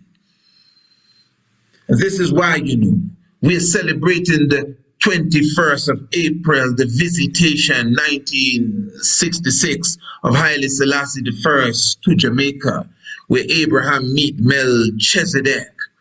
That's very important, fulfilling the scripture of the book of Exodus, where the Lord shall pass over Egypt on the 21st day of the first month All 12 tribes of Israel, Rastafari, you celebrate the first of the month, the 1st of April, the 21st of April is the 21st day of the first month. It's right there in the book of Exodus. The Lord passed over Egypt. Rasta call it Egypt, Jamaica, on the 21st day of the first month. You align April with Abib and the 21st day of the first month.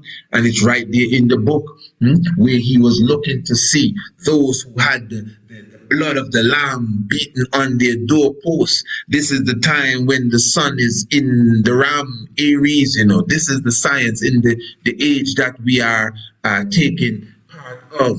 So that day, the 21st day of April, is the birthday of Queen Elizabeth. And interestingly, the month before, she was in Jamaica from the 3rd of March for a 3-day visit.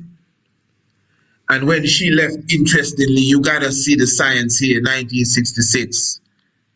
When she left out, the 6th of March, the same time Ghana was celebrating 9 years of its independence from the same British monarchy. Real chess. This is chess, family. Chess to the highest degree. When Ghana rose the banner of King Emmanuel Charles Edwards, the red, gold, and green with the black 5-point star. This is history. Remember, King Emmanuel rose that banner in 1951 in King's House. Ghana was not independent yet. Where we get red, gold, and green with black 5-point star from. Ghana, as that independent country in Africa, as a forerunner, rose King Emmanuel banner. Nobody can deny this, man. This is the Tiger's Temple. And at the same time, on the 9th anniversary, when you understand the power of the numbers, numerology, on the 9th anniversary of Ghana dropping the Union Jack. Here you have Queen Elizabeth in Jamaica, even speaking about a man in the land that no one is to molest, because she received those same banners during that visitation and she left. 6th of March, 9th anniversary, when the king came to Jamaica a month after. He came when? On her birthday, the 21st of April, to seal even the man that is in the land that no one is to molest. We're going to talk about this on another Tiger's Temple program. But I'm just trying to show you how we seal the kiss of death from 1954 to 66. The slow death as such, where your soul is taken from you. We're talking about chess. Yeah, the queen that wants to step up and she has no king. And she will pay the fatal consequence of the kiss of death from the king. That's how the game goes. Or you may want to take it to the statue that was made in 1930 in Barcelona. Yeah, of the winged death, that's what they call him, who comes and kisses his enemies and take them out. Or you may want to keep it religious. The Talmud already show you that God himself will kiss those who he desires to kiss and bring to you the most painless death. Maybe that's how much he cares for her, that he didn't want her to get crushed. So this is the painless death I'm giving you with this kiss. I didn't make up none of this. Go and study for yourself. Do your research if you want to know why Haile Selassie had to bow and kiss Queen Elizabeth's hand. The kiss of death. Abata Janai Selassie. Jah Rastafari. Thanks.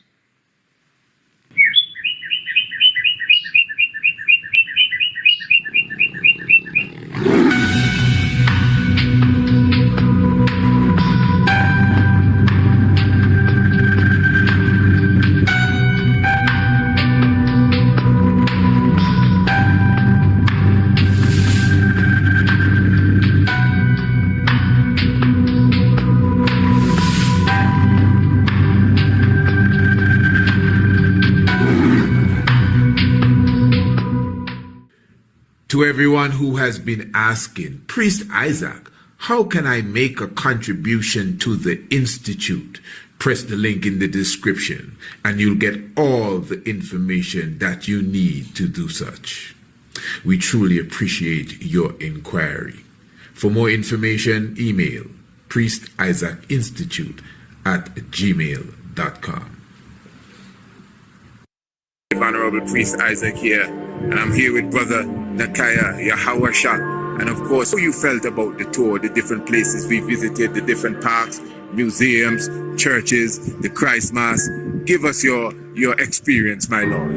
Yeah, man, and bless up, Priest Isaac Institute, for coordinating, this year, necessary and island occasion, wherein I got the opportunity now, guidance and safety and security, to be able to forward here, into this year, I grounds, motherland, Ethiopia itself, and to touch in Ethiopia and also to touch very, very sacred grounds, such as the King's Palaces, because now I am, multiple palaces where the king, resided, meeting grounds, clothes that the king wore himself, so to touch on these different areas, go to the museums, also to the national, institutes, as well as, the space program to see what's going on, as well ancient, traditional Ethiopia, as well as where Ethiopia is heading for the future.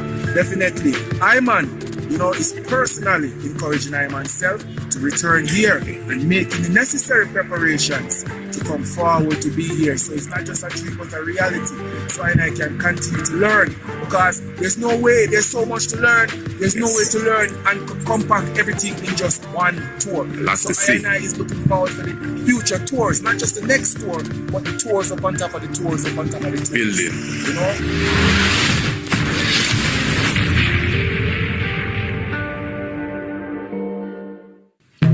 Attention!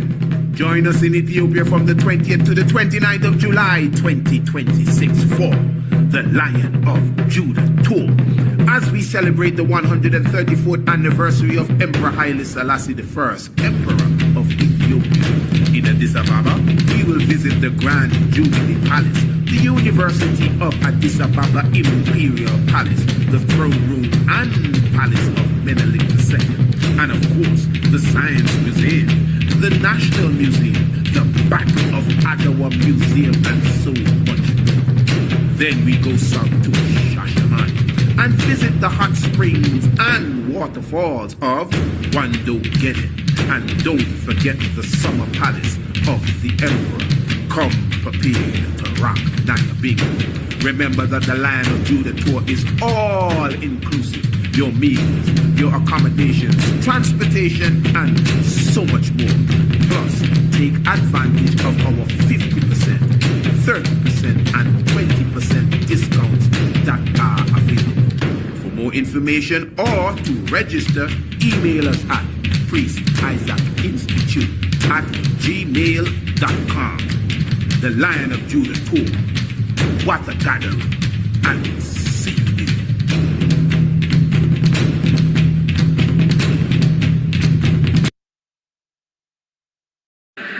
Introducing Ethiopia's Freedom Tours. What is an Ethiopian Freedom Tour? We are giving you the opportunity to visit us in Ethiopia on your terms. You pick the date, summer, spring, October, or December. It's your choice. 3 days, 5 days, 7 or 9 days. It's your choice. Several options to choose from. Tour Addis Ababa. Tour Shashamane, Hawassa and Wando Gede, Lalibela and Aksum, or a combination of them all. It's all up to you. Need more information? Check our Freedom Tour booklet. Press the link in the description or email us at priestisaacinstitute@gmail.com. Ethiopia Freedom Tours. When will you be coming?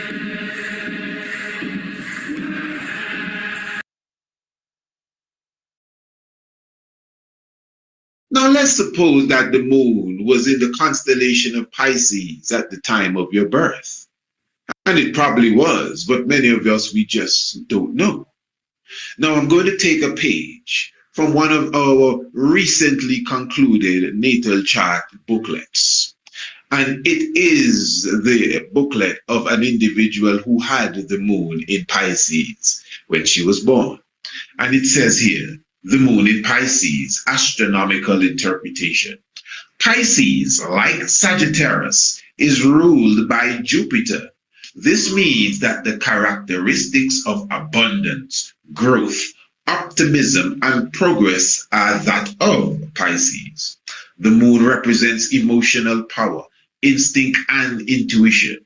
These qualities, when reverenced, will allow the natal child to harness the characteristics within Pisces. Very simple. As you can see, royal family, when we do our natal chart reading, we literally show you how we come to the conclusion. We give you the mathematics behind the reading so you can comprehend. It's not guesswork, it's ancient astronomy.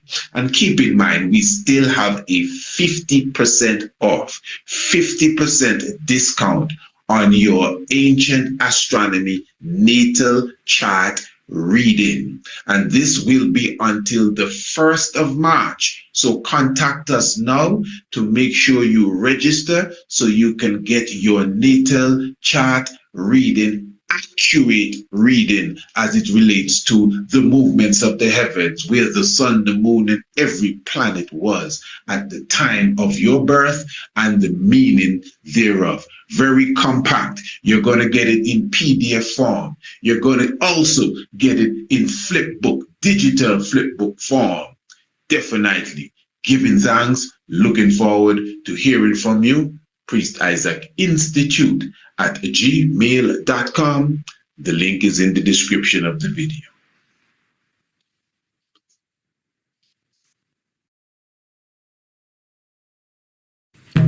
Attention! Join us in Ethiopia from the 20th to the 29th of July 2026 for the Lion of Judah Tour, as we celebrate the 134th anniversary of Emperor Haile Selassie I, Emperor of Ethiopia. In Addis Ababa, we will visit the Grand Jubilee Palace, the University of Addis Ababa Imperial Palace, the Throne Room and Palace of Menelik II, and of course, the Science Museum, the National Museum, the Battle of Adwa Museum, and so much more. Then we go south to Shashamane and visit the hot springs and waterfalls of Wando Gede. And don't forget the summer palace of the Emperor. Come prepared to rock Naya. Remember that the Lion of Judah Tour is all inclusive. Your meals, your accommodations, transportation, and so much more. Plus, take advantage of our 50%, 30%, and 20% discounts that are available. For more information or to register, email us at priestisaacinstitute@gmail.com. The Lion of Judah Tour. What a gathering. And see you there.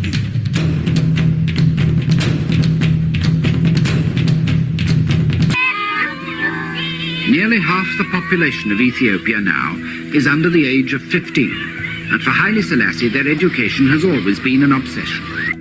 Salam Nacho to all Ethiopian leaders, children and parents. Introducing the Priest Isaac's Institute of Holistic Knowledge Ethiopian History Essay Competition from the 5th of May to the 2nd of November 2026. He's taken personal charge of the Ministry of Education, sought teachers and money for more schools from half the countries in the world, and turned one of his palaces into a university. Children 7 to 17 will write an essay entitled What Does Ethiopian History Mean to Me? Prizes such as laptops and tablets to be won, trips to the Science Museum, Unity Park, and others for the full class of the winners from Aksum to Lalibela. Menelik I to Menelik II, Ethiopia's history is amongst the richest in the world. For more information, join us on most social media platforms at Priest Isaac. or email us at priestisaacinstitute@gmail.com. The Ethiopian History Essay Competition. Know your heritage. He's directly responsible for whatever schooling these youngsters get. Beloved, we give thanks. I'm a second hallowed. Then I still in as we greet you in the name of Emperor Haile Selassie I. And as always, welcoming you into the Tiger's Nest in association with the Tiger's Temple. Your humble servant, the Honorable Priest Isaac, here with you as always. A wonderful sit down that we have for you this evening here in the Tiger's Nest. And we will be going into a high meditation as it relates to a certain level of discipline. We will be drawing for the scripture. We're talking about the Bible, and we are going into the book of Matthew. So I'm asking everyone to get their Bible, get their scriptures at hand. Matthew chapter 26. And we will be speaking of the Garden of Gethsemane, when Christ, after the Last Supper, went to be tried as such with the spirit of heaviness. I'm sure most of you know the story. And at the Last Supper, he was, betrayed by Judas. And he even told the rest of the disciples that remained that I will be sacrificed, but on the third day I will rise again. And Peter was the one that said, no, Master, nobody can come and do you nothing, because I'm here and I'm going to tear them apart. And he had to let him know that, no, man, you will be the first to be offended for my sake. And you'll hear the cock crow 3 times. Then you will remember that you denied me. What I want to do is read from the 33rd verse, Royal Family, talking about the book of Matthew chapter 26. And it says here, Peter answered and said unto Christ, though all men shall be offended because of thee, yet I will never be offended. Jesus said unto him, verily I say unto thee, that this night before the cock crow thou shalt deny me thrice. Peter said unto him, though I should die with thee, yet will I not deny thee. Likewise also said all the disciples. So it wasn't Peter alone that was really pushing this. Everyone was saying, I am with you, brother, to the very end. Then cometh Jesus with them unto a place called Gethsemane, and said unto the disciples, sit ye here while I go and pray yonder. And he took with him Peter, listen to this, and he took with him Peter and the 2 sons of Zebedee, and began to be sorrowful and very heavy. So he took with him the 3. Something mystic like when he went on the mountain of transfiguration. Then said he unto them, my soul is exceeding sorrowful, even unto death. Tarry ye here and watch with me. Tarry ye here and watch with me. And this is really the theme of our presentation this evening. Watch and pray, lest you fall into temptation. What did I say? Watch and pray, lest you fall into temptation. And he went a little further and fell on his face and prayed, saying, O Father, if it be possible, let this cup pass from me. Nevertheless, not as I will, but as thou wilt. And he cometh unto the disciples, and findeth them snoring, findeth them asleep, and said unto Peter, let's see that again. And he cometh unto the disciples, and findeth all of them sleeping. And he said unto Peter, what, could ye not watch with me 1 hour? Watch and pray, that ye enter not into temptation. The spirit indeed is willing, but the flesh is weak. He went away again the second time and prayed, saying, Oh, my Father, if this cup may not pass away from me, except I drink it, thy will be done. And he came and found them sleeping again, for their eyes were heavy. And he left them and went away again and prayed the third time, saying the same words, which obviously are, if this cup could have just passed on. But if I have to drink it, so be it, your will be done. You could see it was a heavy burden here. Because every time he went back and prayed, he said the same thing, like, wow, I mean, I know this is what I was born for. And the moment is now at hand. I felt as if the day would never come, but the day is here. Wow. Hey, listen, if we can make this, because we're in charge, God, if we can just make this pass away and find some other way to get this done, I'm all for it. But hey, listen, man, you are the boss. And if that's the way it has to go, that's the way it has to go. And this is why, when on the cross, he even cried out and asked, why is it that you have forsaken me?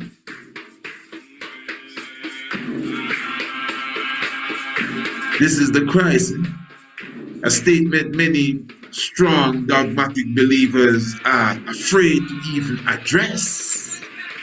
Why would he say that? This is not John the Baptist now that denied Christ, as some of you think and believe. This is the Christ himself asking the higher Christ, why have you forsaken me? You forget me here. Wow. Things that we say under pressure, right? So he went these 3 times and it was very heavy. The spirit was very heavy upon him. And he himself said, well, even the flesh is weak and the spirit is strong. The disciples' eyes were heavy as well. It was a very, very heavy time. The energy was strong. Then cometh he to his disciples and said unto them, sleep on now and take your rest. Wow, imagine that. He came 3 times and everybody was out. And he had to, Peter, what's going on, man? I asked you to just stay with me an hour. Watch and pray. That's the key words here. Or those are the key words. Watch and pray. Lest, don't forget this part, lest you fall into temptation. What is he speaking about? What is the lesson that he was teaching to his disciples? And he went 3 times. They speak of when in such prayer that he would have been sweating like blood, in drops of blood in the whole drama of what is about to take place. Then he come into his disciples and said unto them, sleep on now and take your rest. Behold, the hour is at hand, and the Son of Man is betrayed into the hands of sinners. Rise. So the rest done now. Rise, let us be going. Behold, he is at hand that doth betray me.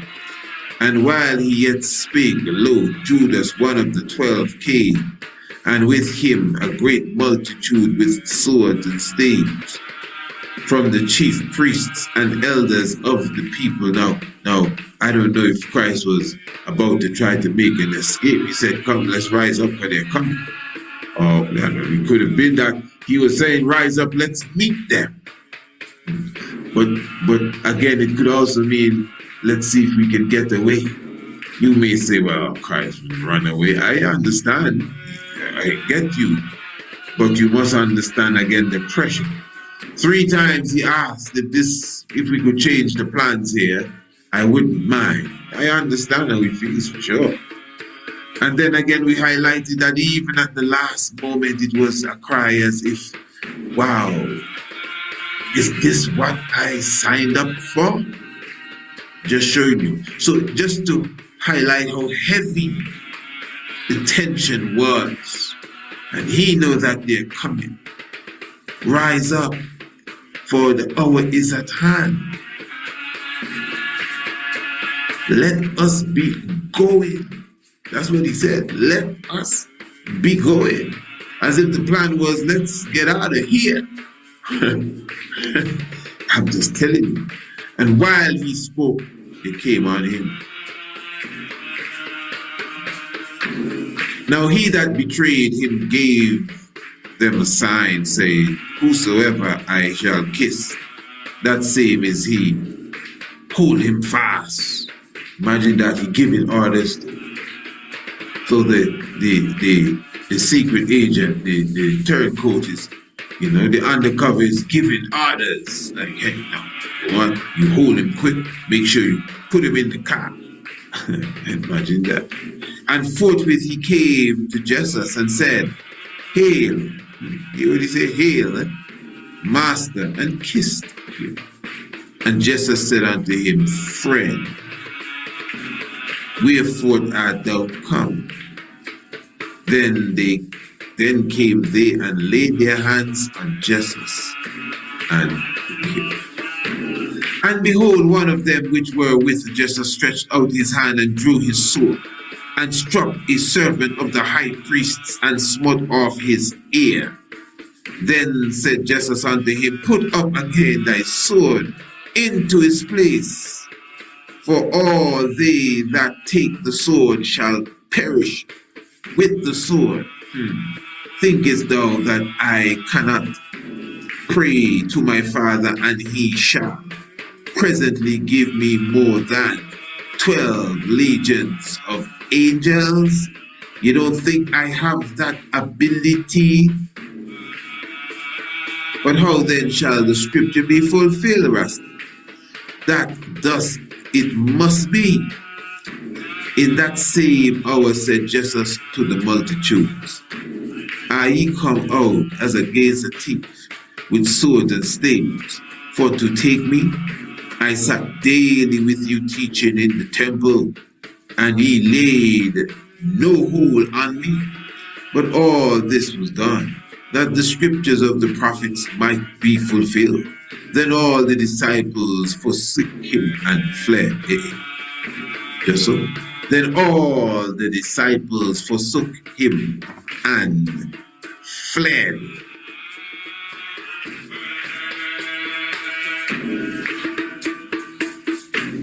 So what we have here, which obviously the scripture is very clear,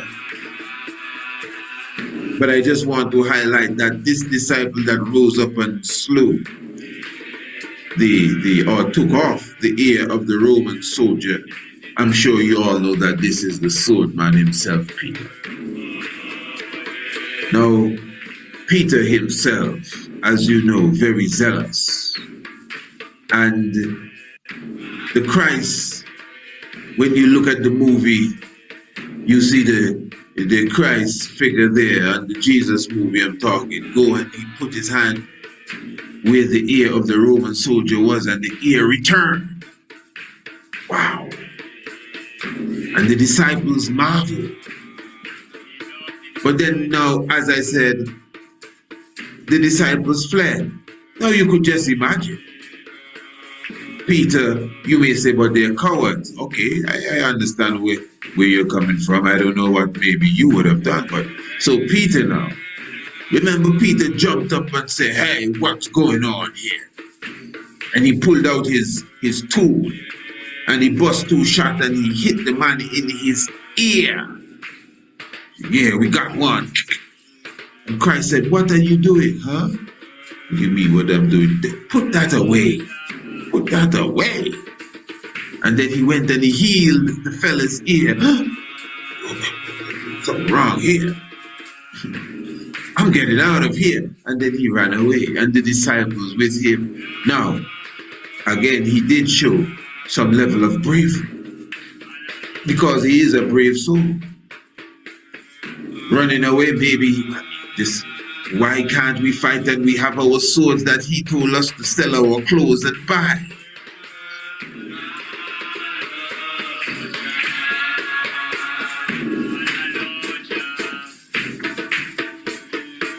Christ told them,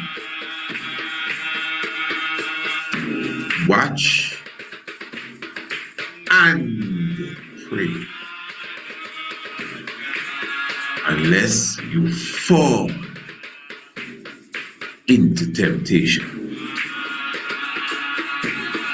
He, the Christ figure, went and prayed thrice. Every time he returned, we were in dreamland. And the third time he told the disciples, go ahead, sleep on. The hour is at hand. And then he woke them out of their sleep. And they, like Peter, would have seen the soldiers appearing out of the darkness in the middle of the night, just coming out of his rest. He was ready to attack. Now, his heart was in the right place, but mentally he wasn't prepared because he did not watch and pray. So at the time of temptation to chop off the head of the soldiers, he would have missed the marching orders that were given when the messenger passed through at the appointed time of prayer that was given unto him and his companions. The word was watch and pray. Watch and pray. Not fluff your pillow and cover yourself, tuck yourself neatly into bed. Watch and pray. And although they were warriors, prayer warriors too, but not that night, they were bed warriors. When they woke up, Peter, front line, he fell into the temptation. He did nothing wrong, but he did something wrong. His heart was in the right place, but he did not get the marching orders, not because he was out working, he was out sleeping. He did not hold his post, watching and praying. Couldn't you not just hold on with me for 1 hour? That's what the Christ said. So when the moment came, like many of us do, come on, this is not Peter. We're not here to bash Peter now. See the Peter in yourself. When the moment comes, many of us, we take action and feel we're doing the Lord this great service.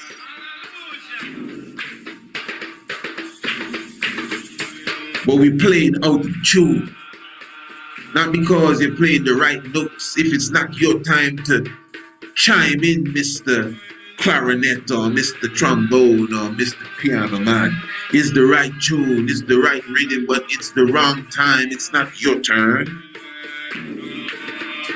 You didn't come to band practice. Watch and pray, or else you're going to do the wrong thing and feel like, well, this is what, the prophets did. Yeah, but the prophets didn't do it yet because they got the word from the Most High. Many of us, we don't watch and pray. Many of us, we don't fast and pray. Many of us, we break the commandments given to us. Those of us who are Baba Shanti, what we were given to eat and not to eat, all of a sudden that's out of the door. You can just snap anything right now. As I said, our fasting, our customs, our principles, the covering of white, not just on Sabbath, but Monday and Wednesday fast. Not saying, anyone is perfect and Mr. Perfect speaking here. That's not the point. That's not the point at all.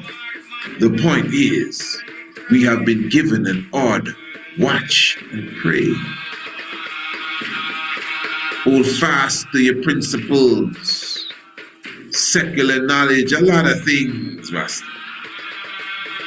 Good social habits. So when the time comes and the soldiers appear, you know how to deal with them. You would even have the ability yourself to call the legions, the 12 legions. He could have done it. That's what he said. He didn't do a thing. But the man with the sword didn't even kill the soldier. He just cut off an ear. That cannot win the battle.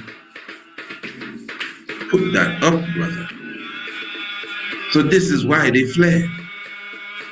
Because they did not understand the gravity of what was taking place. They did not receive their marching orders. They did not understand what they were supposed to do. So Peter acted out of turn.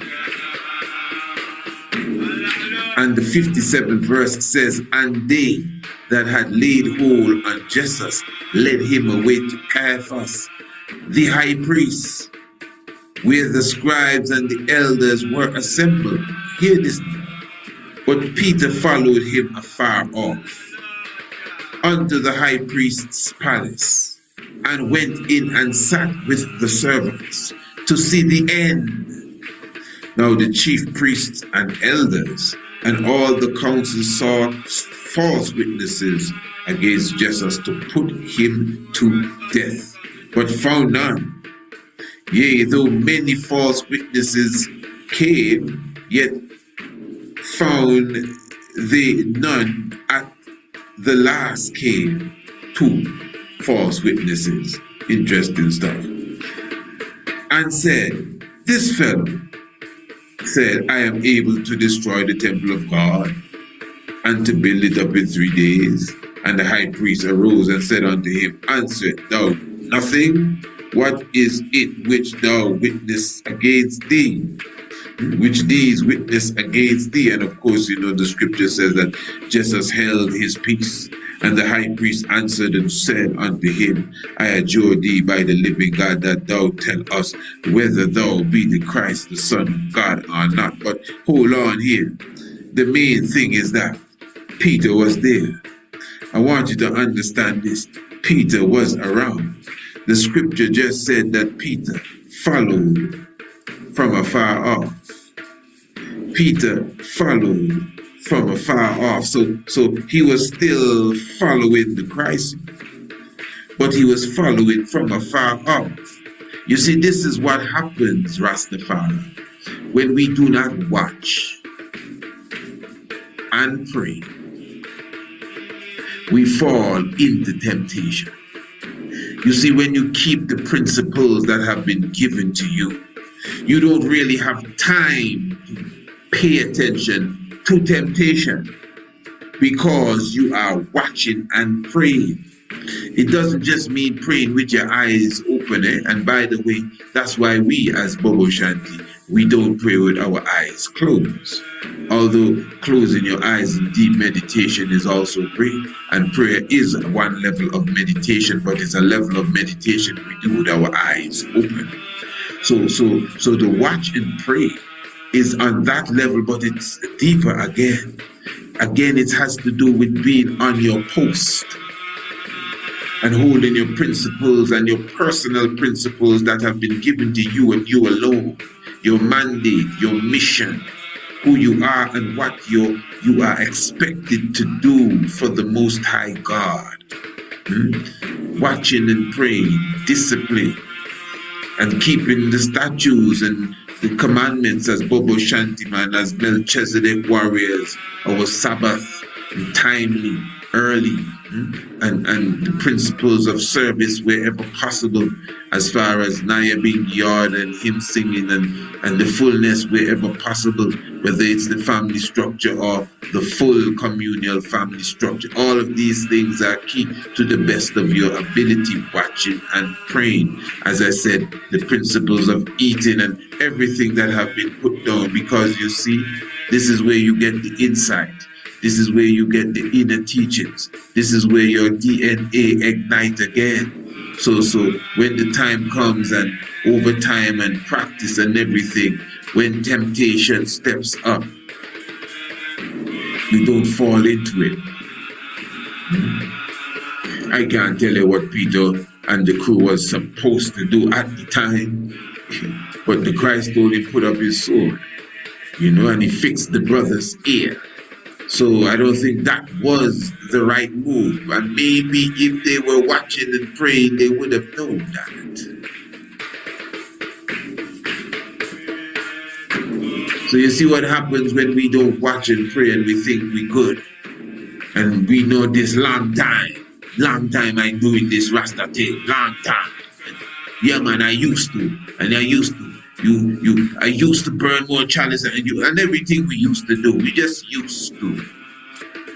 So because we're not, fasting and praying, watching and praying, and we're sleeping when we were supposed to be with the Messiah, we begin to follow him. We're still following him, but we're following him as the scripture said of Peter, from afar off. Many of us, we're following the Christ still, but we're not following him as closely as we were following him before. We are following him from afar off.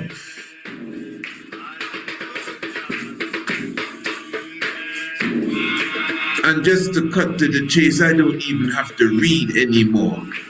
They came up to Peter and said, but what's going on here? You look like one of those that were around him. And Peter said, no, it is not me. The thing getting serious now. Remember, Peter was there. He didn't have to be there, He didn't have to be there. He ran away. I want you to follow this good. He ran away when the multitude of the soldiers came in after chopping off the fella's ear. He made an escape, almost like a fugitive now. He came back again to show you that he was not a coward. He was taking a chance just to be there. The soldiers were there. They could easily say, oh, hey, look who came in here. Whether he was partially disguised or whatever, it didn't work. Because people started to point him out. And yes, he started. Who denied? He put himself in a strange position. The other disciples were not with him. At least not from my understanding. He alone came back. Because his heart was there. No, man, I can't leave my master. But he was following from afar. Because he didn't watch and pray. And because he didn't watch and pray and he's following from afar, it started to erode now. So when people are testing him, so what you trying to tell me? Don't talk no foolishness. You tell me Selassie is God. Well, you see, the God dwells in you. And then start to water it down now because you don't want nobody to be upset. And these people are ready to hang him with his God. Hey, you look like one of the fellas that were walking with him. I don't know him. First it was, no, it's not me. Now I don't even know him. And he did this about 3 times, and you heard the cock crow. And listen, the scripture said, when the cock crowed, Peter remembered the word, and he went away weeping bitterly. So that shows it wasn't just a regular thing like, oops, wow, I'm done now. No. His heart, this is what I'm showing you, family. His heart was in the right place, or else he would not have been there. But again, pressure came on him once more.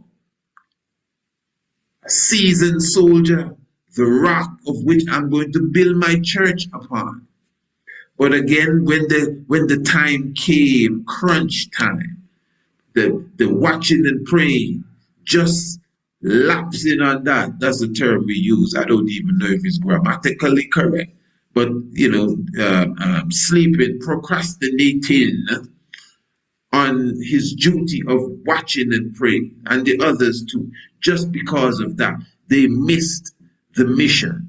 They missed their marching orders. And when the enemy marched in, they acted out of character, at least the character that they were supposed to be in, to the point that they had to run away.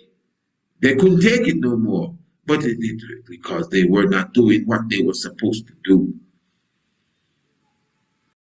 He followed from afar, and then eventually he began to deny, I don't know him.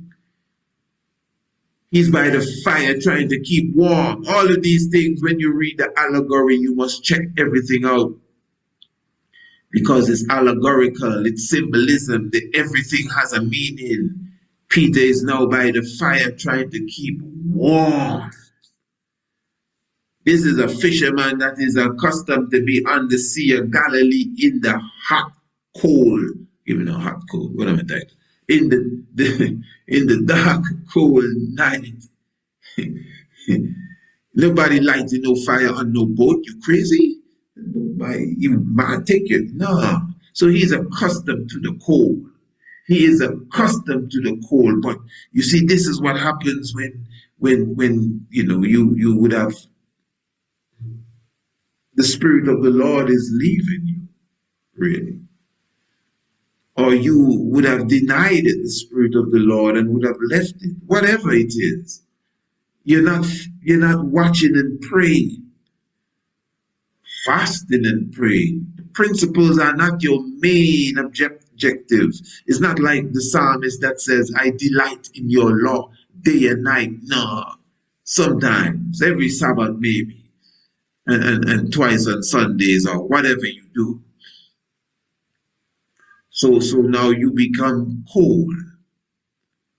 When you had the fire in you to keep the whole house warm, now you have to go to an artificial fire, a natural fire, but the real fire is inside of you. So even a natural fire is artificial because the natural fire is inside of you. You used to keep people warm.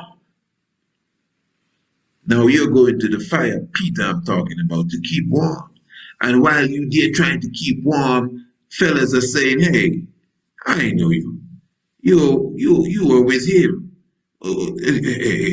You took off your turban, man. You look different. It's not me. I don't know him.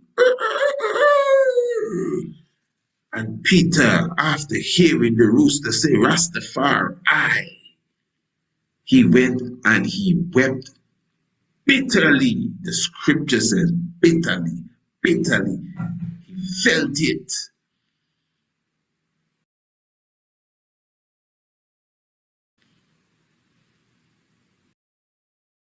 And to show you that these fellas were not waiting on no God to come out of no sky. Christ was just dead for a day or two or whatever. And when he came back to life now, he met them fishing already. Back to fishing one time. Didn't take not even a week, was gone. And these brethren were back to their old job. Now, maybe they never fully gave up the trade, but they definitely were much more occupied with the spreading of the gospel. But when Christ arose and he met them on the Sea of Galilee, it is, and they couldn't catch any fish, and he told them, throw the net around the other side, and you know, fish galore. And when Peter saw him, what did Peter do? Did he go and hide in the belly of the ship? No. According to the scripture, when Peter saw the Christ, he turned the boat around and sailed. No, he didn't do that. He jumped over the boat into the water and swam to the Messiah.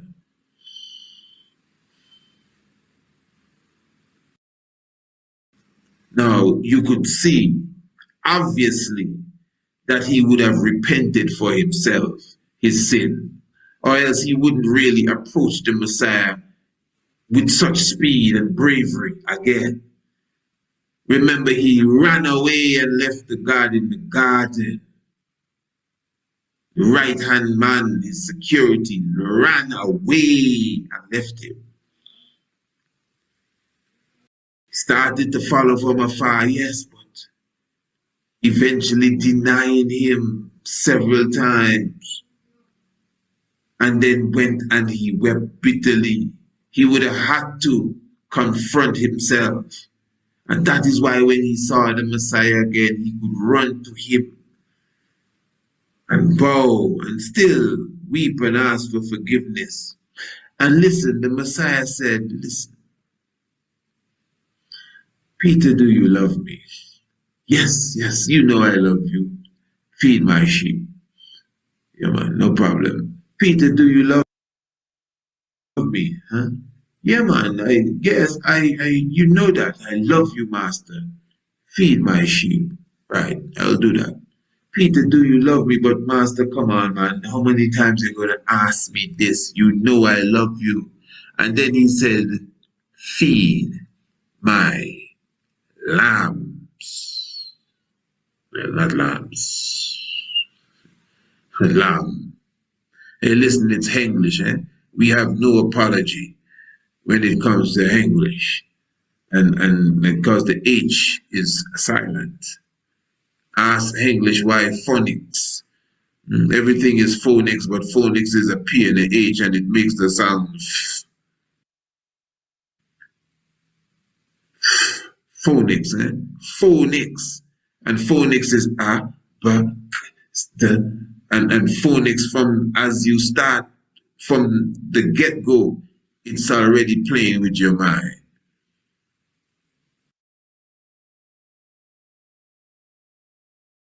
The 3 R's, reading, writing, and arithmetic. The 3 R's. There's only 1 R there, and it's reading. Writing is a W, and arithmetic is an A. What you telling me? Writing, arithmetic, and reading. War. W-A-R, because it's war. Talking about 3 R's. It would have been nice if it was 3 R's, but it's a W, an A, and an R. It's war. Your educational system and your language is a war. Your English, the H is silent. So whatever little slip of the tongue we may make in this French is just the language. Cough. Imagine that. C-O-U-G-H, cough. So now G and H makes the F sound too, like P and H. Cough. There's no F in cough, you know. I'm not cursing. It sounds like I was cursing. There's no F in cough. F in cough. This laugh. It's laugh. Laugh. It's not laugh, it's laugh. L-A-U-G-H, laugh. Enough. Imagine that. And PH is phonics and phone. And you wonder why, you know, you get dyslexia and these mad meditational diseases as such.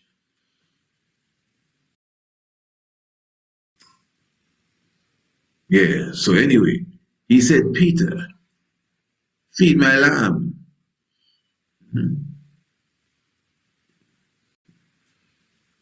The Bible says fishes today is fish. But anyway, feed my lamb.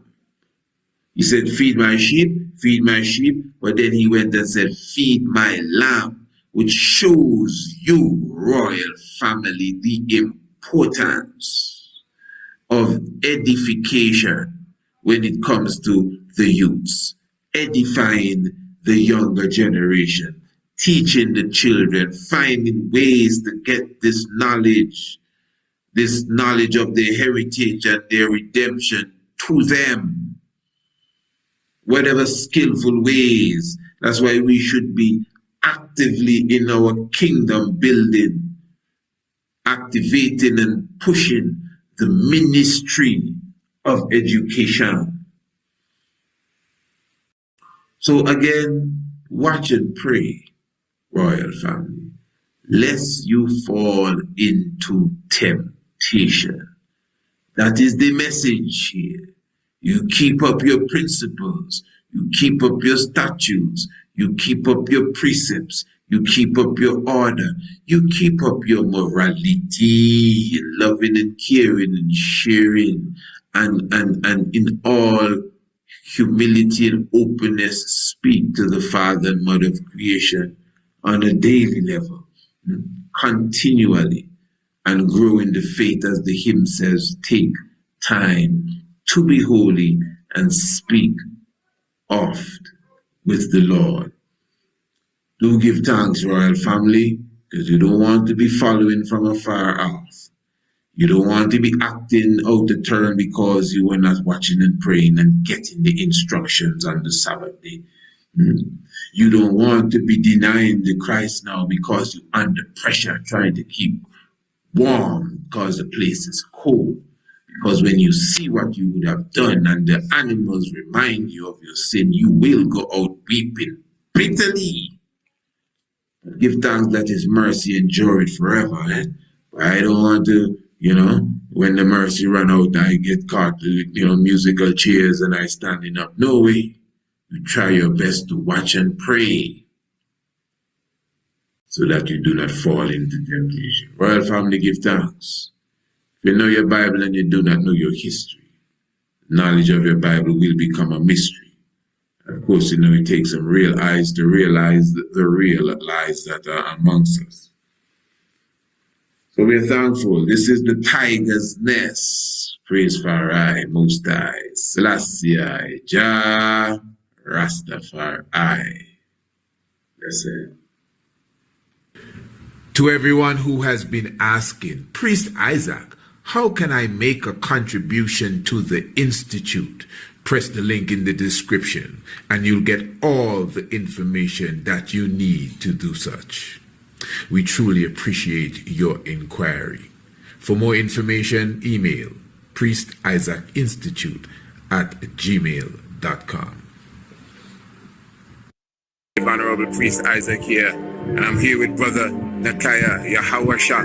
And of course, how you felt about the tour, the different places we visited, the different parks, museums, churches, the Christ Mass.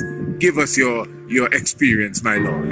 Yeah, man, bless up, Priest Isaac Institute, for coordinating, this year, necessary and full occasion. We're in got the opportunity now, guidance and safety and security, to be able to forward here, into this year, I grounds, motherland, Ethiopia itself, and to touch in Ethiopia and also to touch in very, very sacred grounds, such as the King's Palaces, because now I am, multiple palaces where the king, resided, meeting grounds, clothes that the king would wear himself, so to touch on these different areas, go to the museums, also to the national, institutes, as well as, the space program to see what's going on, as well ancient, traditional Ethiopia, as well as where Ethiopia is heading for the future.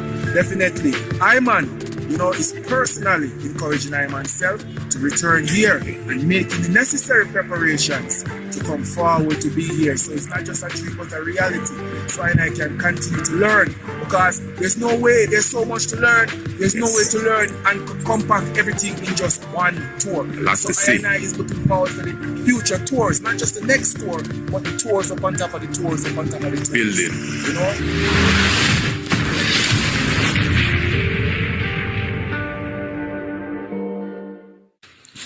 Blessed love, Honourable Priest Isaac. It's Sister Beulah here.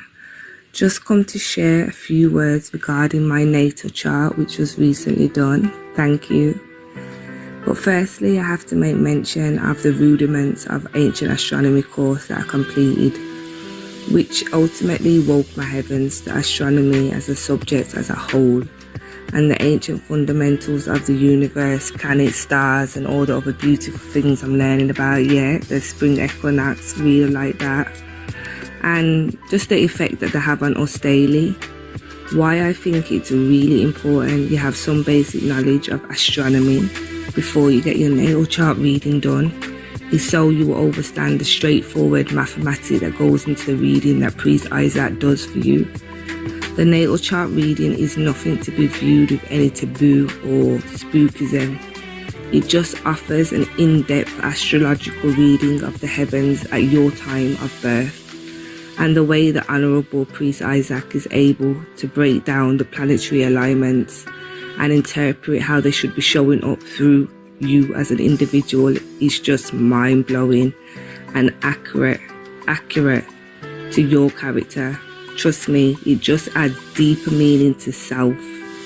For me personally, getting my natal chart reading done and embarking on the principles of ancient astronomy as an ongoing study daily has been the best thing I could have ever done for me and my children. Rastafari. For these few words, I'm very thankful, and for crossing paths with the Priest Isaac Institute, I will forever be grateful for. Rastafari, Empress Menensil, blessed love. Thank you.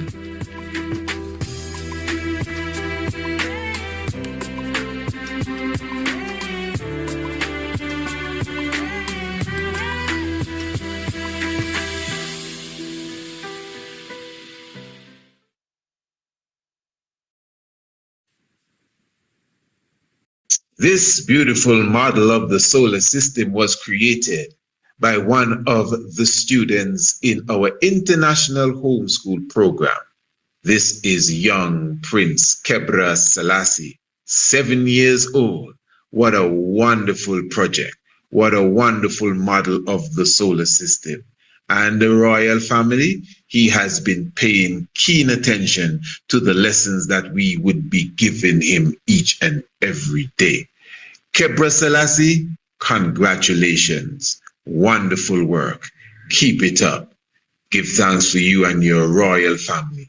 And those of you who want to be a part of the International Homeschool Program, or just to get more information on how you can enroll your young ones, email us, priestisaacinstitute@gmail.com.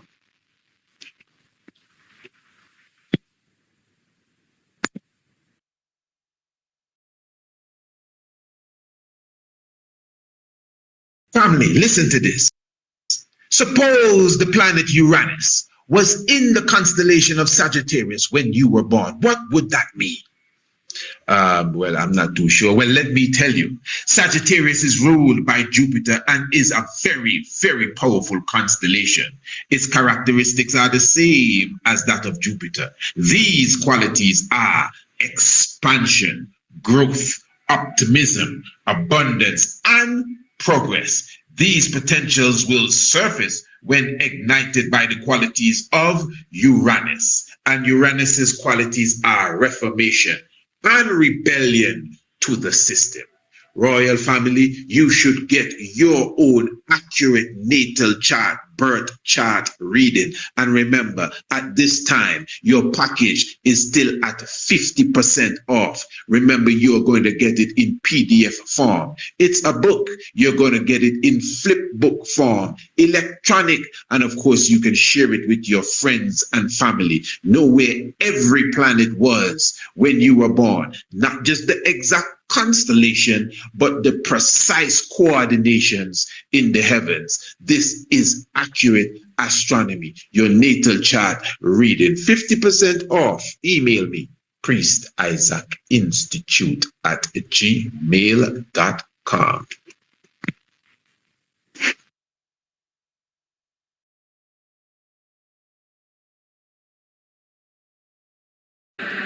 Introducing Ethiopia's Freedom Tours. What is an Ethiopian Freedom Tour? We are giving you the opportunity to visit us in Ethiopia on your terms. You pick the date, summer, spring, October, or December. It's your choice. 3 days, 5 days, 7 or 9 days. It's your choice. Several options to choose from. Tour Addis Ababa. Tour Shashamani, Hawassa and Wando Genet, Lalibela and Aksum, or a combination of them all. It's all up to you. Need more information? Check our Freedom Tour booklet. Press the link in the description or email us at priestisaacInstitute@gmail.com. Ethiopia Freedom Tours. When will you be coming?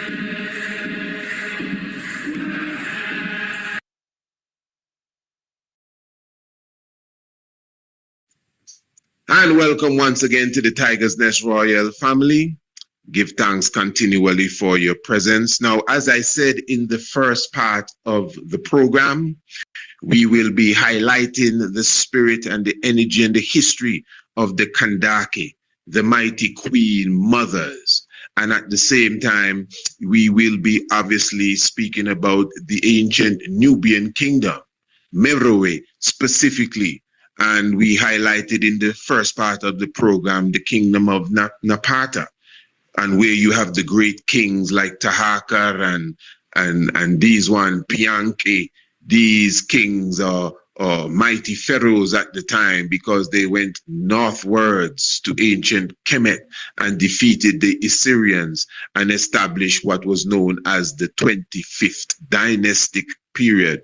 But again, I thought that it was important for us here on the Tiger's Nest to continue the energy of the mother figure so we can, get it well understood, the importance of the Kandake, the Queen Mother, the Makeda, the Candace of the Bible, the Candace that stopped Alexander the Fake. All of this is very important, so we'll be getting into that right now. But before we go forward, let me just remind you again, Royal Tiger's Nest family, that we would have extended again, we would have extended the 50% discount as it relates to the natal chart reading and, of course, the rudiments of ancient astronomy course.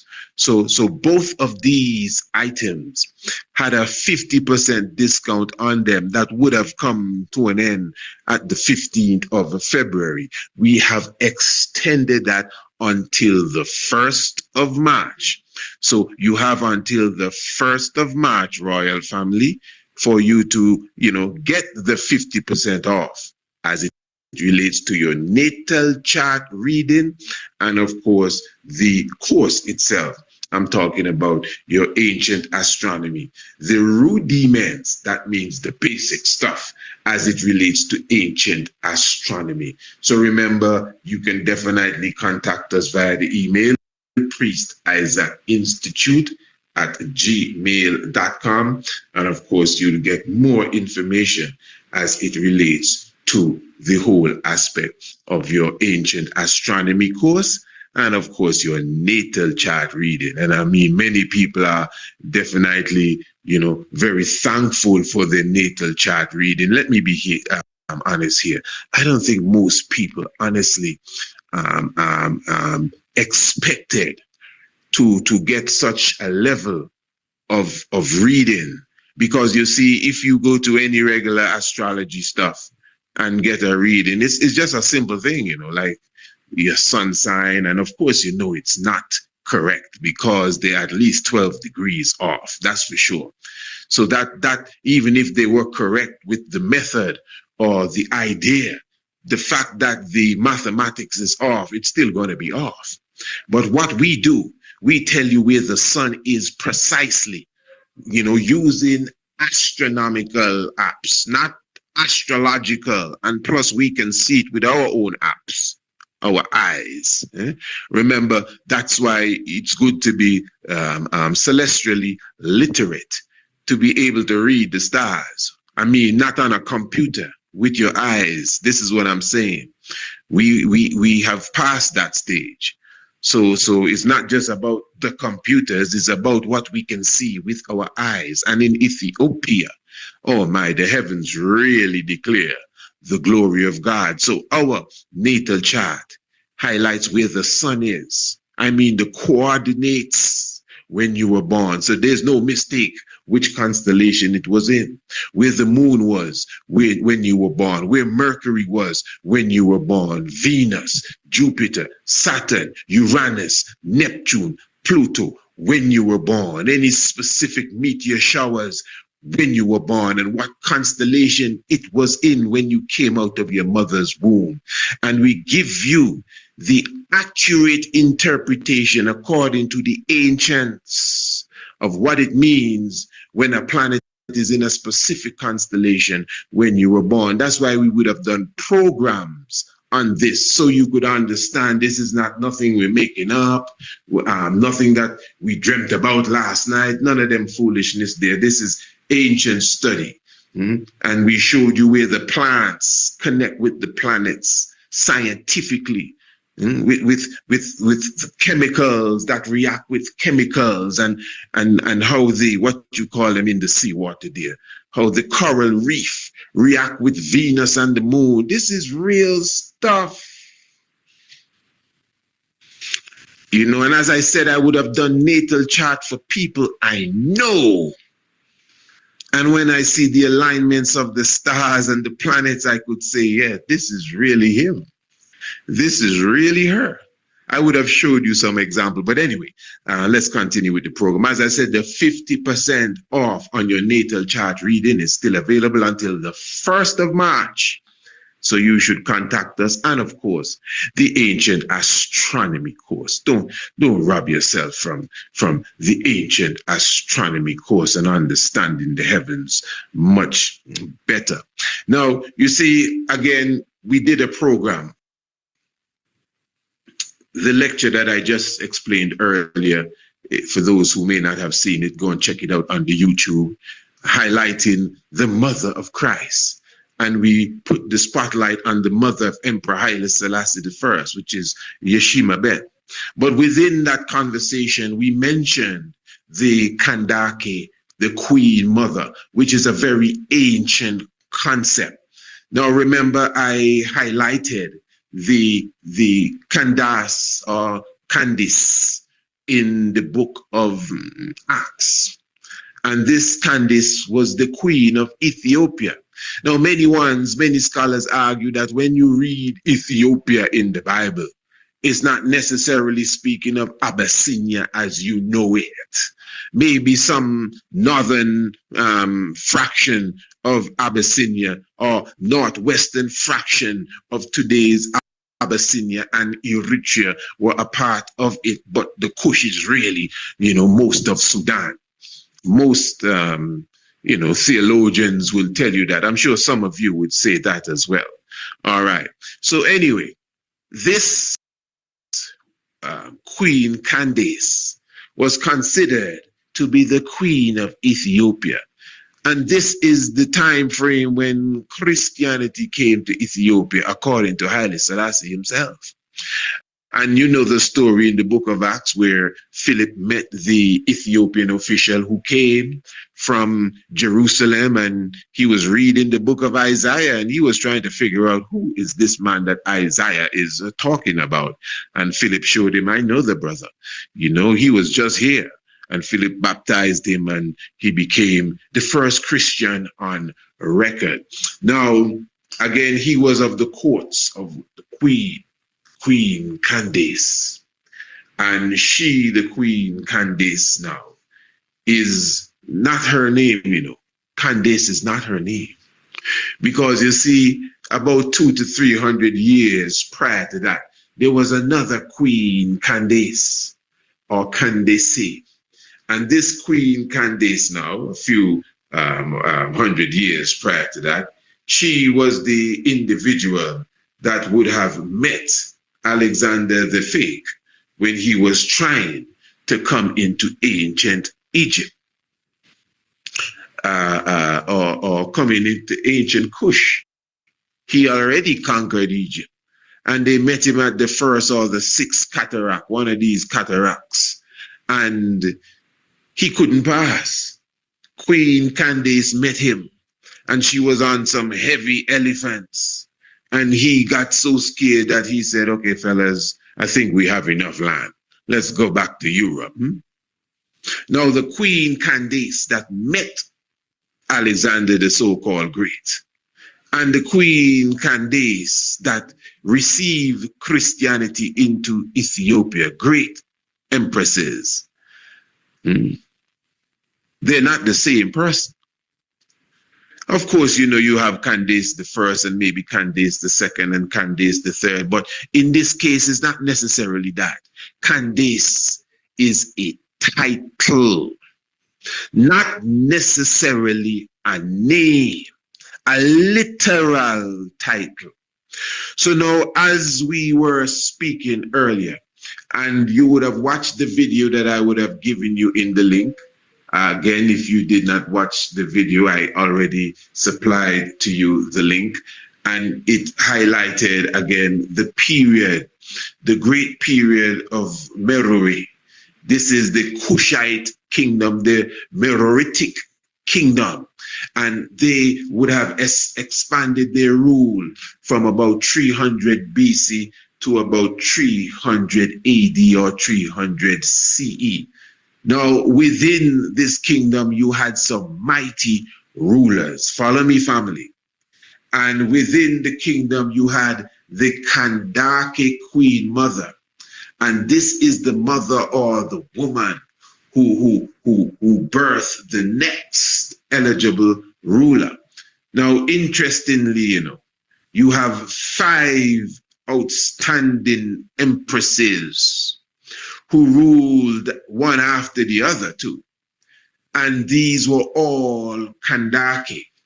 Now, before we get to them, let me just highlight the science of the Kandake, because this is where you get the term Makeda as well. It's also Kandake. And to show you the heights, what it is, in the ancient time, the Kandake queen mother, again, was considered to be the wife of Amun. See, in the lecture we were reading the Quran, when it spoke of Mary being visited by the Spirit of God, and it came to her as an immaculate human being.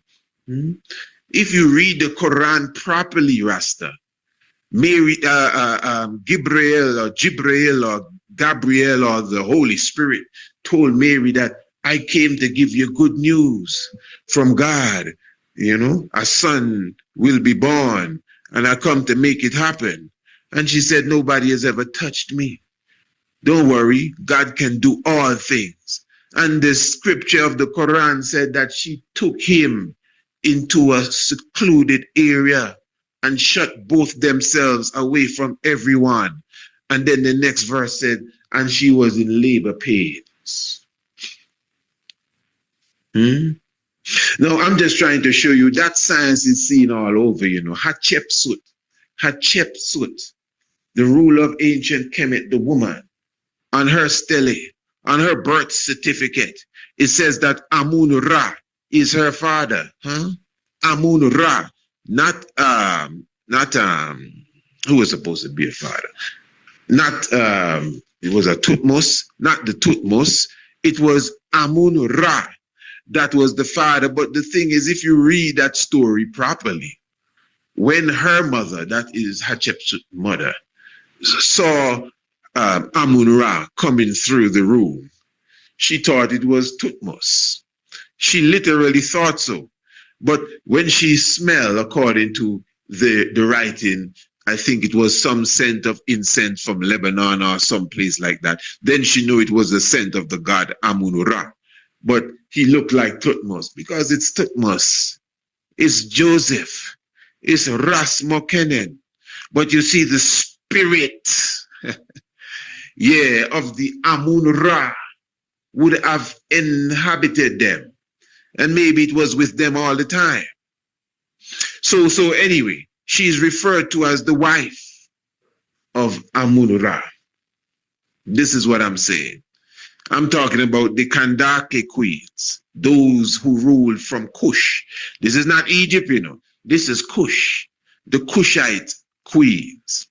And this is the science now, that what a Kandake queen does, she would take her son, follow this family, this is important. This is basically the punchline. She would take her son and she would bring her son to the king and would present her son as the next ruler. This is seen on several steles. You can see it on the stele of the great Tahaka, where at his coronation, at his ascension, his mother was there, and he highlighted that. So what the science is that she would take her son and bring her son before Amun-Ra and get the blessings from Amun-Ra for her son to be the next king. Now that is a very ancient science. And this is why we always highlight to you that Haile Selassie I himself fulfilled all these prophecies, whether it's symbolic, whether it's mythos, whether it's mythology, whatever the case is, because it's the same thing. That is why a queen preceded Haile Selassie I, Queen Zeditu. Now, as I said, you have mighty queens of ancient Kush. You have Amina Ras, or Amina Renas, some would refer to as. You also have Amina Shaketo, and you have Shana Takatatu. Then you have Warin Dama, and you have Amina Tore. And these 5 queens, empresses, are considered to be all Kandake, and they're all queen mothers. What you would say they're all Makedas, or you could consider that they're all Candaces. They also had the title Kwara, and Kwara is a title, a unisex title. So it could be for a male ruler or a female ruler. But the title Kandake or Candace is obviously for the woman. Now, what Queen Makeda, I'm talking about the Queen of Sheba, did. Remember, according to the story, the Queen of Sheba, she went and she visited King Solomon. And at the visit of King Solomon, you know that she brought gifts and Solomon gave gifts. And Solomon technically married her. Let's put it the nice way. And she, being impregnated by Solomon, sent forth her son. And remember, she and Solomon done make that deal already. You know? Solomon even give her a ring and say, listen, when the brother is born, send him back. And I will make sure I anoint him and give him full charge. That's why Menelik I the second David, could return to Ethiopia and become the head in the Solomonic dynasty. So, but this is something that you see again on several steles, where the Queen Mother, the Kandake, would bring her son to Amun-Ra specifically, and Amun-Ra would bless them and give the son that ability, the mandate to rule. But what I'm showing you, you know, family, this is a connection between, this is done in ancient Kemet, but this has been seen as a connection between ancient Kush and ancient Kemet. Follow this. Ancient Kush, which is Ethiopia, and ancient Kemet, which is Egypt. And in ancient Kush, you see the stela of Taharka. And on the stele, it has his mother at his coronation. Amun-Ra is present. Now, I've told you before, you know, the Sol Oman thing is Amun-Ra. You know, it's not a case of accepting Solomon, Jerusalem, like how they teach us. Number one, Jerusalem is not where they have Jerusalem. And the ancient Solomon, I'm not denying Solomon or his bloodline or turning Solomon into some, you know, E.T. creature, you know. No, but the thing is, those of us who are looking for Solomon, looking for the wrong person, looking in the wrong place, wrong time, everything just wrong. The true biblical land of Israel. How many of you have the book? The true biblical land of Israel. I would encourage you to get a copy of the true biblical land of Israel. You know what to do. Just email us, priestIsaacInstitute@gmail.com. So I'm saying now, when you understand the science, Amun is Amun, Amun, Amon, it's the same thing. Ra is Sol. Sol, there's just a difference in the language. The ancient hieroglyphic Medu-Neter Egyptian language, the Ra, and the classical Latin and Greek and all of that, the Sol. Ra is the sun and Sol is the sun. And Amun and Amon is Ra Amon, Sol Amon. Solomon is not no regular. I know we say Solomon and the wisest man and yeah, give him some props. Solomon is a God figure. Solomon is a God figure. You got to read the Bible, so there are many God figures there, especially when you've gone into the esoteric level. Solomon is a God figure, a life giver kind of character. Ra-Amon, the Amun-Ra. That's what I'm saying. So keep in mind now that the Makeda or the Kandake from ancient times would come to who? Amun-Ra, the Ra-Amun, and would present the Ra-Amun with who? Her son.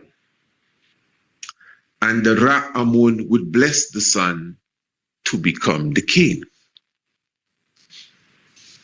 So when you have people arguing about the Queen of Sheba story is a myth and a legend, and Solomon never exists, and the whole shebang, I'm trying to show you that whatever category you put it in, you can see the same ancient tradition played out by, and even by name.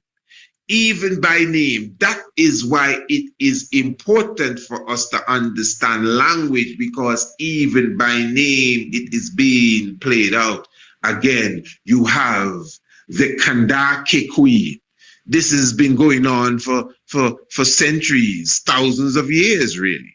The Kandake Queen from the Kushite people, the Kandake Queen from the Kushite people coming to Ra-Amun with her son, so Ra-Amun can bless her son, so her son can become the king. I'm telling you that even the term Makeda comes from Kandake, and she came to Ra-Amun, Sol-Amun, presented her son, and we have the Solomonic dynasty, of which the power and the might of the Holy Trinity came through. So you see, even if you think this is all esoteric and legend and symbolic, it must manifest into flesh. A lot of what you read, even scripture-wise, we mentioned this in the lecture, a lot of what you read, even in history, a lot of it is symbolic and some of it is literal. Things that you consider to be legend. A legend is not mythology. Many historical events are legends, become legendary, especially when they are retold. If you add a little steroids to the story, it doesn't mean that the history is not true. So understand this again as we look to seal this up, royal family, that the ancient tradition of the Makeda, the ancient tradition of the ancient black mother of Africa, the Amini Torre and the Amini Renas and these ones, this ancient tradition continued to the same Queen of Sheba. So that is why you have a Candace accepting Christianity, as you call it, into Ethiopia. That's why you have a Candace that stood up against Alexander the Fake when he tried to invade Egypt about 300 years BCE. In fact, the Candace or the Kandake, Amini Ranas, is said to be the one-eyed Kandake that stood up against the Roman Empire just before the birth of Christ. So all of these warrior queens, warrior empresses are historically known. This is no make-believe stuff. And their whole tradition, I will repeat, as queen mothers, that's why they're Kandake. You can be a ruler and not be a Kandake, you know. That's why they are Kandake, because they have a specific link with the Amun-Ra, the Ra-Amun, and they are supposed to bring the next male eligible ruler before him. If there's none, there's just none. But once there's a male eligible ruler, they bring it before Amun-Ra, and Amun-Ra, Ra-Amun, the Sol Amun, would bless that ruler for his wife, because they're considered the wife of Amun. You see, family, let me tell you, and I'm happy this is the tiger's nest. It's nothing confusing. We just need to take time and patience with symbolism and esoteric writings. I mean, it's decades we studying this stuff, so it's a part of us. Many of us, we're kind of shy and afraid and something, and it may disrupt something we know about the Bible, and the priest, sometimes how the priest talk, I'm not too sure. Well, I'm sorry, but it is what it is. Look for the deeper meaning, royal family, the deeper understanding in the scriptures that you read, because I'm telling you, everything is fulfilled in history. Yes, royal family. And speaking of history, if you know your Bible and you do not know your history, the knowledge of your Bible will become a mystery. Give thanks for your presence with us, royal family. We'll see you again in another edition of the Tiger's Nest. Those who are listening and are not subscribers, of course, you know what to do. Just contact us and we'll give you all the information and how you can make sure you get all the episodes, the full episode. Never miss another episode again of the Tiger's Nest. And keep in mind that the 50%, again, off of the natal chart reading, as well as the ancient astronomy tour, will definitely be coming to an end on the 1st of March. So contact us, email us, definitely. Life given, the keeper of life. Very thankful for your presence, royal family, once again. Of course, you know, it takes some real eyes, to realize the real lies that are amongst us. So as they say, walk good and keep your head up. Praise for Haile dear to hear his voice. Kedas Emmanuel Selassie, Jah Rastafari. Salamta.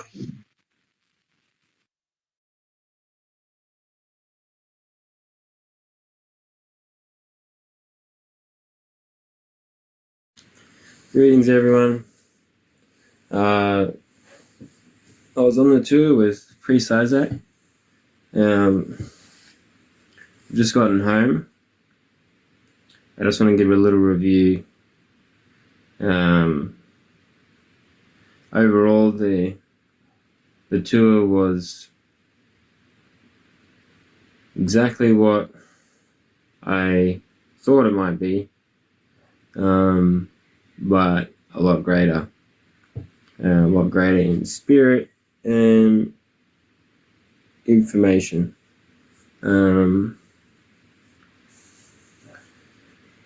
It's might seem like a lot going from the west to the east. It's a different way of living. There's many things they say about the east in Africa that you might want to consider. Ultimately, though, there's only so many things to consider, and you just wrap them up and get your passport and book your tour, your plane trip, and then you sort out an e-visa when you arrive. Look into that, though. Depends on the country. But everything else is on the priest, and I never had to think about anything else. I was just relaxed, and he provided that safety net, that reassurance. There was another man there who was our security, who was also our translator and just general middleman between people from the West and Ethiopia. This made it very comfortable, and it gave a special space for the priest to be able to talk and guide, and for everyone in the group to listen and to hear what he was saying and be fully immersed in the tour itself and the country.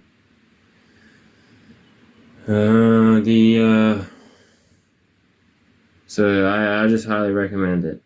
If you feel like you need to go to Africa, if you feel like you need to go to Ethiopia, the priest, Honorable Priest Isaac, is doing another tour in the northern regions of Ethiopia, I believe. Keep an eye out for it.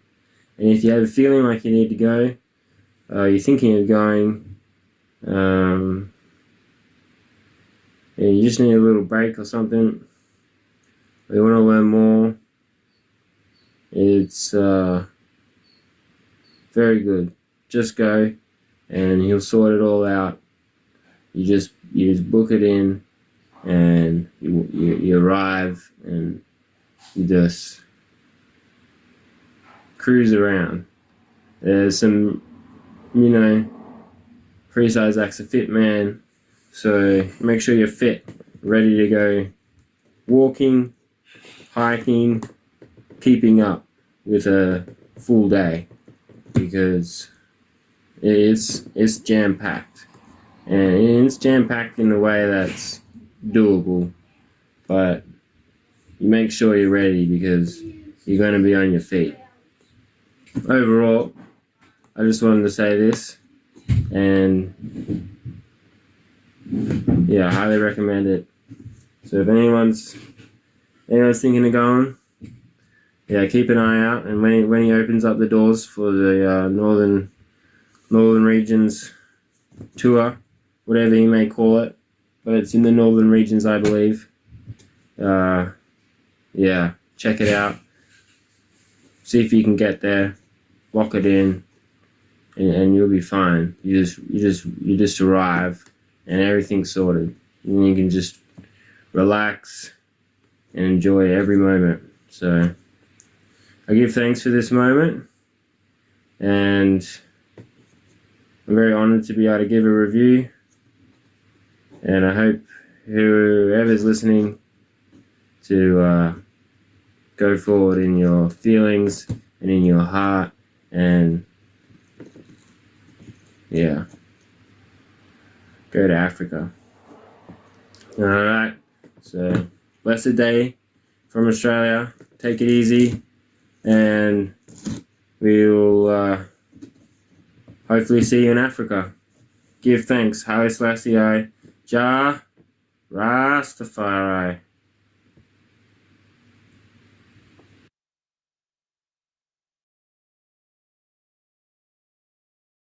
Now, let's just suppose that the planet Saturn was in the constellation of Aquarius the day that you were born.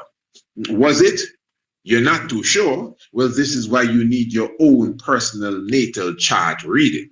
But this says Saturn in Aquarius. Another power combination is at hand. And a power combination is when a planet is in the constellation that it rules over.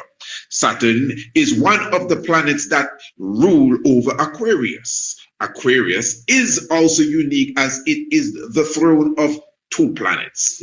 The other planet is Uranus. This means that Aquarius has the characteristics of both Saturn and Uranus. The properties of Saturn are law, foundation, discipline, structure, and responsibility. These qualities will enhance the characteristics of Aquarius. The additional characteristics of Aquarius are that of Uranus. These are reformation and rebirth. Royal family, remember we still have the 50% discount on your accurate natal chart reading. Email us, priestisaacinstitute@gmail.com. Remember, this is not just a reading. You're going to get your booklet, PDF form, and also online flip book with your natal chart reading. Blessed love.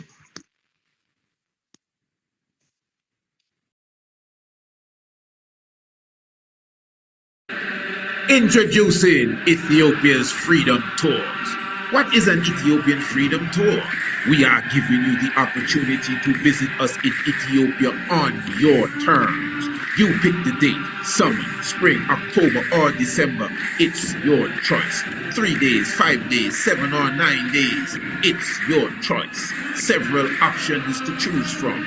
Tour Addis Ababa. Tour Shashamani, Hawassa and Wando Genet, Lalibela and Aksum, or a combination of them all. It's all up to you. Need more information? Check our Freedom Tour booklet. Press the link in the description or email us at priestisaacinstitute@gmail.com. Ethiopia Freedom Tours. When will you be coming?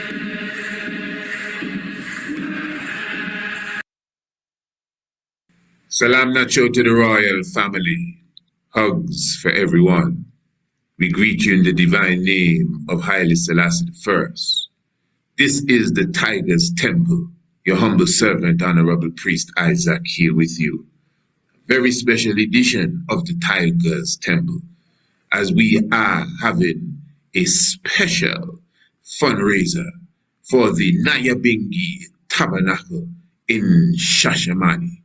That will be the foundation of the program, and we obviously will be given a presentation within all of that, and we are highlighting that the Bible, specifically the 87th Psalms, highlights Haile Selassie as the Lord of hosts and the Most High.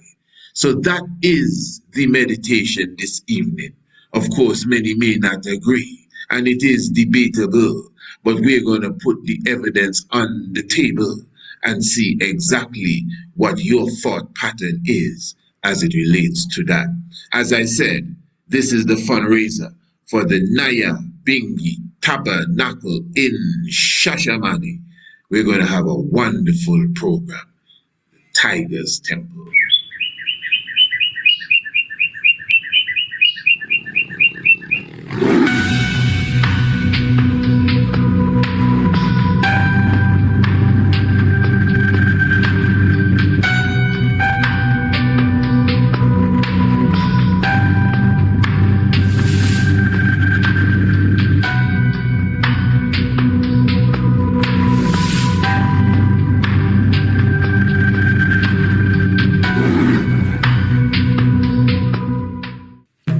Attention! Join us in Ethiopia from the 20th to the 29th of July 2026 for the Lion of Judah Tour as we celebrate the 134th anniversary of Emperor Haile Selassie I, Emperor of Ethiopia.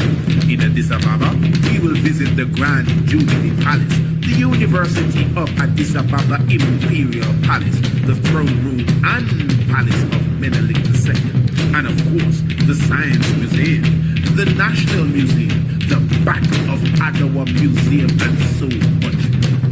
Then we go south to Shashamane and visit the hot springs and waterfalls of Wando Gede.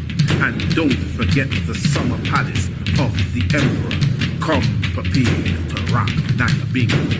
Remember that the Lion of Judah Tour is all inclusive. Your meals, your accommodations, transportation, and so much more. Plus, take advantage of our 50%, 30%, and 20% discounts that are available. For more information or to register, email us at priestisaacinstitute@gmail.com. The Lion of Judah Tour. What a gathering. I will see you there.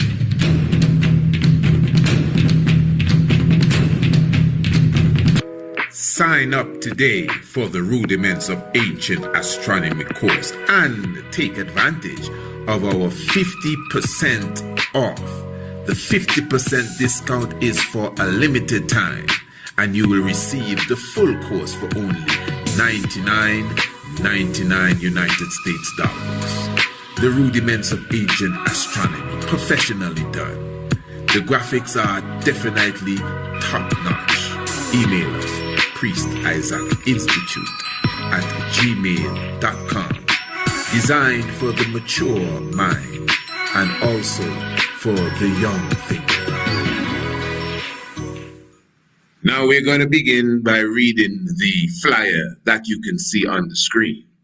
And it says here, save the Naya Bingi Tabernacle before the November pilgrimage, as brethren and sistren prepare to gather in Shashamane, Ethiopia, for one of the most important annual Rastafari celebrations. The Naya Bingi Tabernacle now faces urgent threat from ongoing road expansion and demolition works. Immediate support is needed to rebuild and relocate this sacred space so that worship, drumming, fellowship, and international pilgrimage can continue for generations to come. Current condition, and it has a few pictures here: demolition and damage from roadworks, interior structure becoming unsafe. And then you have to the right side our vision and how they expect it to look. And it continues to say, a safe, sacred space for worship, drumming, fellowship, and international pilgrimage. Then you have some more information at the bottom of the poster. Help us rebuild before November. Secure the Naya Bingi Tabernacle on safe ground. Prepare for one of the major annual Rastafari gatherings in Shashamane.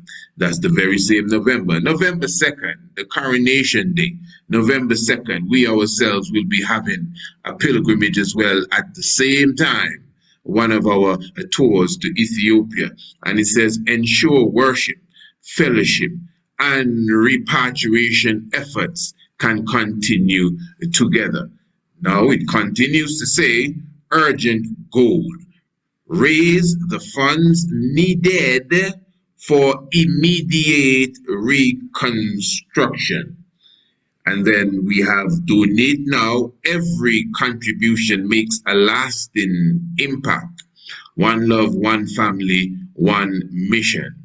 The King of Kings Trust, and this is the main information here now.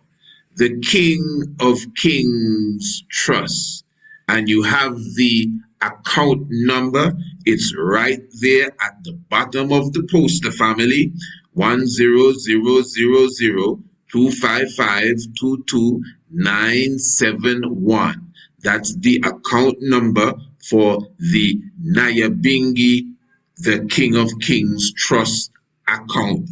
This will go directly to the renovation of the tabernacle and all the information that you have here.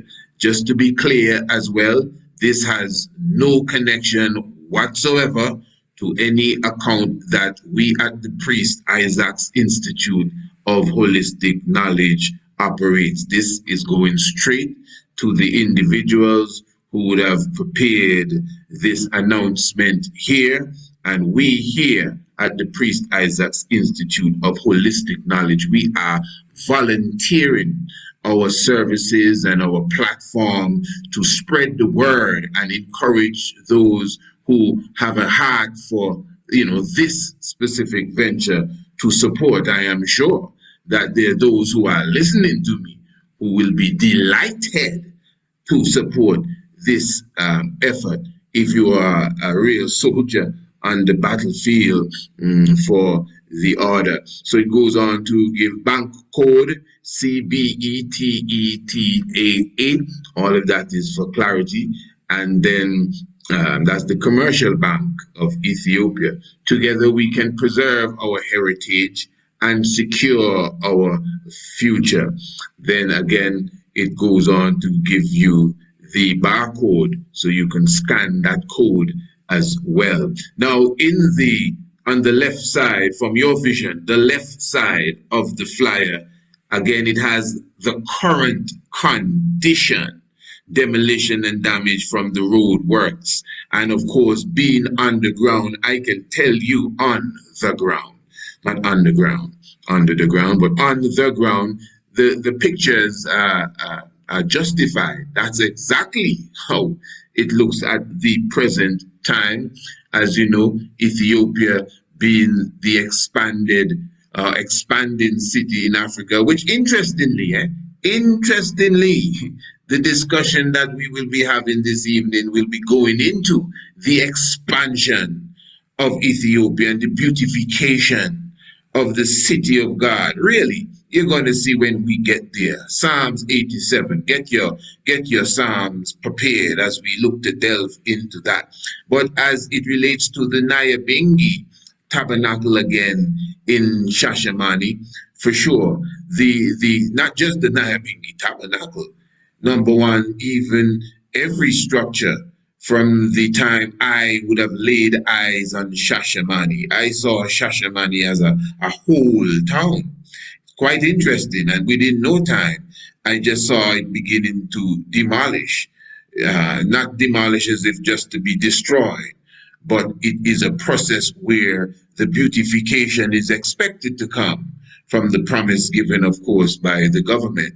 So Ethiopia, you go to Hawassa and certain areas, you could see the rapid development. Hawassa itself, in the short time that I would have seen Hawassa, when you revisit it, you can see the beautification on steroids, really. And that is what is expected for Shashamane. So whatever the engineering plan is, I don't really know. but it seems to involve breaking down a lot of structures to widen the road, to widen the highway. So the Nyabingi structure, the 12 tribes of Israel headquarters as well, would have received a certain level of destruction. And in fact, it's not even the government, you as the individual have to fund the destruction of your property to open way for the highway and for the development of the country. So without knowing the full details of that as it relates to recompense and so forth and so forth, we are really concentrating here on the direct situation of the Nyabingi tabernacle and the expectation for the future, especially looking forward for the pilgrimage that is coming in November. November the 2nd, as you know, is the coronation of Haile Selassie I, the anniversary of the coronation of the Emperor and the Empress in 1930. So there will be a massive gathering in Shashamane as well during that time, and the brothers and sisters, the brethren and sistrins of the Rastafari community, the Nyabingi community in Shashamane, is very hopeful that by that time, a few months from now, by that time, their settings would be much more better so that they can accommodate the delegation or delegations that will be coming in November. So you yourself, whatever you may be, I don't know, depending on your heart, you can definitely again reach out to the Nyabingi house, the Nyabingi order, and the information again is right on the flyer that you can send the financial support that you have towards them. And there's no direct number or email on this, but again, you can feel free to definitely utilize the account number and the bank code and definitely make your contribution, and that goes straight to the Nyabingi house in Shashamane. Beautiful. And even before we go into the subject area, because the subject area again, as we are in the process, the fundraising process for the Nyabingi Tabernacle, that is really what we're doing here this evening. So even as we are continuing the discussion, you yourself, you can begin that process. You can start the process and see exactly what comes up when you go into your computer and you go into your account and whatever it is that you're contributing, I'm sure the family would be happy with. The widow's mite as well. It's really the heart. That's the real thing, the heart that really counts. And, this may not be the exact subject area, but before we get into it, because it's important and it may be a little lengthy of an evening. It's a fundraiser. So we're going to have fun and funds. This is kingdom building as well. All of this is a part of the whole kingdom building aspect. It's the mindset, the mindset. We must comprehend the mission that we're on. We're very separated with the mission. Many ones do not comprehend the whole importance of repatriation and the great exodus that will come. And even those who are pioneers that are already in the land. Just my observation alone is a great separation amongst even I and I as Rastafari as it relates to this mission.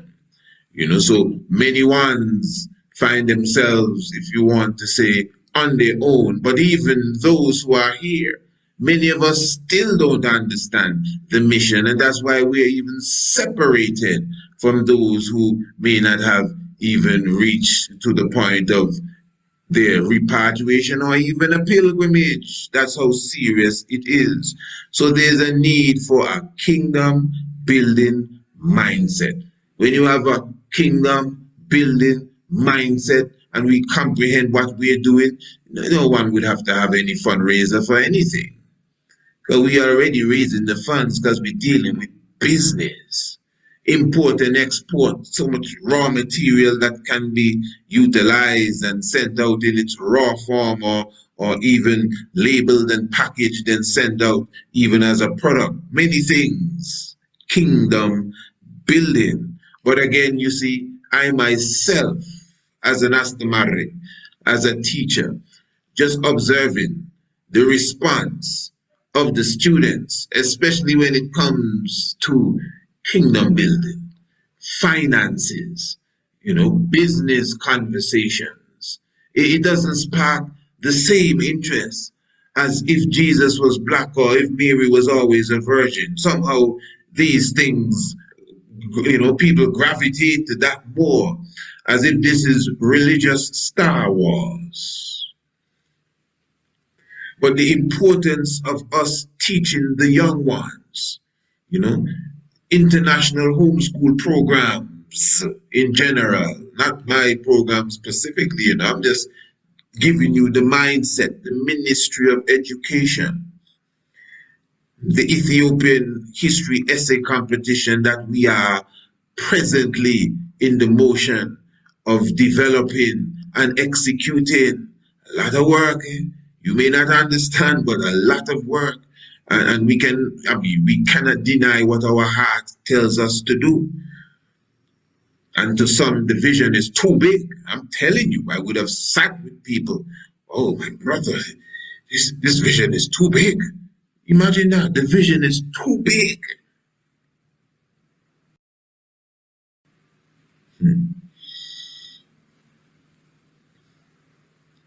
So I'm saying so many things. So the point I'm making is I'm just trying to show you that this is kingdom building.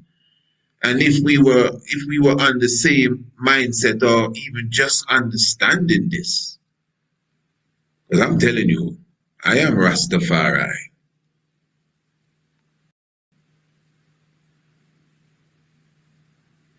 And I think by now, at this point, in my stepping through the earth, I can make a good adjustment or assessment, I should say, of what it is I would observe or have observing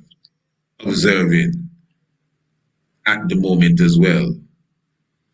And again, yes, that unity cry is very important, because that's a serious thing, the disunity, but the mindset that really keeps us separate. The kingdom building.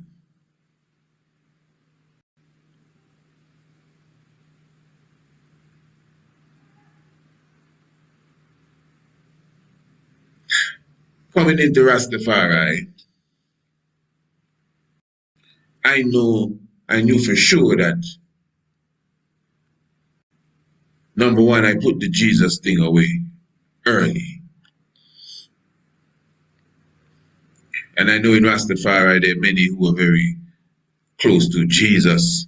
And I ask us Christus now, but Jesus, Jesus, Jesus, and very strong and very adamant with using that specific name. I mean, I have no problem with what a person believes. I definitely not into that. I know what I stand for. And in my book, there's a difference between Jesus and Yeshua. Yeshua, oh, I'm very sure. But without breaking all of that down right now, accepting the divinity of Haile Selassie within my own personal self, I always knew that from history alone, already had an understanding of this. This is like 30-something years ago. My meditation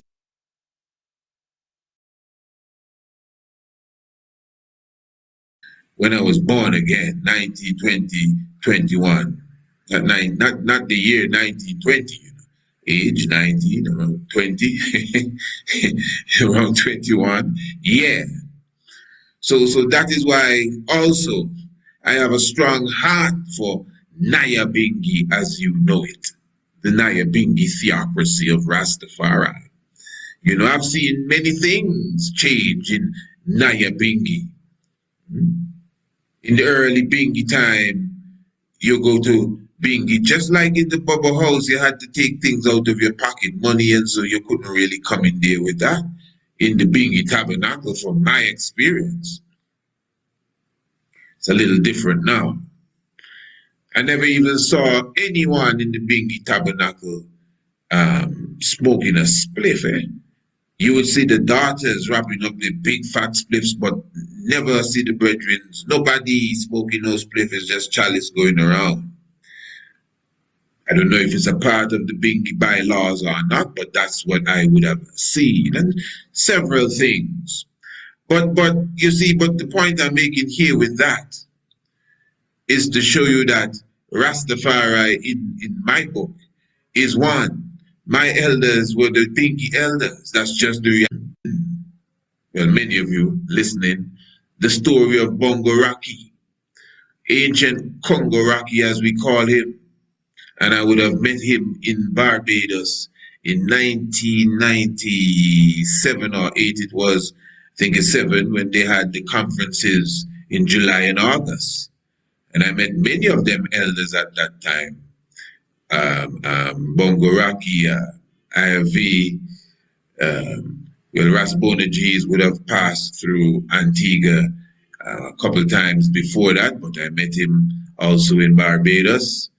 And Congo Raki gave me a testimony of visiting Bull Bay, the tabernacle of King Emmanuel, himself and the Nyabingi group. And he said that they came in a van. This is the elder Congo Raki, our ancestor. And I'm going to tell you what he told me. I'm not going to add anything to it. Anything I take away is maybe I didn't remember. You understand? In all honesty of heart. So we're speaking of the ancestor here. All right, I'm just showing you, this ain't no joke. So anyway, Congo Raki told me, so they went up, a group of them in a van. And they came out with all their drums and everything ready to go, banner and scarf and flag, all sorts of things. And the Bubba tell them, no, my lord, you can't come in here with all of them turned down red. You know, so a little energy kind of stirred up. And Congo Raki say a dark cloud came in and a shower bust down one time that they had to not only go into the van, but they had to take off. So, and before I continue, let me be clear. Congo Raki showed the highest of respect for the Honorable King Emmanuel Charles Edwards. Let me be clear with that. He referred to him as our father. He made me know he is the first amongst us to write the international leaders as it relates to our redemption. Queen Elizabeth. This is 1997. He's sharing this with me. Congo Raki, my baby my Shanti. I give thanks to Rastafari for guiding my footsteps through my growth. You better believe it. So anyway, so Congo Raki said, so whatever they did to organize themselves, they returned. And interestingly, before we continue with the Congo Raki aspect of it, you see, because I'm a journalist, I'm not just talking what I hear. This is another thing. I go out of my way to record what I learned from all my elders throughout the years and traveling and so forth and so forth. So as a reporter, that is why sometimes I can just bring it as if I was there. Because I recall, so sometimes you get the same story from different people. You understand what I'm saying? Oh yeah, man, that's the beauty of it. Oh man, there was the incident when the earthquake hit in Jamaica when Bubble Earthquake got his title, Bubble Earthquake. I'm not going into that. But I got that story from different ones, different angles, from the Bubble Priest Earthquake himself, plus other ones that would have been a part of calling the earthquake out of the depths of the earth. I ain't playing with you, Honorable Priest Price in Trinidad. But again, I'll be going totally off script to go into that. But let's stick to what Congo Rocky now was telling me, and I'll give you a next version of the story. Not the next version, another angle. Because I would have gotten from Bubble Priest now that when the Bingi brethren came and they were sent back, King Emmanuel was not pleased. This is what I learned. I remember I was there. I pray the Lord be merciful with my words, because this is what those that were there told me. In fact, he said, man, they them for to bring them in how they were. But anyway, so Congo Rocky told me now, returning back, they got to come in, and he said they rock a nice Nyabingi and they sit with the Father, our Father. That's what he said. We sat with our Father, and it's the best treatment they ever get, and food and juice and works. So you know, the Bingi, the Nyabingi have a different rhythm slightly than the Bobo Shanti Nyabingi churchical order. Even the marching hymn is not the gutum boom, gutum boom, gutum boom. And as I explained to you, man, I grew up amongst Bingi. So for me, the Nyabingi is when you get a nice sweet fire Bingi, man. Oh man. Rastafari, yeah. But I'm telling you, because I understand it, there's nothing like the churchical order, and King Emmanuel is a real innovator. Because to take the Nyabingi as you know it and transform it, for those who study this thing properly, the gospel bells that we produce as Bobo Shanti, oh, it's something else. But anyway, as the Honorable Priest Shimran would have told us, because I think he brought it up also in the interview we did with him a few years in the past there. So him as a youth, as the Honorable Priest Shimran now, he recalls that when the Bingi was rocking, most of I and I as Bobo Shanti, I guess maybe it didn't move us, but you know, we were kind of stiff. This is pre-Shimran's word, eh? We were kind of stiff, so we just looking on. Yeah. And so he, as a youth, he was rocking to the Nyabingi, and he said one of the elder priests look at him and like, what were you dancing for? Like, that's not our thing. You know how we are. All right. So he said, King Emmanuel, come out now. This is Priest Shimran telling me this. And he was rocking on his veranda. And man marveled to see the Black Christ on his veranda rocking to that Nyabingi there. So sometime afterwards, the question did come up, whether it's from a priest or from one of the elders or whatever, you know, to the Honorable Prince Emmanuel Charles and the words. And the question was, so Father, my Lord, what do you think about that Nyabingi session that we had? And the word that I got from the Honorable Priest is that King Emmanuel said, my Lord, is the sweetest Nyabingi that I get for a long time. Holy Emmanuel, Selassie, Jah, Rastafari. And you know, I just said I'd not only share that story with you, but share it from the different angles.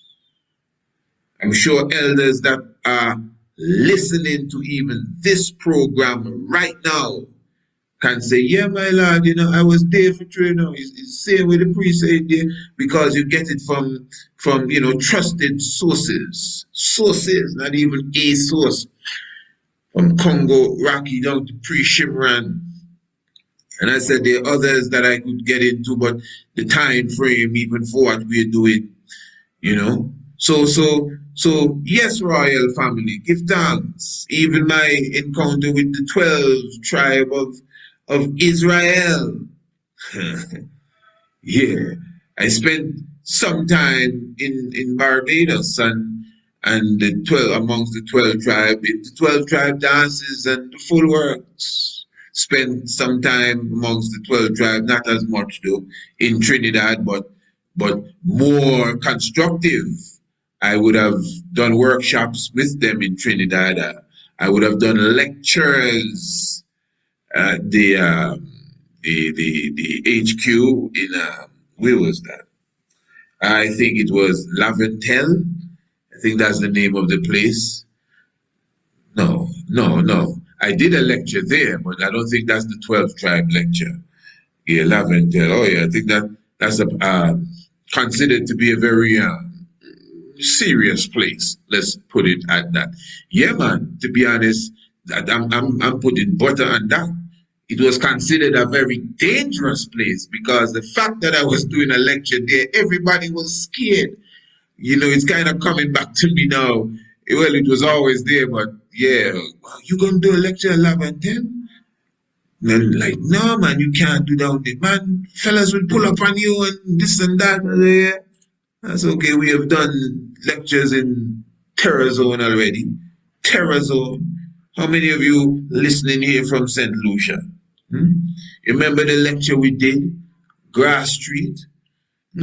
Shots firing. And the thing was, yeah, man, and I'm sure some of you, those who would have been with us for some time, you remember that video. I kind of lost contact with the video itself. The lecture was about keeping the peace because there were so many murders taking place in St. Lucia at the time. At that time, we were staying in St. Lucia. And we advertised the lecture. A few people came out and we did it at the restaurant, the Food of Seven, Grass Street, Rasta.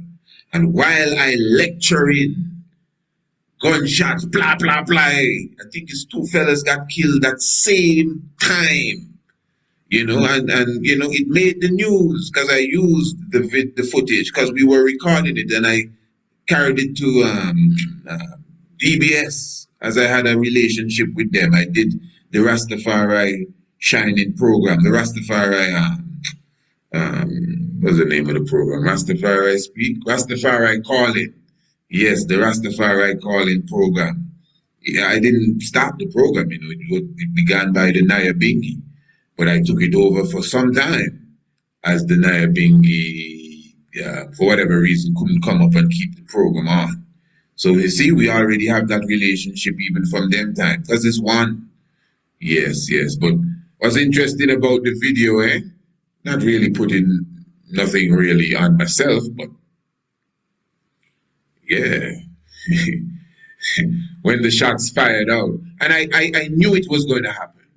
Yeah, man, Jah already showed me that. When the shots rang out, everybody scattered, Rasta. And there I was standing up. And I said, you see what I'm talking about? I'm sorry, I just had to laugh.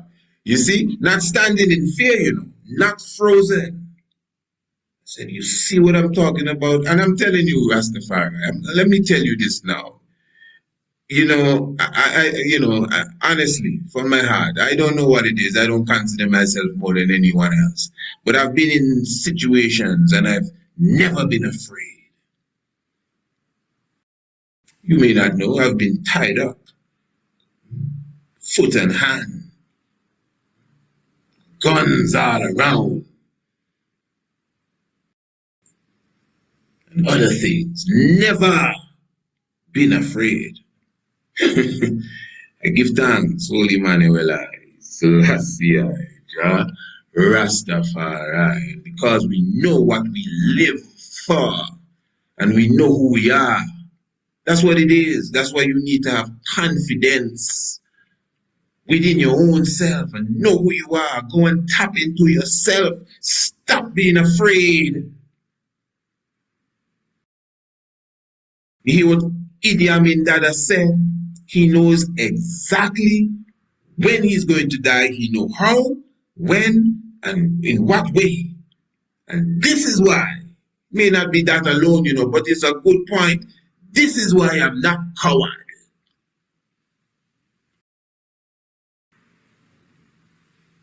So yes, Royal Family, you can see it on the screen there. You can contribute to the Nyabingi Tabernacle. And as I said, Shashamani, definitely we're talking Ethiopia. Again, this is before November, the November pilgrimage. So make sure that you contribute. Again, the number is right there, 10000. That's 4 zeros, 255-22971. But it's right there on the screen at the bottom of the poster. The pilgrim, the Nyabingi pilgrimage. Again, for November, it is expected that one's expect to have a better facility available for you. Again, the facility that I came and saw was definitely adequate. I know that they were always extended. In fact, they were doing some extra work. That same work had to be demolished, really. As I said, the Ethiopian government is definitely on a beautification mission all over the country. So it's not just the Bingi House or the 12 tribe facility or Shashamani, it's all over. Where you see the expansion of the road, the highways, the villages.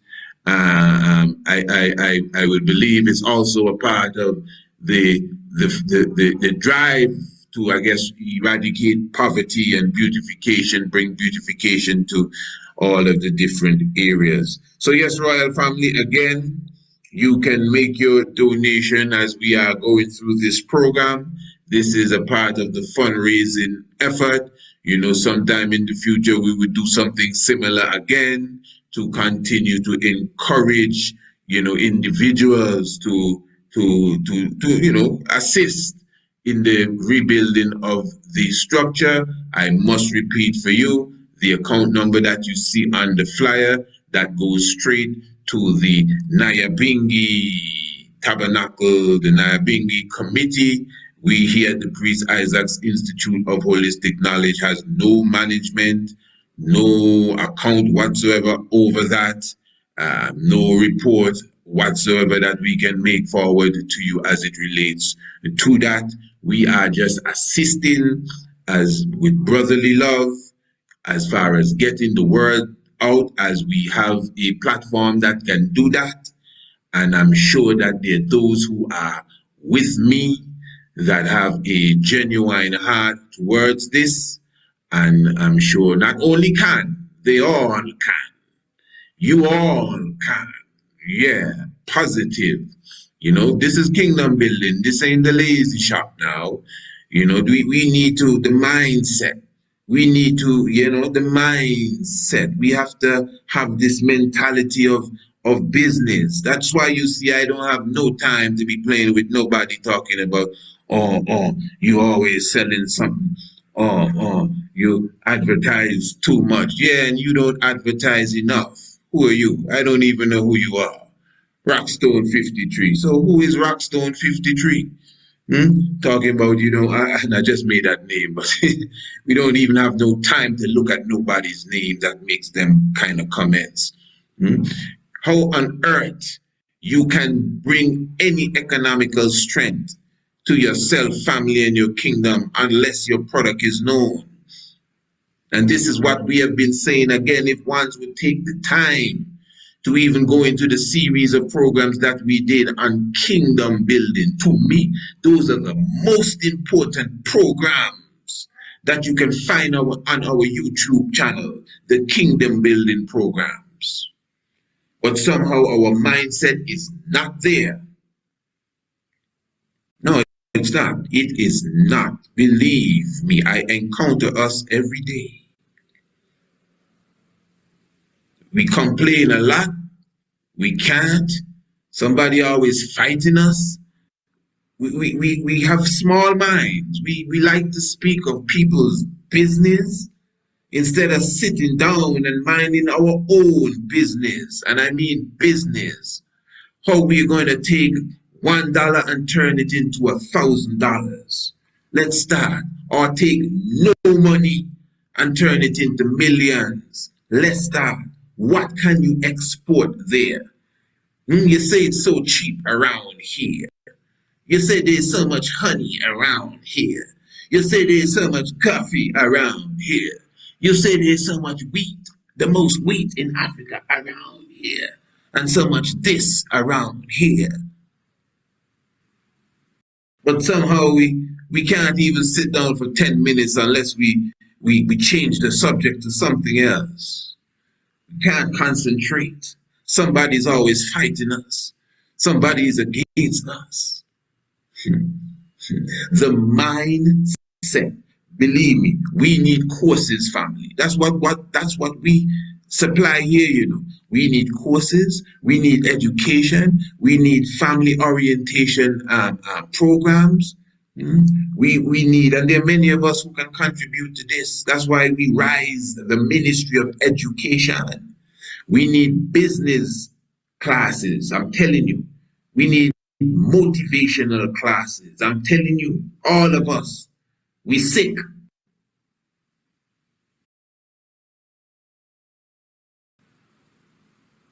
I'm not speaking as a rookie,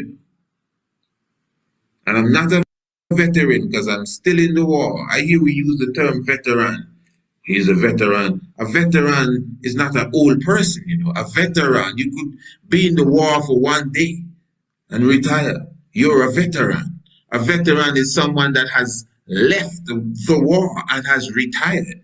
We use the word veteran very loosely. We think it's somebody that's in the game a long time. Holy Haile Selassie, Jah, Rastafari, what a beautiful evening. So, Royal Family, again, I'm encouraging you to, you know, assist the Bingi House, Shashamani, if you have the heart for, you know, make your own free will contribution, your goodwill contribution, which is a very spiritual thing. It's not a begging thing, Royal Family. You know, for those of you who respect the order and even consider yourselves members of this Nyabingi order and the whole works, well, again, they have set themselves in a position, and this is why we're doing it, you know, because I know there are ones listening and say, "Oh, he didn't do that for us."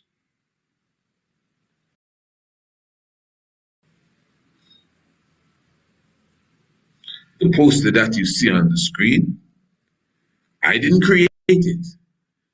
They had the initiative to do it and put it out and send it to me.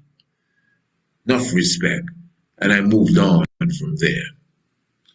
Yes, so Royal Family, do what you can do. Praise Farai. Let the earth hear his voice. As I said, we are dealing with kingdom building. But let's get to the subject at hand. Haile Selassie, according to the Bible. Which psalm did I say? Psalms 87 is the Most High. Yeah. Nearly half the population of Ethiopia now is under the age of 15, and for Haile Selassie their education has always been an obsession. Salam Nacho to all Ethiopian religious children and parents, introducing the Priest Isaac's Institute of Holistic Knowledge Ethiopian History Essay Competition from the 5th of May to the 2nd of November 2026. He's taken personal charge of the Ministry of Education, sought teachers and money for more schools from half the countries in the world, and turned one of his palaces into a university. Children 7 to 17 will write an essay entitled "What Does Ethiopian History Mean to Me?" Prizes such as laptops and tablets to be won, trips to the Science Museum, Unity Park, and others for the full class of the winners from Axum to Lalibela. Menelik I and Menelik II, Ethiopia's history is amongst the richest in the world. For more information, join us on most social media platforms at Priest Isaac, or email us at priestisaacinstitute@gmail.com. The Ethiopian History Essay Competition. Know your heritage. He's directly responsible for whatever schooling these youngsters get.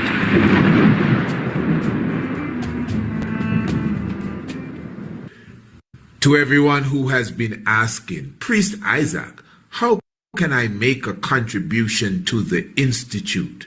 Press the link in the description and you'll get all the information that you need to do such. We truly appreciate your inquiry.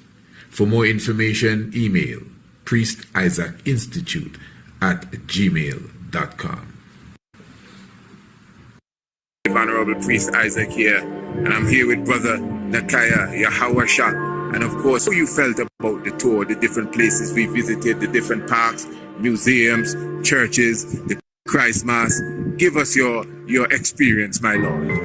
Yeah, man, and bless up, Priest Isaac Institute, for coordinating, this year, necessary and full occasion. We're in got the opportunity now, guidance and safety and security to be able to forward here, into this year, I grounds, motherland, Ethiopia itself, and to touch in Ethiopia and also to touch in very, very sacred grounds, such as the King's Palace, because now I am, multiple palaces where the king, resided, meeting grounds, clothes that the king wore himself, so to touch on these different areas, go to the museums, also to the national, institutes, as well as, the space program to see what's going on, as well ancient, traditional Ethiopia, as well as where Ethiopia is heading for the future. Definitely, Ayman, is personally encouraging Ayman to return here and make the necessary preparations to come forward to be here. So it's not just a dream, but a reality. So I can continue to learn, because there's so much to learn. There's no way to learn and compact everything in just one tour. So I is looking forward for the future tours, not just the next tour, but the tours up on top of the tours up on top of the tours. Building.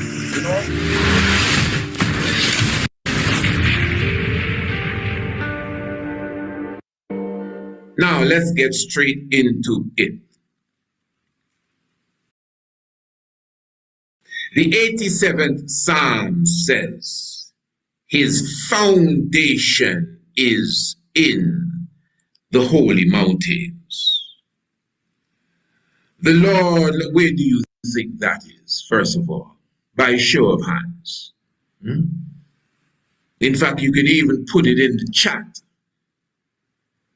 while we speak, in the comments. The Lord loveth the gates of Zion more than all the dwellings of Jacob. This is Psalms 87. Glorious things are spoken of thee, O city of God. Selah. Selassie, Jah, Rastafari. Now, you see, family, this is talking about Ethiopia, first of all. How many of you have a copy of the book, The True Biblical Land of Israel? Of course, the true biblical land of Israel was once the biblical land of Israel, but we would have also expanded on it. And it was once a theological paper. It has a lot of history behind of it. One of my heart projects, well, they're all my heart projects, but there's a special love for all my works. The biblical land of Israel, Anu, and so forth. But anyway, no time for sentiments right now. The true biblical land of Israel really highlights that the land of Israel, according to the Bible, is Africa plus Arabia, from my point of view. And I would have made several points in there that even if you think it's debatable, but it's a strong debate, I have a strong argument. All right. Now, within our outlook, when it says that the Lord loveth the gates of Zion more than all the dwellings of Jacob, this can be seen in the historical fact that all of Africa went under the colonial grip, and Ethiopia never lost its independence. It was never colonialized. Some historians say it was never fully colonialized, because what happened during the time of Mussolini, it seemed to be in some way, like a temporal colonialization. But we comprehend the true history. So, again, when all the other dwelling places of Jacob and Israel is the same person, the children of Israel. So, if you understand the biblical history, the children of Israel have a land, the same biblical land of Israel. And you have them in different places, Issachar, and you have Zebulun and Reuben and so forth. You understand? And they have different spots in this land of Israel. And Judah has his spot, and Simeon dwells amongst Judah. That's why in Ethiopia you have the Simeon mountains, if you understand. Yes, because Simeon dwells amongst Judah. So at the same time, the Lord loveth the gates of Zion. So where is Zion? Now Zion is where the Ark of the Covenant is. Lady Zion. And this scripture is up to date. This is like Isaiah chapter 3 and 4. This is today's scripture. And this is why it says his foundation is in the holy mountains. All right, let's bust some geography and topography on you now. Where is the holy mountains in Africa? In the world. Addis Ababa is considered to be, Addis Ababa, Ethiopia's capital, is considered to be the third highest capital in the world. I don't have all the stats in front of me. Once I heard second, and then I even heard the fourth. But from my understanding, it's the third. But whatever the case is, it's, to use the term, up there when it comes to the highest capitals on the planet, Ethiopia. And listen to this. Addis Ababa, as the capital, the previous capital was higher than that. The Entoto Mountains. Those of you who are coming to Ethiopia in July to join us for the water gathering tour. This is the Lion of Judah tour. We're celebrating the 134th anniversary of Haile Selassie. And yes, we will be rocking Nyabingi. I'm talking about in July. That's just in a few months. Wow, give thanks.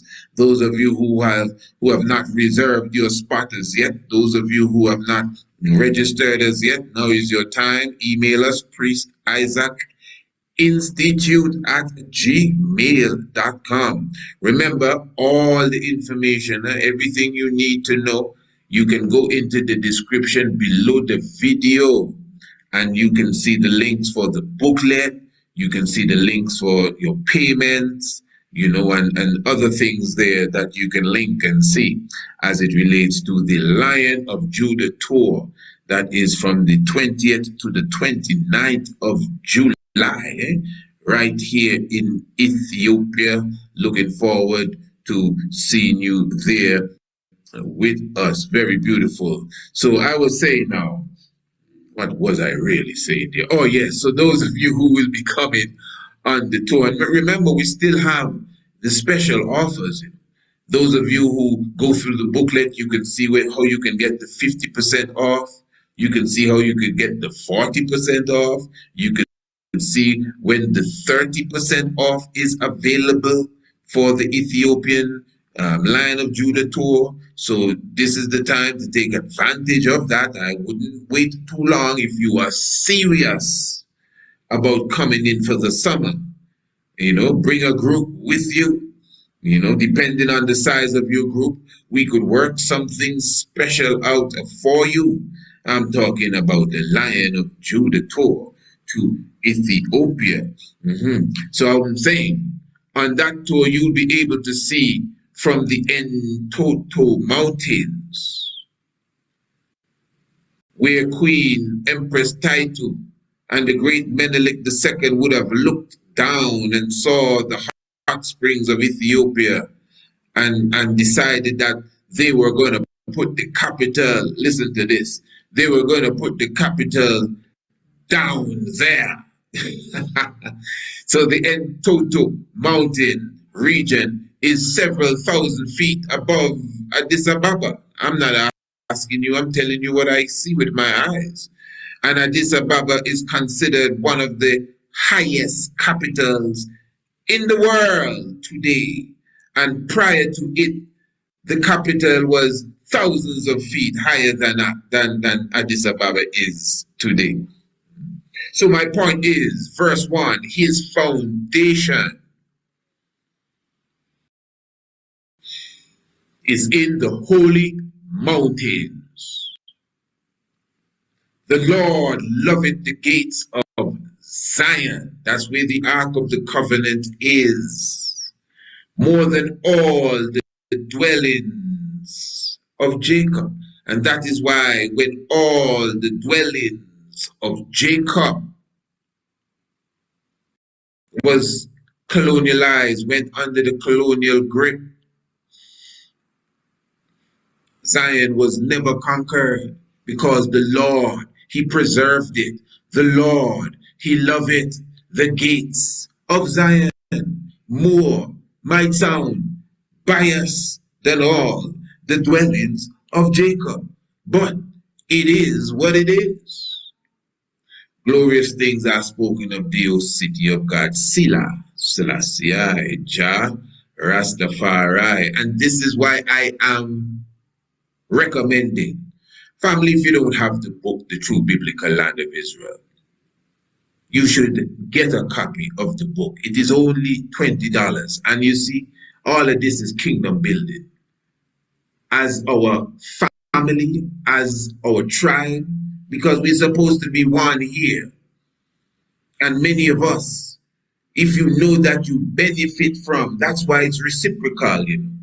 That's why even as we are fundraising the Bingi Tabernacle, is because of the value that it gives and what many of us would have received, whether you're Bingi in it already or not. That's not the point. It's the whole nature of the order and the umbrella that we're all under I'm talking about. So the True Biblical Land of Israel, if you know you never got a copy of it, you should purchase a copy of the True Biblical Land of Israel. It's not a donation, but you are supported. And that's another thing. Let me just bring that in. I must bring this in. Remember that we have the essay, Ethiopian history essay competition, the donation aspect of it in this preliminary stage of the motion is still open. So those of you who are going to contribute to the Ethiopian essay competition, remember that we already pledged that whatever you contribute, we will match it with a gift. So if you contribute $20 to the Ethiopian history essay competition, the True Biblical Land of Israel could be the gift, because that's the value, the selling price of it. You get the True Biblical Land of Israel, the book I'm speaking about now, as a gift if you make the $20 contribution. Or you could just buy the book. You don't want to see it as a $20 contribution. It's up to you. Because you see, it's still going to the same work. Kingdom building. That's my mantra right now. Kingdom building. We need to get the mindset of that. So you should, all of you who do not have the true biblical land of Israel, you should contact us, Priest Isaac Institute at gmail.com, and say, my brother, I would like to get a copy of that book, The True Biblical Land of Israel. And keep in mind as well that the contribution can be made with the links in the description below the video. If you just go below the video, you can see the links that you can use to make the contribution. And this is, I'm talking about for the upcoming Ethiopian History Month essay competition, not History Month, but History Essay Competition. So get the book. It's important because all the knowledge I'm giving here, again, the book clarifies. Even if you may think, well, I can debate it. Okay, fair enough. I think we kind of passed that stage now. But for sure, we would have brought to the table some points that you should at least concentrate and meditate on to prove that Africa is not void when it comes to understanding where the land of Israel and who the true children of Israel are. So this is a key point here to this scripture, that all the dwelling place of Jacob, all the places where Jacob dwelled, the land of Israel was colonialized, and Zion, where the Ark of the Covenant is, Lady Zion's presence make the place Zion. This place specifically is where the Lord loved it the most. That's why he came and established his throne there. His foundation is in the holy mountains. I will make, fourth verse, I will make mention of Rahab, Babylon, to them that know me. Behold, Philistia and Tyre with Ethiopia. Interesting. Semicolon. You got to study grammar.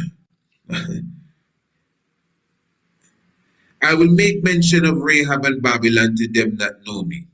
Behold, Philistia and Tyre with Ethiopia. Now, if you understand language as such, Philistia and Tyre are asked to behold with Ethiopia. The thing is, in this verse, Ethiopia is the central point. Ethiopia really is the country that is beholding this magnificent event. But Philistia and Tyre and Rahab and Babylon are asked to behold with Ethiopia. In other words, join in what she is observing. Whether it's the festivities, join in the festivities. Whatever it is, behold, Philistia and Tyre with Ethiopia. What is Ethiopia beholding? This man was born there. Wow. Wow, wow. Wow, wow. Which man? Who you talking about? And you see, you must understand, when we say the Lord loveth the gates of Zion more than all the dwellings of Jacob, I am saying that that understanding climaxed. Follow me good. That comprehension climaxed when Africa was colonialized and Ethiopia stood firm. Battle of Adawa, Menelik II, Rasmokenen, Negus Tekla Haimanot, and the works. And then, of course, when Mussolini invaded, and Negusa Nagas in his might, the conquering lion, conquered. Long story, but I'm sure you know it. That was like the climax, like the zenith, the peak of understanding that, hey, this man loveth the gates of Zion. And this was the time when Haile Selassie sat on the throne. It's all not just, well, coincidental because it coincides. Nothing wrong to coincide. To coincide is a coincidence. Yeah, it coincides. Yeah, they work together. He came, sat on the throne at the right time, precise time, crushing colonialism, the Organization of African Unity, the whole works. We know the story. That is why we need to look at those videos, the Kiss of Death, and the Galactical Battle, and the video when he visited John F. Kennedy and buried Abraham Lincoln, and all of these, the Prince of Peace, which is the King of Peace, and Earth's rightful ruler. You understand that he was made for the time. Haile Selassie the first I'm speaking of.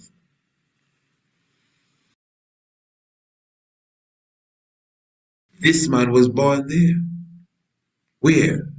Behold, Philistia Tyre with Ethiopia. Oh, what's Ethiopia beholding? This man was born there. I don't think it's Ethiopia. I think it's Zion. Where is Zion? Where the Ark of the Covenant is. Because the 5th verse says, and of Zion it shall be said, which is the truth. And of Zion it shall be said, this and that man was born in her. Her who? Zion. Oh, Ethiopia? Ah, voila. And the highest himself shall establish her. Listen to this, eh? And of Zion it shall be said. Now, where is Zion? Well, Zion is the city of David. Ah. 2 Chronicles chapter 33. Right back to the book, The True Biblical Land of Israel. 2 Chronicles chapter 33. What does it say? That Manasseh, verse 14, built a wall around the city of David, Zion, which is on the west of the river Gihon. The river Gihon is the Blue Nile. Or the river Gihon is the Nile. Whether Blue Nile or Nile, Rasta, it's totally far away from home. The city of David. It's not in Palestine then. That's my point. You see, you must keep in mind, this is about a city. Zion, the city of God. The holy mountains. And the Lord preserving this city while the other places in Jacob went under turmoil. What's the point here? One of the things that we highlight about Haile Selassie, this is very important. Follow this, please follow this, please. And this is going to tie right into the Nyabingi tabernacle that had to be broken down. Why did they break down the Nyabingi tabernacle or parts of it? Why is the 12 tribe headquarters being broken down? Why are most of the businesses, especially on the highway, broken down or have to move and all of that in the coming future? Why? Because there's an expansion taking place.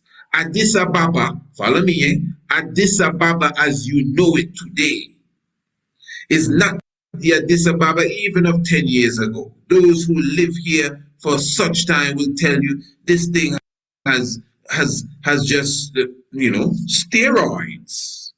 The transformation is so rapid. Some people are for it and some people are not for it. Me personally, I love it. Oh man, I delight in the beauty of Addis Ababa. And not just how it looks, but I'm talking about the whole aspect of the educational component. That's my delight. That's why you hear me speak highly of the Science Museum. That's why you hear me speak highly of Unity Park and even the renovation of the Emperor's Palace. I don't know everything that's happening behind the scenes, but what I can observe, I appreciate. And the point I'm making here is that many ones, even the elders will tell you, This was the vision. This was the vision of John Hoy, High Majesty, Emperor Haile Selassie I. And you can clearly see that because after Mussolini was routed out, you read the Bible. I'm talking about the autobiography of Haile Selassie I, part 1 and 2. When Mussolini was routed out and we returned to Ethiopia in triumph, the kitty was empty. Imagine that, this big country here, the emperor had to start from scratch, real scratch, even with his own self. That's why I tell you all the time, he's a businessman. This is kingdom building. The emperor had to start from scratch. There is a documentary, a video. We're going to do a tiger's temple on this one to show you how quickly the king rapidly, same thing, rebuilt Addis Ababa. Remember the Jubilee, the 25th Jubilee celebration was 1955. Hang with me, family, or hold on with me, not hang. Hold on with me. We're hanging long enough now. Hold on. I want you to hear what I'm saying. Don't lose this. And listen, this is another thing. Share the video, family, please. We got to do better with this sharing thing. This is a part of the kingdom building too. Look at the great message here. We're reaching out, asking for assistance for the Nyabingi Tabernacle. Share it. It's easy. Just press the share button on the YouTube and it's going to tell you where you can share it. And just share it, please. We are asking you. Ibakachehu, please share it for us. Press the thumbs up button. Like the video, just press it and it will do marvelous things for us. If you just share and all of that stuff and like it and thumbs up. But the share is the main thing. You can share it in your email list. You can share it on TikTok. You can share it all over, just the link itself and the Facebook and LinkedIn and so-called X. Share it. Be a part of the team.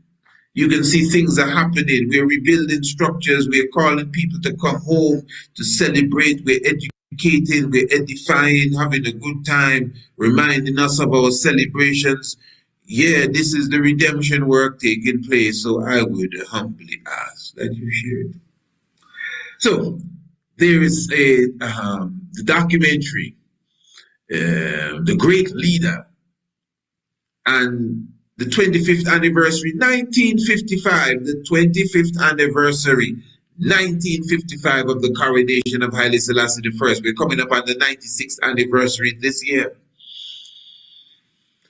On the 25th anniversary, if you listen to the narration of that video, and again, maybe in the next week, we're going to do Tiger's Temple on that video, highlighting how quick the king rapidly built back Ethiopia. That's when he revised the constitution. And if you listen to the documentary, the fella is showing you, well, listen, the emperor has reached his zenith. In 1955, the outlook of the world was that Haile Selassie would have reached his zenith. Do you know what zenith means? It means you reach the high point. You cannot go anymore. That's about it. The emperor would have reached his zenith because he would have established hospitals, schools. He would have established, this is after Mussolini now. We started that from 1930. But when Mussolini came in 34, 35, 36, everything get mashed up. Bam, bam, boom, brigadier biff, as we would sing in other places. And in 41, when we came back, the place was scorched, everything mashed up, burned down, and we had no money. 1941. And by 1955, that's less than 15 years, this reporter said that Haile Selassie has reached his zenith. Because of the programs that we were putting into place the reconstruction of the city of Addis Ababa, the streets that and the highways that we were developing, and just the idea, the same corridor project that you see happening today is from the time of Emperor Haile Selassie I. So listen, at the same time now, even in the 60s,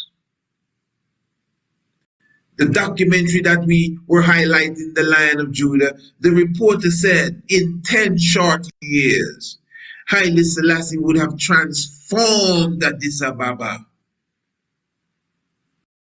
from the open drain streets and all of that stuff to the high-rising buildings. But it's more than just buildings. It's just the whole development of the mentality of the society, especially when it comes to health and education, plus infrastructure. All of this is what the emperor was about. But the point is, he did this in record time. Record time. Record time. The world marveled in the same way that they marvel today at the development in Ethiopia under the present government that you have at this time. It's the same way. They were marveling. But remember, the emperor now, this is a different thing altogether. We're dealing with justice and full morality, not just good looks and pretty buildings. Justice and full morality. As one person was highlighting just the other day during the time of the emperor, I can't get the words precise, but all debts were paid. Workers paid. So it's more than pretty lights, eh? The point I'm making is that Psalms 87 is talking about the city of God. Psalms 87 is speaking of the dwelling place that the Lord loveth more than all the dwelling place of Jacob. Psalms 87 is showing you that with Ethiopia, this man was born there. What's the relationship with this man and the city? Because of Zion it shall be said that this man was born in her. This man was born in her. And the 6th verse continues again. It's stressed that this man was born there. The 6th verse goes on to say, the Lord shall count. Like this is like a key point when he writeth up the people that this man was born in her. What on earth is this about? It mentions this like about 3 times. Behold, with Ethiopia, this man was born there. And of Zion, the same place, it shall be said, this man was born in her. Zion, verse 6 goes on to say, the Lord shall count. That means hey, did you know where this man was born? No? Okay, Gabriel, get rid of him. The Lord shall count when he writeth up the people that this man was born there. There where? In her. Where is her? With Ethiopia. Behold, this man was born in Zion. Yeah. The city of God. Ethiopia. The place where the Lord loveth the most, the holy mountains. Colonialism couldn't conquer the holy mountains. The father of Africa, the holy mountains. The Ignish, Lucy, the cradle of civilization and humanity, the holy mountains, the oldest country mentioned in the Bible, that's a recognized country today, the holy mountains. But listen, this is the knockout punch. This is the knockout punch. And of Zion, the same city, it shall be said that this man was born in her. And the highest himself. This is what it says, verse 5. And the highest himself shall establish her.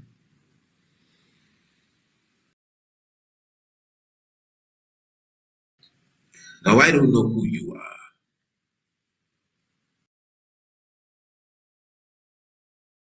but if we're honest, this Psalms is highlighting our Negus, Haile Selassie. If you sit in the Tiger's Temple or listen to our Tiger's Nest, you know we're not fanatics. That's why we did a string of programs for the last month and a half, going on 2 months, highlighting the highest himself, Earth's rightful ruler, and purposely staying out of the book of Psalms and the book of Isaiah and the book of Matthew, purposely just dealing with flat geopolitics so you can understand this is beyond church. It's beyond religion. That's how we feel about our king. To the heart, man. Haile Selassie.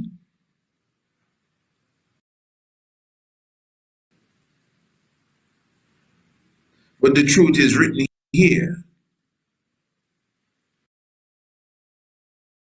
And this 5th verse says, this and that man was born in her, and the highest. Haile Selassie is the man that established Addis Ababa, the great city. Come and see it with your eyes. And even the projects that are continuing, because there's a lot taking place here.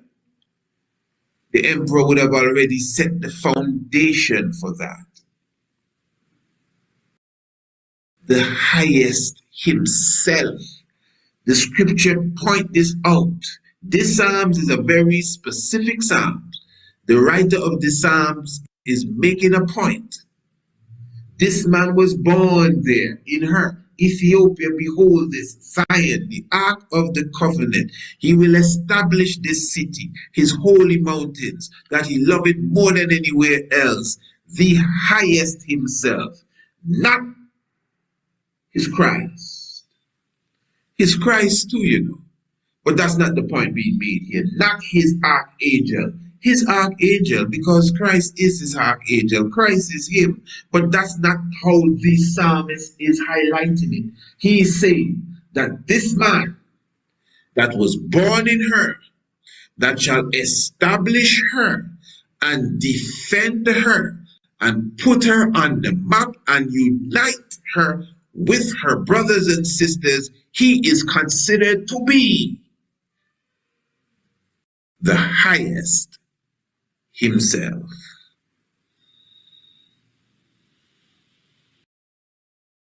Holy Emmanuel, Selassie, Jah Rastafari.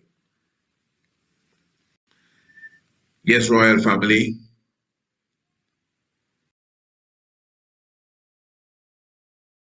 This is a fundraiser for the Nyabingi Tabernacle. We're talking about in Shashamane. Again, all the information is there before you. Again, we ask that you even share this gathering that we would have had so that others can see the promotion or others can see this webathon that we had as such fundraising event. And we're asking those of you who have the heart and have the means and ways of assisting the Nyabingi House, looking forward for a grand gathering in November. Of course, you can see the information once more is on the flyer. The bank account is on the flyer. The bank information again is on the flyer there, the poster. And of course, you know, whatever it is that you can give to the royal family, I'm sure it will be highly appreciated. and give thanks for your presence with us. I would say no more. I would leave it at that. I will just ask that you stay royal and stay loyal. Abatachin, Janoi, Hidasimanuelai, Selassie, Jah, Rastafari.